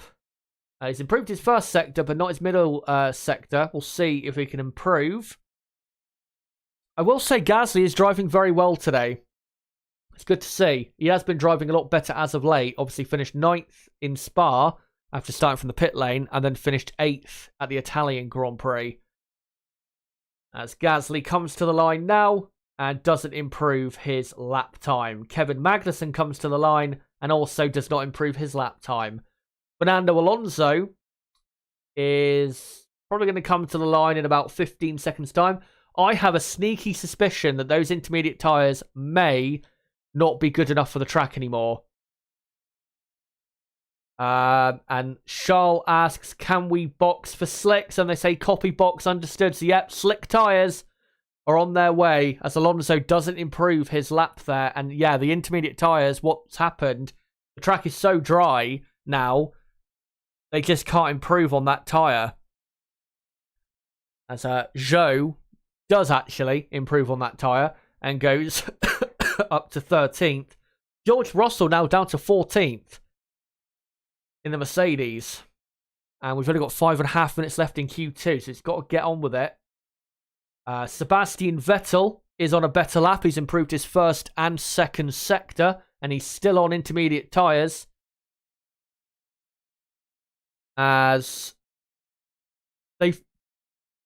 Oh, dear. Ferrari, I think, have made a mistake. They've pitted Leclerc, and they've put another set of intermediates on. That might come back to bite him. That might come back to bite him. I'm very surprised they did that. Are they putting dries on the Aston Martins? Yes, they are. Those are a bit slow there with the front right tyre. And as well, slow AlphaTauri getting the tyres on. But they're going for dries, so Ferrari. And what's this? This is George Russell on Inters as well. I think that's a mistake, in my view. Right now, I would be going for dry tyres. I really, really would. I think the time is right for dry tyres. And I think... I mean, there's only 4 minutes left, so people still have time to change their mind, especially the midfield runners. I think Ferrari might be caught out by that, as Russell has improved his first sector by a lot. And you'd expect him to improve a lot on this lap, because he did lose a lot of time on turn 8 on his personal best lap so far. Lewis Hamilton has done a purple middle sector on his lap so far. And yeah, there's a lot of people coming in for new tyres, but we don't know for sure as of yet who is on what. We know the 2 Aston Martins are on soft tyres, but yeah, it's hard to say with the others. I mean, we know the 2 Mercedes are on Inters, the Red Bulls are still on the pits, 2 Ferraris are on an outlap on intermediate tyres as well. Lewis Hamilton, I've just seen, has gone second for Mercedes. So he has improved. But will that be good enough to get him to Q3 if the dry tyres come alive for the people that are on them? We'll have to see. As George Russell is on a much better lap here for Mercedes. And he's now coming into the final couple corners, now into the final corner of turn 23. Can he get into the next part of qualifying? Yes, he does, but not majorly, only into P7 for Russell. And here's a replay of Lance Stroll on the soft tyres on his outlap. I think maybe just having a bit of a moment. Oh, yeah, and going down the escape road of turn 13. Thankfully, could get the car spun round again. It is a bit tricky for those drivers, but again, I still think it is worth that gamble. And we've got now just 2 minutes to go. And yeah, the only drivers on soft tyres are the 2 Aston Martins and Zhou in the Alfa Romeo. Stroll has completed his first sector, but has not improved at all on his personal best. And in the drop zone, reminder guys, right now is Vettel Schumacher, Magnussen, Zhou, and Tsunoda. Those are the drivers needing to get out here in Q2. And Lance Stroll just coming into turn 13 now. He might need, and yeah, he runs quite a bit wide through turn 13. Maybe it was just a tad too early for the dry tyres. Maybe, though, if he can get around quick enough on this lap, he might be able to get one final lap in, which would help bring these tyres more so up to temperature. So, yeah. We'll see if that does help. As we're now inside the final minute of Q2. And Carlos Sainz has improved his lap time, I've just seen, but he's not improved his position. He remains in P5. Yuki Tsunoda is on a better lap so far. He's on the intermediate tyres, so is Kevin Magnussen. They're both on a better lap at the moment by the looks of it on the sector time data. And so is Mick Schumacher. And yes, Tsunoda half a second up on Pierre Gasly so far on this lap. And Tsunoda now coming into the final sector. And yeah, no improvement. And Zhou saying, I have no grip. So yeah, I think it might have been just a tad too early for the people on soft tyres. Max Verstappen, interestingly, has come back into the pits. Hopefully for them, that doesn't come back to haunt them here in Singapore. As Yuki Tsunoda now comes into the final corner. Can he get into Q3? Yes, he can. He goes all the way up to 6th place, does Tsunoda. And we now wait for Kevin Magnussen, the next man to cross the line. The checkered flag now flying. Magnussen comes to the line and goes P8 in the Haas. And we now wait for Mick Schumacher. And we're also waiting for Pierre Gasly and Fernando Alonso to complete their laps. Alonso has just done a purple middle sector in the Alpine. As Lando Norris has improved his lap time but stayed in 7th. We'll see if that's good enough. As Mick Schumacher comes to the line. Is he into Q3, sorry. No, he is not. He only goes 13th. What a poor final sector there for Mick. Pierre Gasly now comes to the line. Can he get into Q3? Yes, he can. Pierre Gasly up to 6th position. Fernando Alonso up to 5th for Alpine. Lance Stroll, though, is improving on his personal best lap. Can he get into Q3? I don't think he can. No, he can't. Not improved his final sector and stays in P12. George Russell is in the drop zone as well in P11. 6,000ths of a second away. And he's out. Russell is out. Russell is out of qualifying in Q2. He's not been able to improve. And George Russell, what a big scalp that is. Russell was definitely going to be right up there for the, Q3 and the race tomorrow as well. And his chances of possible victory have ended, as far as I'm concerned. P11 on the grid. What a disaster that is for Russell and Mercedes. But yeah, the session is now finished. And now I will go through the final order of Q2. So into the top 10 shootout of Q3 is Charles Leclerc, Lewis Hamilton, Max Verstappen, Sergio Perez, Fernando Alonso, Carlos Sainz, Pierre Gasly, Yuki Tsunoda, Lando Norris and Kevin Magnussen. Just seeing a replay quickly of Sebastian Vettel. And yeah, locked his inside front. And both tyres actually going into turn 7. That cost him massively on his final lap there. So those are the drivers into Q3. Knocked out in Q2, George Russell, Lance Stroll, Mick Schumacher, Sebastian Vettel, and Zhou Guanyu. And now we wait about another 2 or 3 more minutes for Q3. And I'll sync up the timer for Q3 at the 11-minute mark. Obviously about a minute in. And yeah, what a surprise to see George Russell out in Q2. Just clearly didn't improve on that final lap. We'll have to see what happened there. But yeah, a big surprise. Other big surprises, both AlphaTauris into Q3. Great job. Especially Yuki Tsunoda. What a job by him. Never raced it before. Wet, tricky conditions, and he's gone and put it into the top 10. What a job by Tsunoda. Proving why he deserves another year at AlphaTauri, which he has secured for 2023. They announced it a few days ago, so good to see there for him.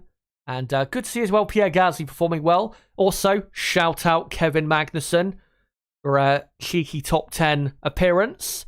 Been a while, I think, since his last Q3 appearance. A few races now. And then, yeah, looking at the people knocked down Q2. Obviously, Russell, what a disappointment that is. But the two Aston Martins, I think, yeah, looking back at it, I think it was just 2 or 3 minutes too early for the soft tyres. If they had waited, if they had done another lap on the Inters, I think they may have probably got both cars into Q3, to be honest. So, yeah, just a bit too eager there in hindsight, going for the soft tyres. But to be honest, I would have done the same thing because it was worth the risk. So, I'm not going to, massively complain. I think it was worth the risk. But guys, let me know right now in the chat. And yeah, I'm just reading in the chat from Miss Marquise saying, and Hamilton disqualified over his kills would be incredible. Yeah, I haven't actually seen any outcome to that investigation. I don't think there will be probably until after this session. I'll quickly check on Twitter. But let me know, guys, in the chat, who is getting pole position? Is it Leclerc, Verstappen? Vettel saying, we're out. On Team Radio, we're out. Fuck, it was too early for dries. Yeah, that is absolutely the case. A shame for Vettel that he's going to be starting in P14, but I think Aston Martin will have the pace to come through from there. And Russell on Team Radio just saying, well, I can't hear, obviously, and they're not showing what he's saying visibly. But, yeah, let me know in the chat, guys. Who do you think is going to get pole position? Leclerc, Verstappen, Sainz, Hamilton, Perez even? Let me know in the live chat. One thing I will say is it's going to be very interesting to see what tyres they come out on for the first run. My hope is it'll be Inters so that we get an interesting choice of tyre for that final run. And yeah, can't see any update in regards to what's happened there with Lewis Hamilton. Lots of people saying Leclerc. Hello to Nib, by the way, in chat. Good to see you. Hamilton. We have a couple Hamiltons, I think, there as well. Yeah, keep those comments coming in the chat. I just want to say quickly as well, don't forget, if you are new to the channel, to subscribe for more content like this, because we do Practice 3 qualifying and race watch-alongs for every Grand Prix in 2022, and we'll be doing so next weekend for the Japanese Grand Prix as well. So don't forget to subscribe if you are new to the channel. And also, for everyone watching right now, if you have not already, smash that like button to help out the channel. That would be great. And as well, if you want to keep up to date with my content, make sure to follow me on Twitter at ChazHD5, or just search on Twitter ChazHD. And you should be able to find me on Twitter. Yeah, Q3 about to get underway, and Max Verstappen is coming out on dry tyres. The dry tyres, the tyres of choice. And to be honest, I'm not massively surprised, because Lance Stroll, on his final lap, before he had his poor final sector and didn't end up improving in the end, was actually improving on his best lap on the soft tyres. So the soft tyres were the tyre of choice, probably at the very end of the session there, but you just needed to make sure you kept it on the island. As Ferrari are late in making a change in tyres. They've just now took the Inters off and put on dry tyres. Bit amateur hour at Ferrari. They really should have been on that a bit sooner. And now the dry tyres are on for Charles' cars. And the session, by the way, has got underway. I will get the timer on screen at the 11-minute mark, which will be about 40 seconds' time. And Lewis Hamilton, I'm sure, will be on dry tyres as well. And yes, he is. Soft tyres. It'll be interesting to see how the drivers cope with the grip on track, which isn't the greatest. It is still very green, the track. No real rubber down at all. After the very heavy rain washed away the rubber. And Lewis Hamilton now comes out of the pit lane. Is this the weekend that Lewis Hamilton breaks the drought of, the races he's gone without pole position? We will see. There you go. 11 minutes to go in qualifying on your screen right now. Let's see who will get one of the most important pole positions of the year here in Singapore. Tsunoda and Magnussen are on Inters, apparently. And they're on track as well. Yeah, Tsunoda and Magnussen are on intermediate tyres. And everyone else, Leclerc, Hamilton, Verstappen, Perez, Alonso, Sainz, Gasly and Norris are on the softs. That's a surprise. But, yeah. If the track remains dry for the rest of this session, which it should, the key here will be crossing the line at the last possible point to start your final flying lap to get access to the most amount of grip on track. That is the key. So when we get to the final run, yeah, whoever gets that final run is going to have a massive advantage over the other,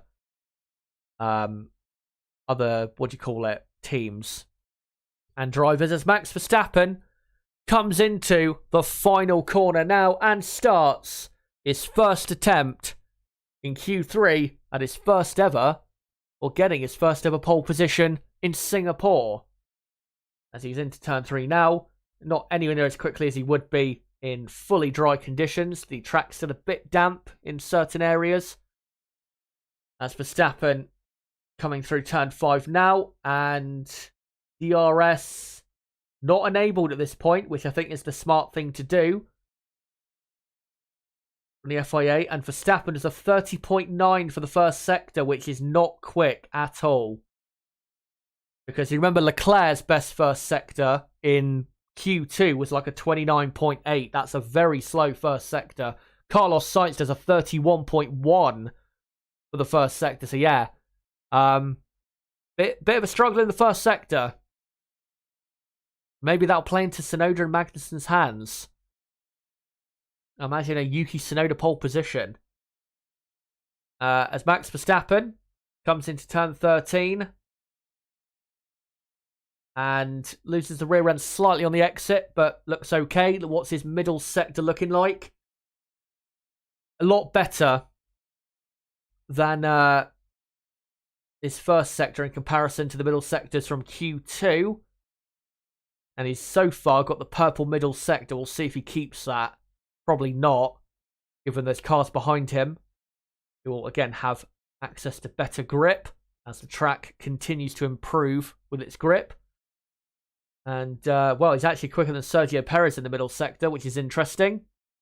As Max Verstappen is now just coming through the final couple corners. And into the final corner he comes now. And Max Verstappen goes quickest on a 1:56.9, which, yeah, that is not a very quick lap time. And Charles Leclerc has done a much quicker first sector middle sector, as Lewis Hamilton has done a purple sector 1 and sector 2. Yuki Tsunoda has gone quicker than Max Verstappen. Tsunoda currently on provisional pole. And Norris, I think, has gone third for McLaren. He has, because Perez has only gone 5th. Carlos Sainz is in P4. No, Alonso's now in P4 for Alpine. So, top 5 is Tsunoda, Verstappen, Norris, Alonso, Sainz. Charles Leclerc comes to the line and only goes second. So, Yuki Tsunoda keeps provisional pole position, but not for long, because the GOAT does the quickest lap so far in qualifying and goes to the top of the timesheets. Lewis Hamilton, 2 seconds quicker than Yuki Tsunoda. we know in changeable conditions, Lewis Hamilton is the best on the grid and quite possibly one of the best of all time, if not the best of all time in changeable conditions. And he is quickest. Max Verstappen, by the way, is on another flying lap, but he's not done a purple first or second sector. There's no threat to Hamilton for the moment. So it's currently Hamilton quickest, Tsunoda second, and then Leclerc third, Verstappen fourth, Norris fifth, Alonso sixth, and then Sainz in seventh, with Gasly eighth, Perez ninth, and Magnussen 10th. Magnussen on an outlap at the moment. And Yuki Tsunoda there, just I think moving out of the way of another driver, Fernando Alonso. Max Verstappen finishes that better lap, goes second, but still 1.2 seconds off Hamilton's pace. Lewis Hamilton is on an even better lap and is 1.2 seconds quicker than that personal best he's already done. Carlos Sainz improves to third. Lando Norris goes second for McLaren. Perez now jumps up to third. Where does Fernando Alonso go? Fernando Alonso onto provisional pole position by half a second, clear of Lewis Hamilton. Now Leclerc goes onto provisional pole, 6/10 quicker than him. And now Lewis Hamilton goes even quicker than that, 8/10 quicker than Leclerc. Yellow flag, sector 3, don't know what for. But Lewis Hamilton, 8.5 quicker than Leclerc, who is now in second. And then it's Alonso third. That's Gasly reversing out of the escape road to turn 18, I think. So yeah, it's currently Hamilton, Leclerc, Alonso, Norris, and then Perez in fifth. Where is Perez? There he is. Perez fifth, Verstappen sixth. Sainz in 7th, Tsunoda 8th, Gasly 9th, Magnussen 10th. And yeah, the Inters not working as well now as they were earlier for Tsunoda. As Max Verstappen on another flying lap. He's done a purple first sector, improved his middle sector, but who knows? Oh, big snap of oversteer, and he almost went into the wall on the exit of turn 22, I think that was, as Max Verstappen goes second. That was a scary moment for Verstappen. Could have easily slammed into the wall and ended his chance at pole position. As here is Sergio Perez, who's currently now in 6th. Carlos Sainz improves to 4th. I really am expecting a bit more than that from Carlos. He's got to improve. He's, just not really on the pace at the minute. As Sergio Perez goes 3rd for Red Bull. But no one at the moment, with 3 minutes and 20 seconds to go, can touch Lewis Hamilton. Will that remain that way? Hands on head in the Mercedes garage. They know how close they are to what would be a vitally important pole position. As Lewis Hamilton has just come over the start-finish straight and I think is now on a cool-down lap for a final attempt. As Kevin Magnussen currently in 10th. Has not done a lap time so far. Let's see what Kevin can do as he comes through the final corner now. And Magnussen goes 8th. I would have expected a bit more than that, but that's still okay. If he finishes up in 8th, that'd be a very good result for Kevin Magnussen. As Ferrari are preparing for a pit stop, are they? Not sure if that's the best decision, but it might work out for them. We'll see. But quickly, guys, the final, as we enter the final 2 minutes, as we're just in a replay of Gasly, him going down the escape road at turn 18. The top 10 at the minute, in the final 2 minutes of qualifying, it's Lewis Hamilton on provisional pole, Verstappen 2nd, Perez 3rd, Leclerc 4th, Sainz 5th, Alonso 6th, Norris 7th, Magnussen 8th, Tsunoda 9th, and Gasly in 10th. Let me know in the chat who gets pole. Will it be Hamilton? Will it be Verstappen? Will it be Leclerc? Will it be Norris or Alonso? Let me know in the chat. Charles Leclerc is on a much better lap. He's done a purple middle sector, and Max Verstappen is on his final lap in qualifying and has done a purple first sector, which is much quicker than he went before. And Leclerc now into turn 21 and 22. Or, sorry, 20 and 21. Now into turn 22 and 23. Charles Leclerc, does he go quickest? Yes, he does. Charles Leclerc on provisional pole by 1.3 seconds. Alonso has now gone second for Alpine. So Alonso on the front row at the moment with less than a minute to go in qualifying. As Max Verstappen has done a purple middle sector, he is on course at the minute for pole position. Oh no, he slid wide at turn 17. He lost quite a bit of grip and time there for sure. He might still be able to save it though. And the Red Bull looks quite slow through these final corners. Has he backed off? I'm not sure. I think he might have backed off for a final run, which would be a smart thing to do if he's got the fuel available. Pierre Gasly goes 7th for AlphaTauri with his most likely final attempt. Carlos Sainz now coming through the final couple of corners. Oh, he almost had a massive step oversteer and went right into the wall there. As Fernando Alonso very close maybe to getting pole here. Carlos Sainz goes 2nd for Ferrari. And I don't see, unless he can produce a bonsai or banzai final lap, him getting pole here. As Sergio Perez 2nd. And that is his session over. Only 0.02 of a second slower than Charles Leclerc. Here's Fernando Alonso as Lando Norris goes up to 4th. Hamilton has done a purple sector 2 as here comes Fernando Alonso to the line. And Alonso goes 4th ahead of Lando Norris. Max Verstappen, I think, is on a final lap, but he's not improved his first sector. Here comes Lewis Hamilton. Can he get pole position for the first time this year? To the line he comes. No, he doesn't. It's only 3rd.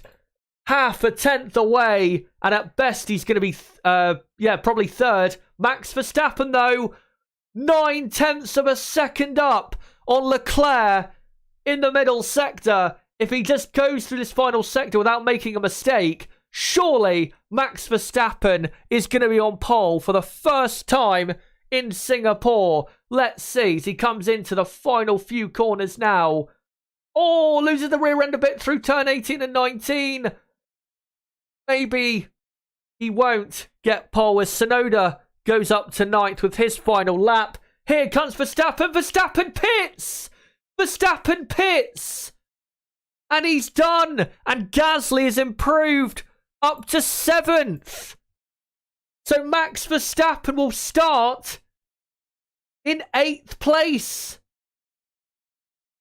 And he must have run out of fuel or something. But there, guys, is qualifying for 2022 Singapore Grand Prix. Charles Leclerc gets pole position for the 2nd Singapore Grand Prix in a row. Sergio Perez will line up on the front row alongside him. Lewis Hamilton is 3rd, with Sainz 4th, Alonso 5th, Norris 6th, Gasly 7th. Verstappen will start 8th. Just too scruffy in the end for Verstappen, sorry. Magnussen will start 9th with Tsunoda in 10th, and the rest of the field, it will be Russell 11th, Stroll 12th, Schumacher 13th, Vettel 14th, Zhou 15th, Bottas 16th, Ricciardo 17th, Ocon 18th, Albon 19th, and Latifi 20th. Guys, let me know right now in the chat, what do you think of what's just happened in qualifying?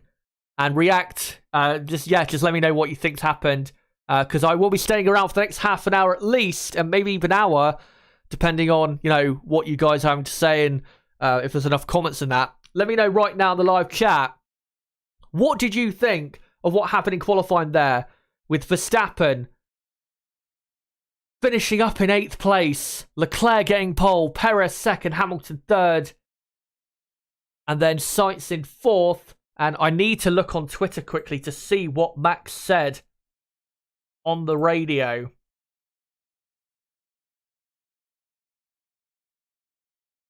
Red Bull told Max to abort his final lap. What a own goal that is.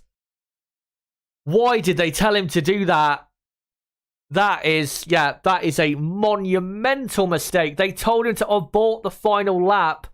Maybe because he was running out of fuel. I don't know, but that is a monumental error because he's got no chance of winning unless he gets really lucky tomorrow, because you can't realistically, unless you get lucky, like I said, win from 8th place on the grid in Singapore.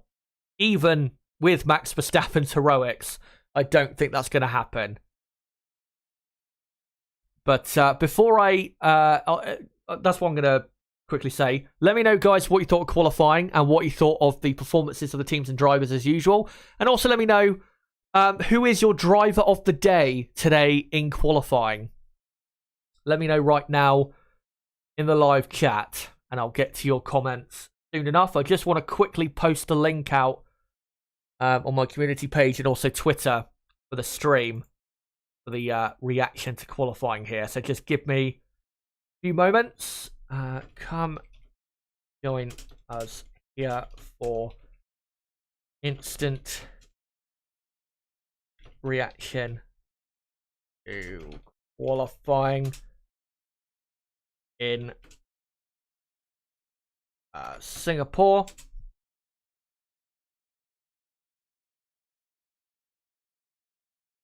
And I'll also quickly post that out on Twitter as well. So yeah, keep your comments coming, guys, and I'll get through them in the next however minutes we go. Come join us here for instant reaction to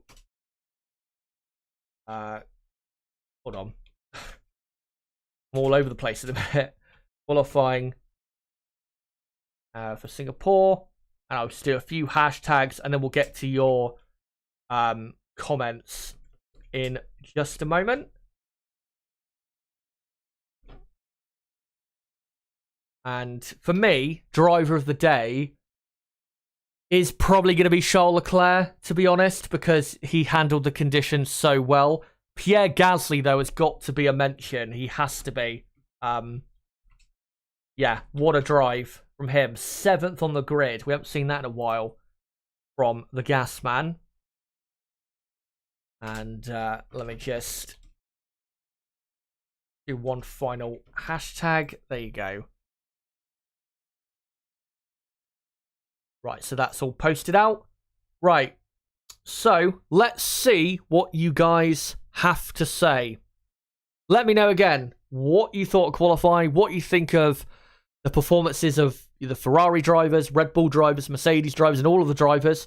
And again, let me know in the chat who is your driver of the day today. I'm going to go Charles Leclerc, but I will shout out Pierre Gasly because, yeah, that AlphaTauri car, let's be honest, is not very good. So to qualify 7th in tricky conditions, I think is a superb job, honestly. And as well, I've just noticed we're on 90 likes for the stream. Let's try, if you haven't, liked the stream already, let's try and get that over 100 or to 100 likes. That would be great. So let's try and do that in the final however many minutes I'm live for. Right, let's have a look at your comments. Let me see when your comments end from like the end of qualifying.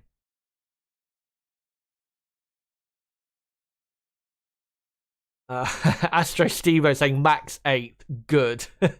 I love that. That's so brutally honest there.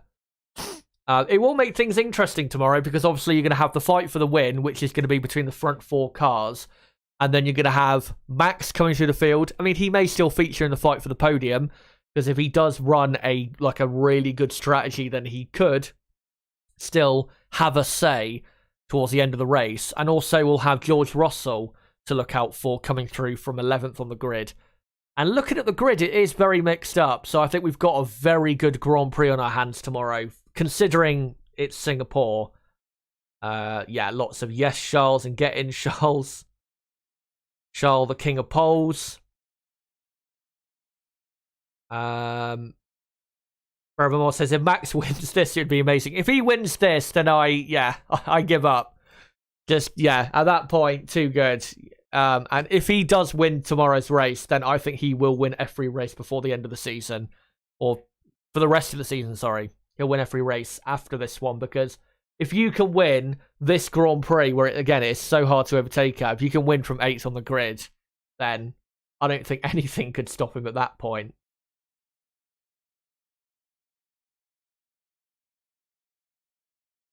But, yeah, let's get into some other comments from you guys in chat.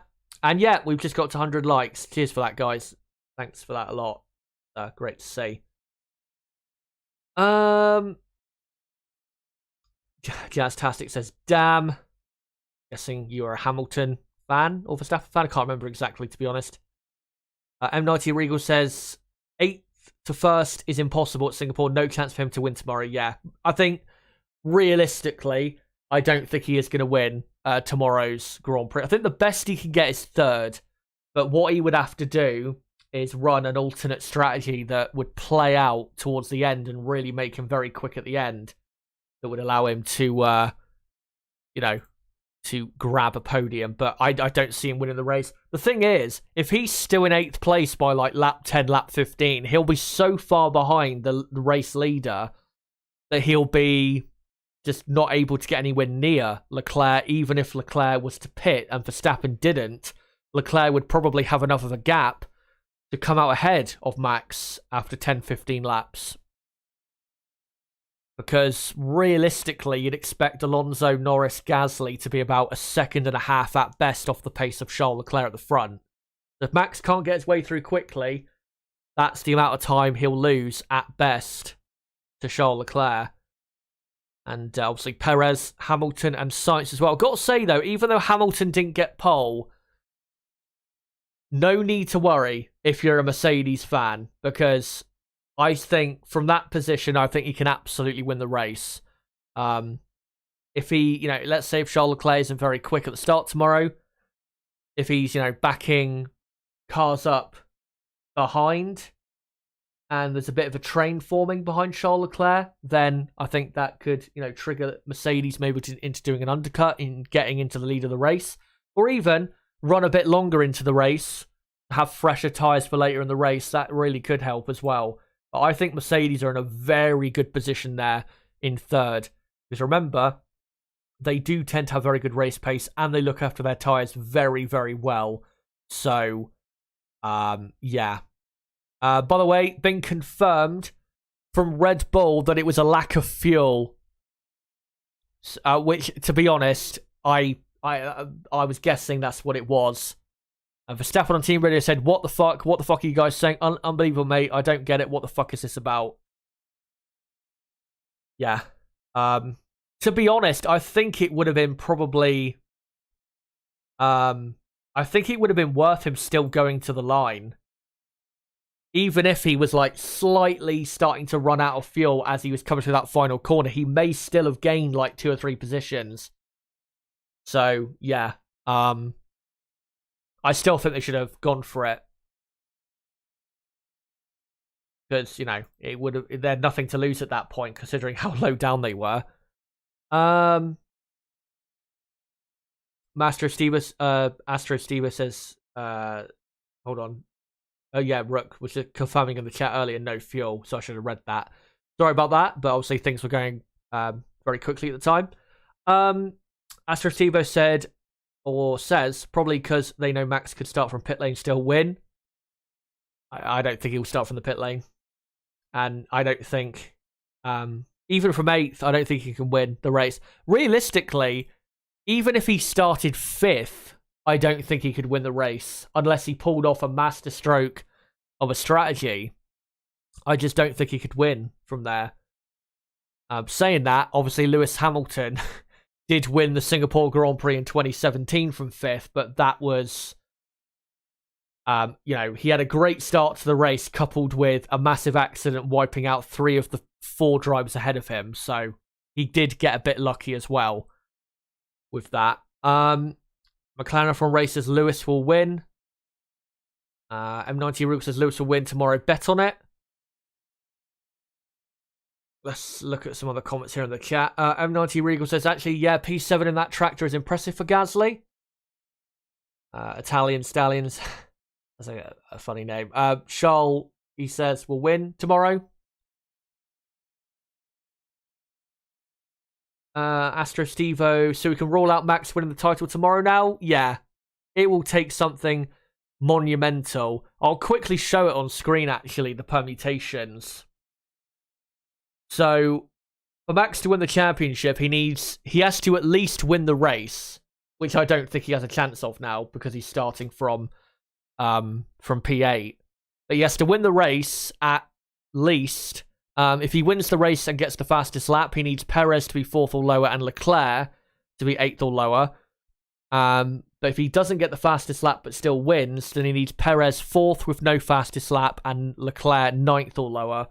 Realistically, given the grid, that's not possible, I don't think. So we will wait until Japan. And if Max is outscored by quite a few points tomorrow because of his grid position, he could have to wait until the US Grand Prix to clinch that World Championship. So we shall see. Hold on. Let me hide that timer. And I'll just... let me just quickly redo it. So it says over. How do I do it again? Let me just quickly put in the text there. Over. And there you go. So yeah, Q3 and qualifying obviously finished. But yeah, those are the permutations for Max to win the championship this weekend. We'll see what happens, but I'm 95% sure that he's not going to win the championship.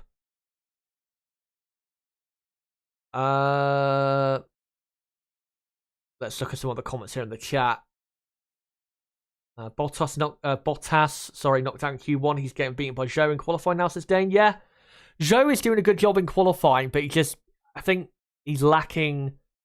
I don't think he's lacking pace in the race. I think it's just Alfa Romeo just don't have a car as quick as what they had earlier in the season, so we can't benefit from it.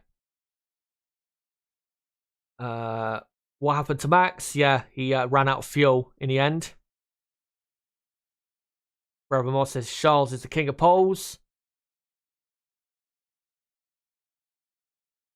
Madman Magic 69 says, yeah, even if there was a problem with Verstappen's car, I don't think bailing with 2 corners is worth starting 8th. Yeah, even if he ran out of fuel, like in between that final corner and the start-finish line, you may as well still go for it because he might, he might gain a couple positions. Remember, after that middle sector, he was 9/10 of a second up on Leclerc. So he was very quick. So it's not like he was slow anyway. Astro Steve says, remember Hamilton haters when it comes to Verstappen, it's just a car and a weak teammate and team orders and favoritism, isn't it? Or is it different when it's your guy? I roll. It's a bit spicy there, that comment. Let's find some more comments here. Oh, Jesus Christ. I'm just looking at the football scores at the minute, and they are a bit crazy. My team are 1-0 down. Liverpool are 2-0 down at home to Brighton. Loud screaming will be heard all across Melbourne right now. Loud screaming and probably crying as well. M90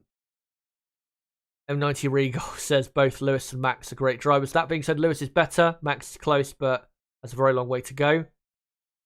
I think, well, I wouldn't say today proves that I still think Lewis is better than Max, but I do think Lewis is still the best driver in Formula 1. I know Max has been very good this season, but I still think Lewis is the best on the grid. I mean, last year, I would say Max performed better than Hamilton, but I don't think one season determines whether you're the best on the grid or not. I think it's, more so over a 2-3 season at least period. And I think this season, Lewis has been maybe not at his absolute best, but I think since the Canadian Grand Prix, Hamilton has been very, very good. And I think if he was in a car as quick as Ferrari and what Red Bull have, I think he would have won a lot of races this season, but obviously hasn't been able to. I remember he went on that run of podiums. What was it, 5 in a row? 5 podiums in a row. Very impressive, considering how slow the Mercedes has been this season. Yeah. So I think Lewis is still the best on the grid. I still think if you give him the best car, that it's game over for 99% of the grid. Right, let's have a look at some other comments here in the chat.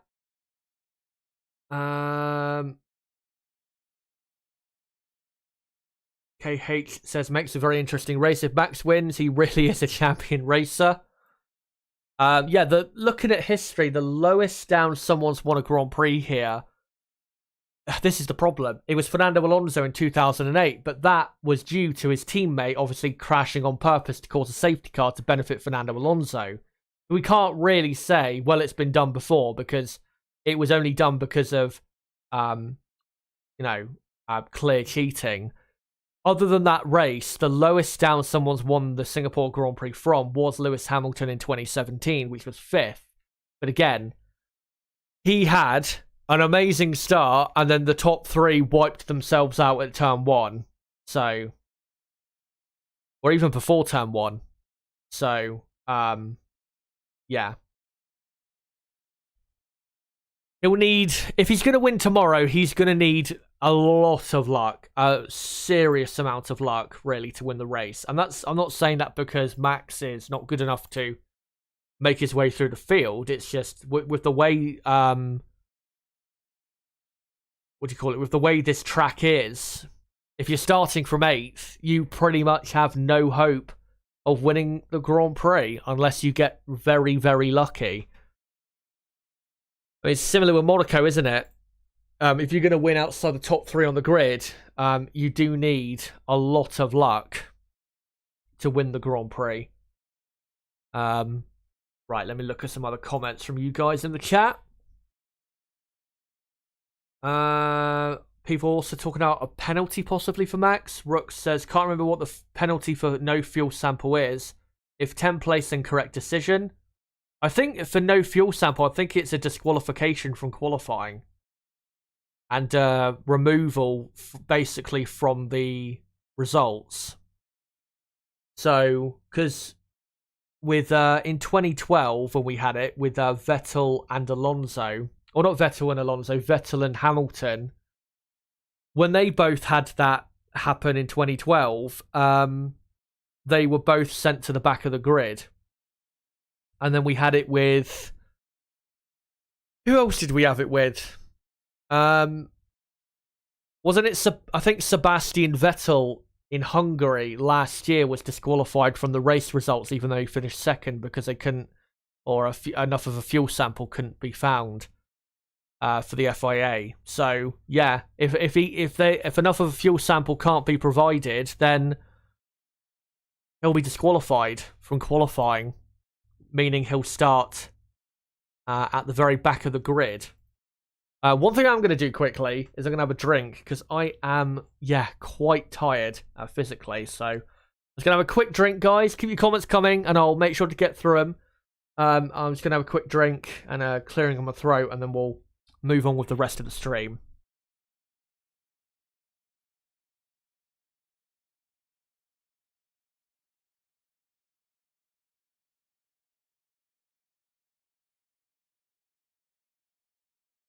Right, hopefully that should be a bit better. Let's look at some other comments here in the chat. Orbis says, hold on, let me find that comment. It just went past. Where is it? Orbis says, Perez will get orders to let Verstappen through on lap 4. You really think Verstappen's going to be up to 3rd on lap 4? That's, yeah, very ambitious thinking. Lameo the Void says P10 to P1 in Hungary with a spin. Max almost always comes back. With Hungary, though, it is a bit easy to overtake there. I've just seen Chris Medland tweet. Because you remember I talked about Lewis Hamilton was summoned to the stewards before some violation possibly of the International Sporting Code to do with, I think, jewelry or stuff like that. Mercedes, Chris Medland has just tweeted, Mercedes summoned to the stewards for a, quote, inaccurate self-scrutineering form relating to Hamilton's car. And then he goes on to say, could well relate to jewelry. Lewis Hamilton might get a disqualification, not just from the qualifying session, from the race as well. We'll have to see how that plays out. Frank Trigg says, yeah, failure to provide a fuel sample leads to disqualification. Yeah, so if they can't provide a fuel sample, he'll be sent to the back of the... Or he'll be starting from the pit lane. Will Max. Astro Stever says, with our luck, with our... when he says our, he means F1 fans' luck. Perez and Leclerc will collide and cause chaos. Will mean Verstappen win tomorrow. I don't want that, but won't rule it out. Yeah, you never know what can happen at the start of a Singapore Grand Prix. I know to say that after what happened in 2017, where we had an absolutely monumental start and crash at the start as well.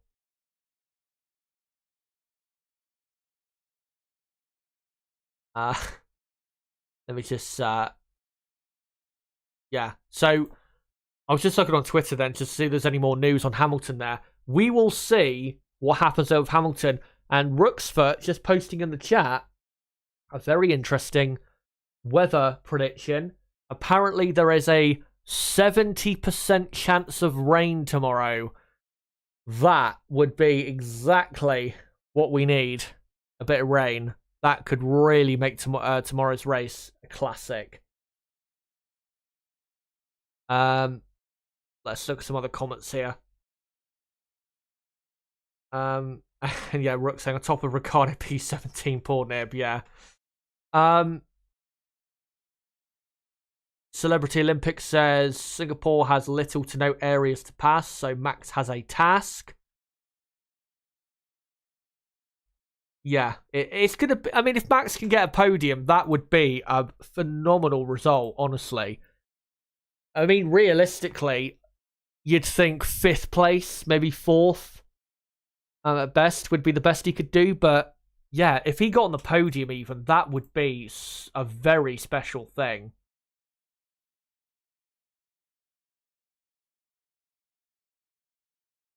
I've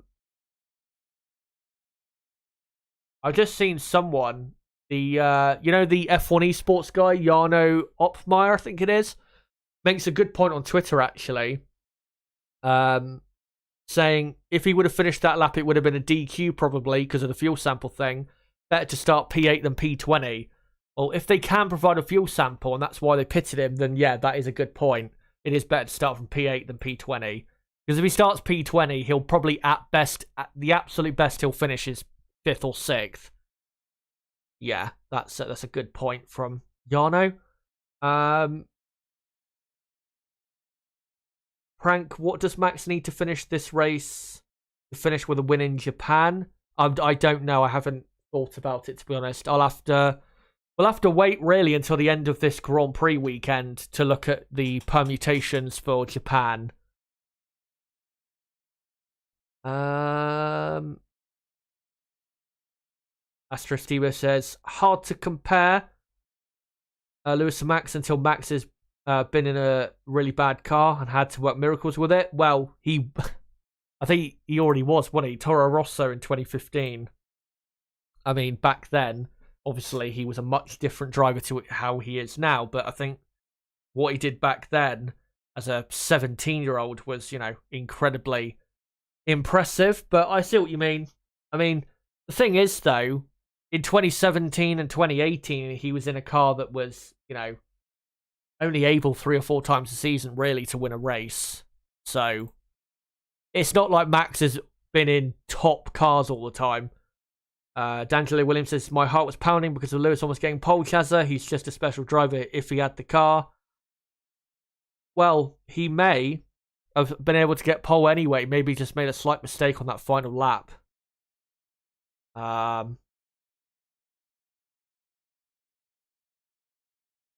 Rook asks, pit stop strat and likelihood of safety cars at this track, Chazza? Well, the likelihood of safety cars is 100%. There's a 100% record of safety cars at the Singapore Grand Prix, so there will be a safety car at some point. So that's where Max Verstappen and George Russell, you have to remember him, by the way, starting P11, that is when they will have to make their money in tomorrow's race, and taking or capitalizing on that.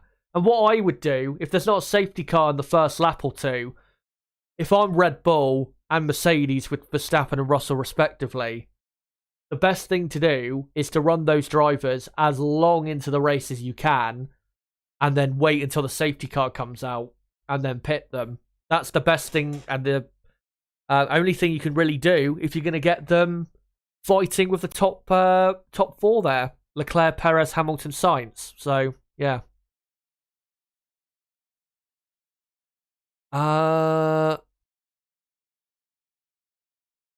Let's have a look at what you guys are saying in the chat. Omen says, if Max had continued to cross the line and then run out of fuel, he would have started at the back of the grid due to being unable to provide a fuel sample. Yeah, maybe that's what it was. We'll have to hear or see what Red Bull say. Paul James Squibbs asks, how would you rate Max now up against a young Hamilton of the same age? Max is now 25. He actually turned 25 yesterday, if you guys don't know. Lewis, when he was 25, that was 2010? I would say Verstappen is better than Hamilton was when they were both 25. But you you do have to put an asterisk next to that because Max has been in Formula 1 for 8 years. Or almost 8 years now. Lewis was only in Formula 1 by the time he was 25. That was only in 2010 when he was 25. That was only his 4th season, when Max is now in his 7th, 8th season. So that does make a big difference, to be honest. Well,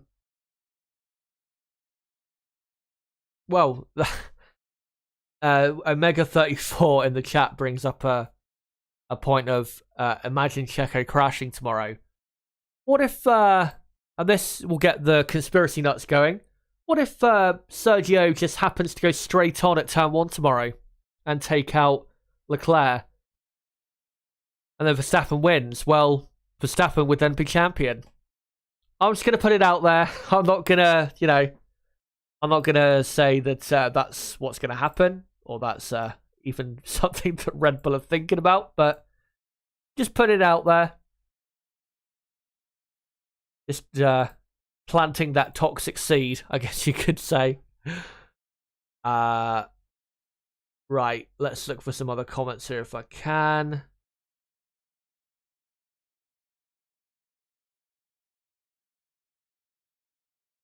I'm just trying to see, find some good comments here. And also, want to make sure I don't miss any from certain people. Lab Gorilla says Verstappen will be second by lap 4. Easy. Come on. I know Lab Gorilla, you're very, you got a lot of PTSD at the minute from the last 3 races, but come on.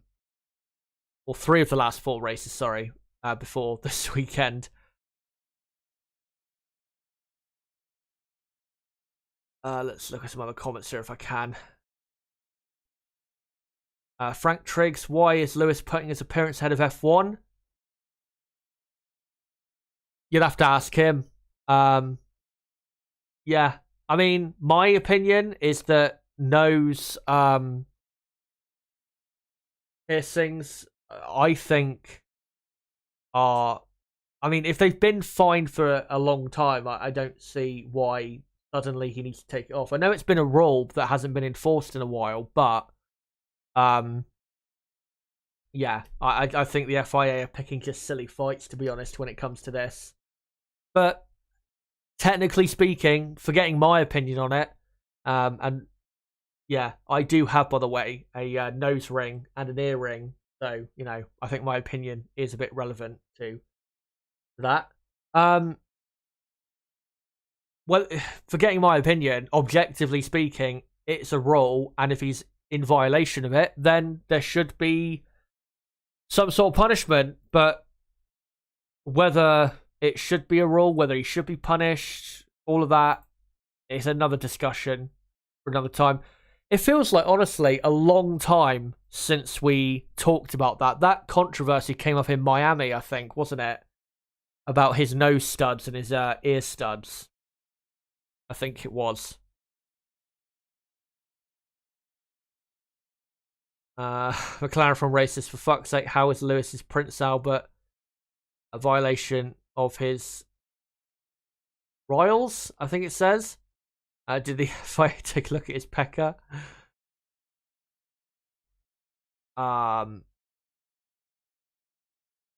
Let's find some other comments here if I can. Rooksfoot says, where a barrier is an inch away at 200 mile an hour, jewelry ain't going to affect a thing. That's true, but that's not why they're enforcing. They're enforcing it for, I think, fire reasons, because it's a fire hazard. Astro Steve, how many would Senna have won had he lived, or Clark, or Ascari, or who knows, Wolfgang von Trips, or Beloff, or Bianchi? For Senna, I mean, he's on what, 41 wins for his career. He would have won probably, I think, another 15 to 20 wins. He would have been probably sitting in 3rd right now had he lived until he, you know, retired from F1.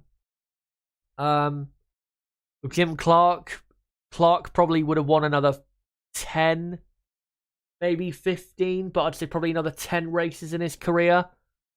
10 to 15 races, something like that.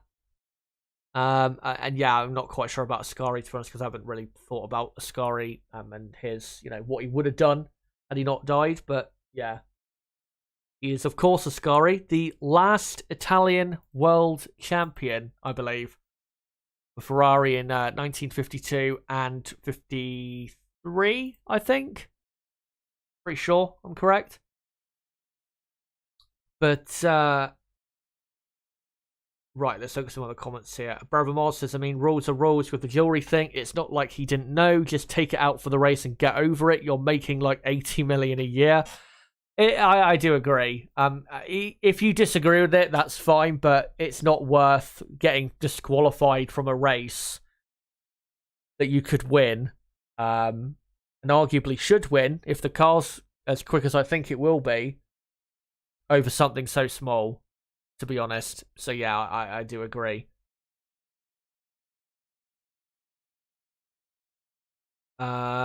Let's see if I can find any more comments. Make sure to keep them coming, guys.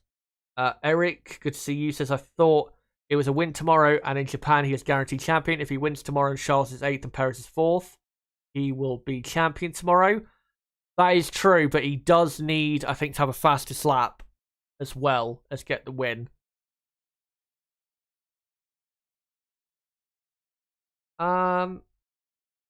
If there's any other comments here I can find. Miss Marquis says Crashgate 2.0. It would be, yeah. That would be. If Perez does crash with Leclerc at turn 1, you can guarantee there's going to be those accusations thrown around, not just on F1 Twitter, and social media, but probably by Ferrari as well, knowing them.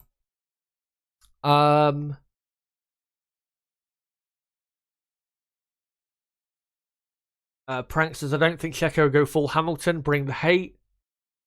Eric says, I think the only way Max could not win the champion if he gets injured tomorrow or in Japan and Charles wins every race, or maybe Perez wins every race. Well, let's not talk about that in case, it turns out to actually happen. M90 Regal says, Verstappen will be champion without a doubt, but won't be till Austin or Mexico. I think he needs to be 104 or 105 points clear at the conclusion of the Japanese Grand Prix to be champion. So, if he can finish third tomorrow, for example, and Leclerc finishes first and Perez finishes second, and let's say Leclerc is the man to finish in second in the championship this year, and stays at second for the rest of the season, then the gap would go down to 106 points. As long as Max then beat Leclerc in Japan, I think Max would be champion. So it's very possible he wins the title at Suzuka. So let's not get too ahead of ourselves. Ariana Canfield says, if I was Hamilton, I might want to give the FIA a hard time. However, I could.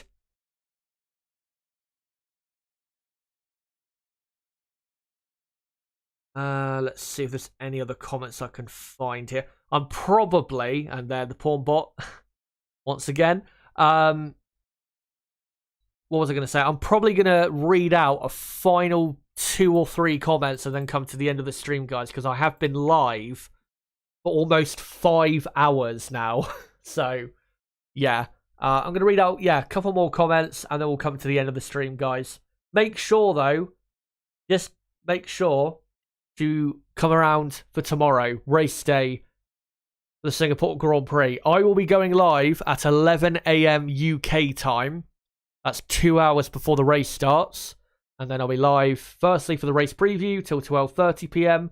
And then from 12:30 p.m. till 3 p.m. UK time with the race watch-along. The race starts at 1 p.m. UK time. And I should be joined by Niblo, my co-commentator. And then from 3 till 4 p.m. or whenever, I will react with you guys to the events of the Singapore Grand Prix, so make sure to join me for that tomorrow. M90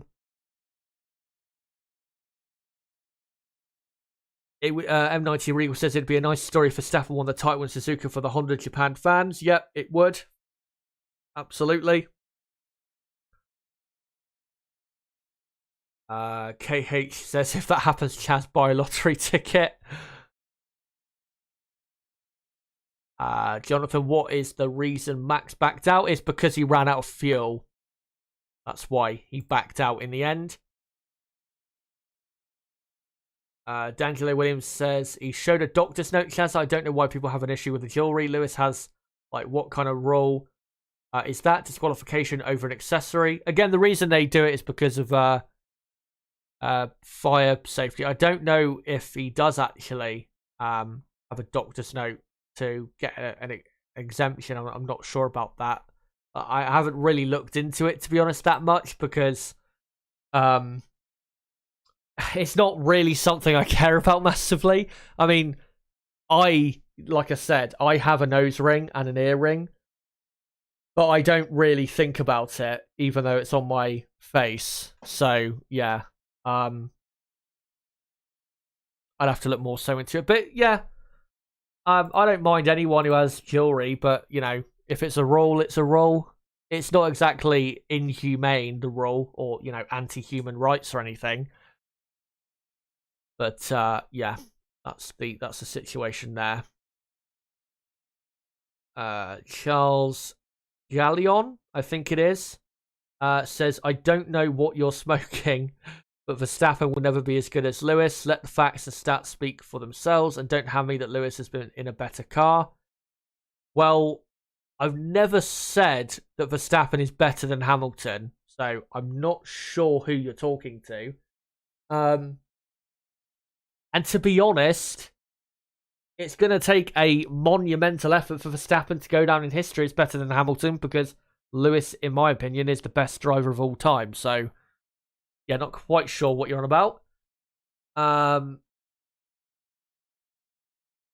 Astro Steve was saying silly rule though. Yeah, I understand what you mean, but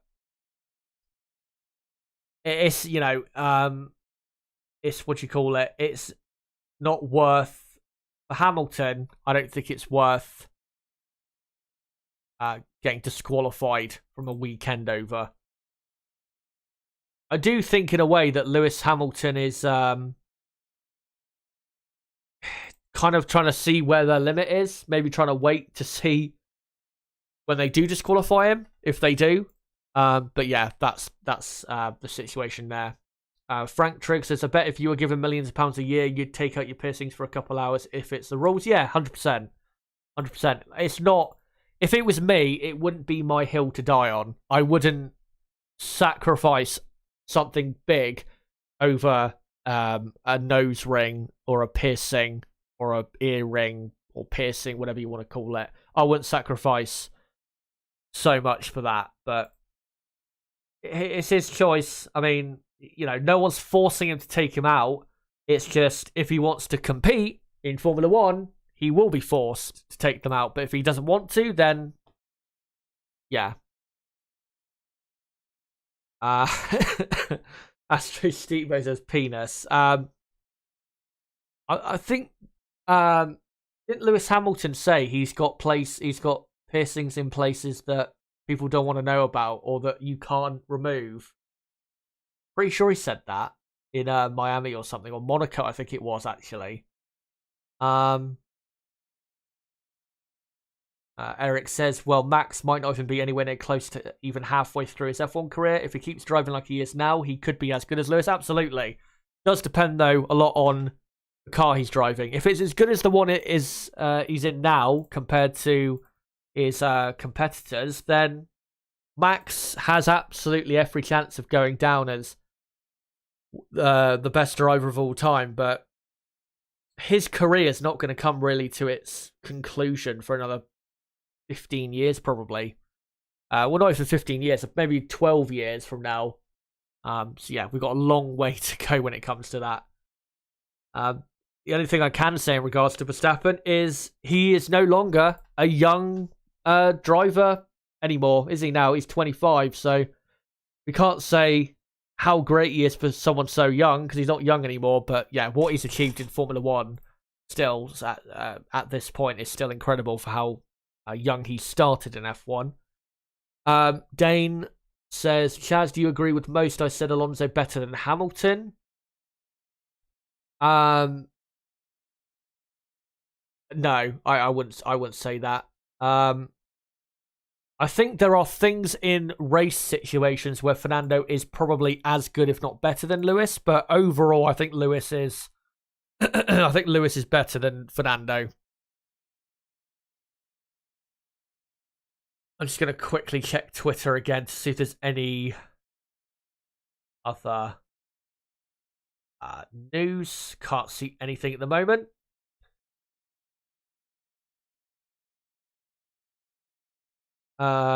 King plus side William says, why are you talking rubbish again? Max going down as best driver of all time.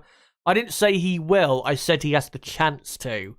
Try and actually listen to what I'm saying before you make a comment. Jesus fucking Christ. Eric says, is Max already to Lewis what Alonso was to Michael Schumacher? And someday someone new and younger can put an end to Max's dominance? Yeah, I mean, that does tend to be the way things happen. I mean, you could argue that Michael Schumacher put an end to the dominance of Senna and Prost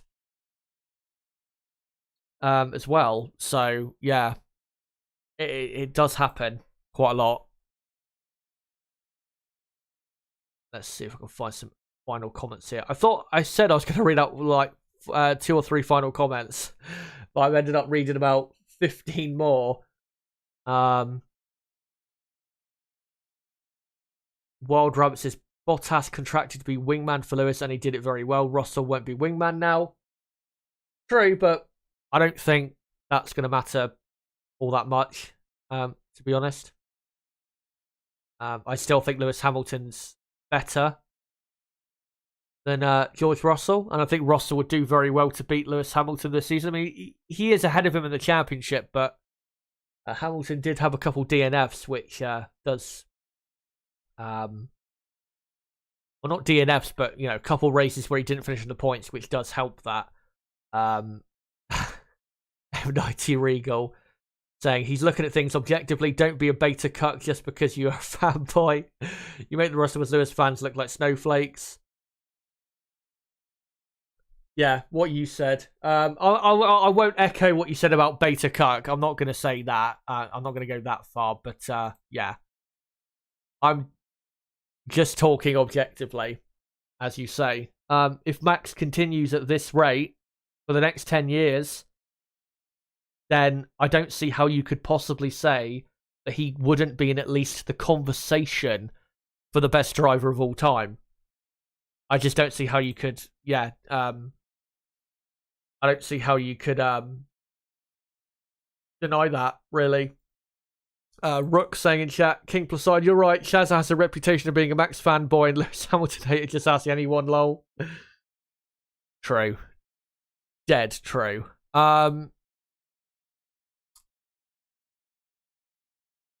Let's see if I can find one final comment to finish on. Just having a look through the chat.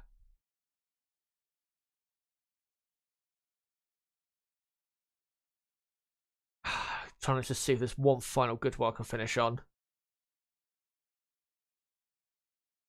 Let me scroll up a bit more. I'll finish on this one from Eric, who asks, do you think we'll see a driver on the podium who is not driving for Red Bull, Ferrari or Mercedes still this year? Only once that's happened this year so far. Yeah, Lando Norris finished on the podium for McLaren at Imola. Hold on, sorry. Lewis Hamilton, it's just been reported, has told Sky F1 that his nose became infected after he took out his nose stud, so it's back in to prevent infection. Might get away with that if he can prove that. Yeah, he might get away with that because, if the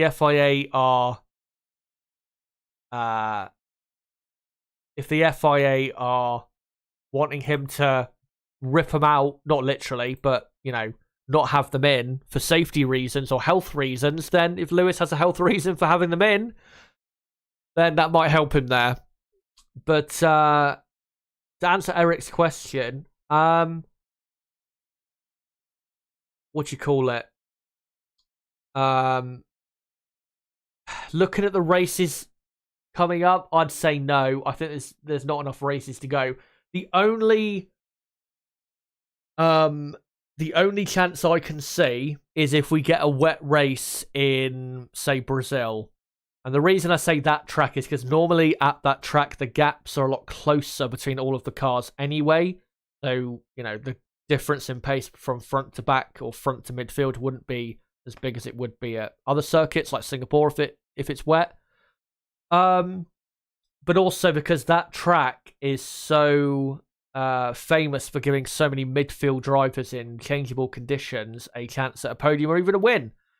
For example, Giancarlo Fisichella won the Brazilian Grand Prix in 2003 in a Jordan that was very slow that year. Nick Heidfeld had a podium in a Sauber in 2001, which was a decent car that year, but nowhere near the pace of the front-running cars that year. And yeah, we've had other Grand Prix there where we've had some surprise podium sitters. So I think if we get a wet race at, Interlagos or maybe even US Grand Prix at the Circuit of Americas, then I think, we could get a podium for a midfield team. But unless that happens, or if that doesn't happen, then I don't see how I don't see how a midfield team can get on the podium, unless obviously there's enough retirements from the top three teams. But yeah, with how reliable these cars are these days, you'd be hoping, I think, for a lot. Anyway, Guys, that is it for this stream. I've been live now for 5 hours and 10 minutes. Thank you guys for coming along for this stream. Been great to have you all here. And yeah, tomorrow, make sure to join me for the race watch along and the race day coverage here on the channel. And if you are new to the channel, don't forget to subscribe for that content. I'll be going live at 11 a.m. UK time. And then, yeah, first leg will be until 12:30 p.m. We'll be doing the race preview. 12:30 p.m. until 3 p.m. UK time, I'll be doing with Nib, hopefully, my co-commentator, the race watch-along. The race starts again at 1 p.m. UK time.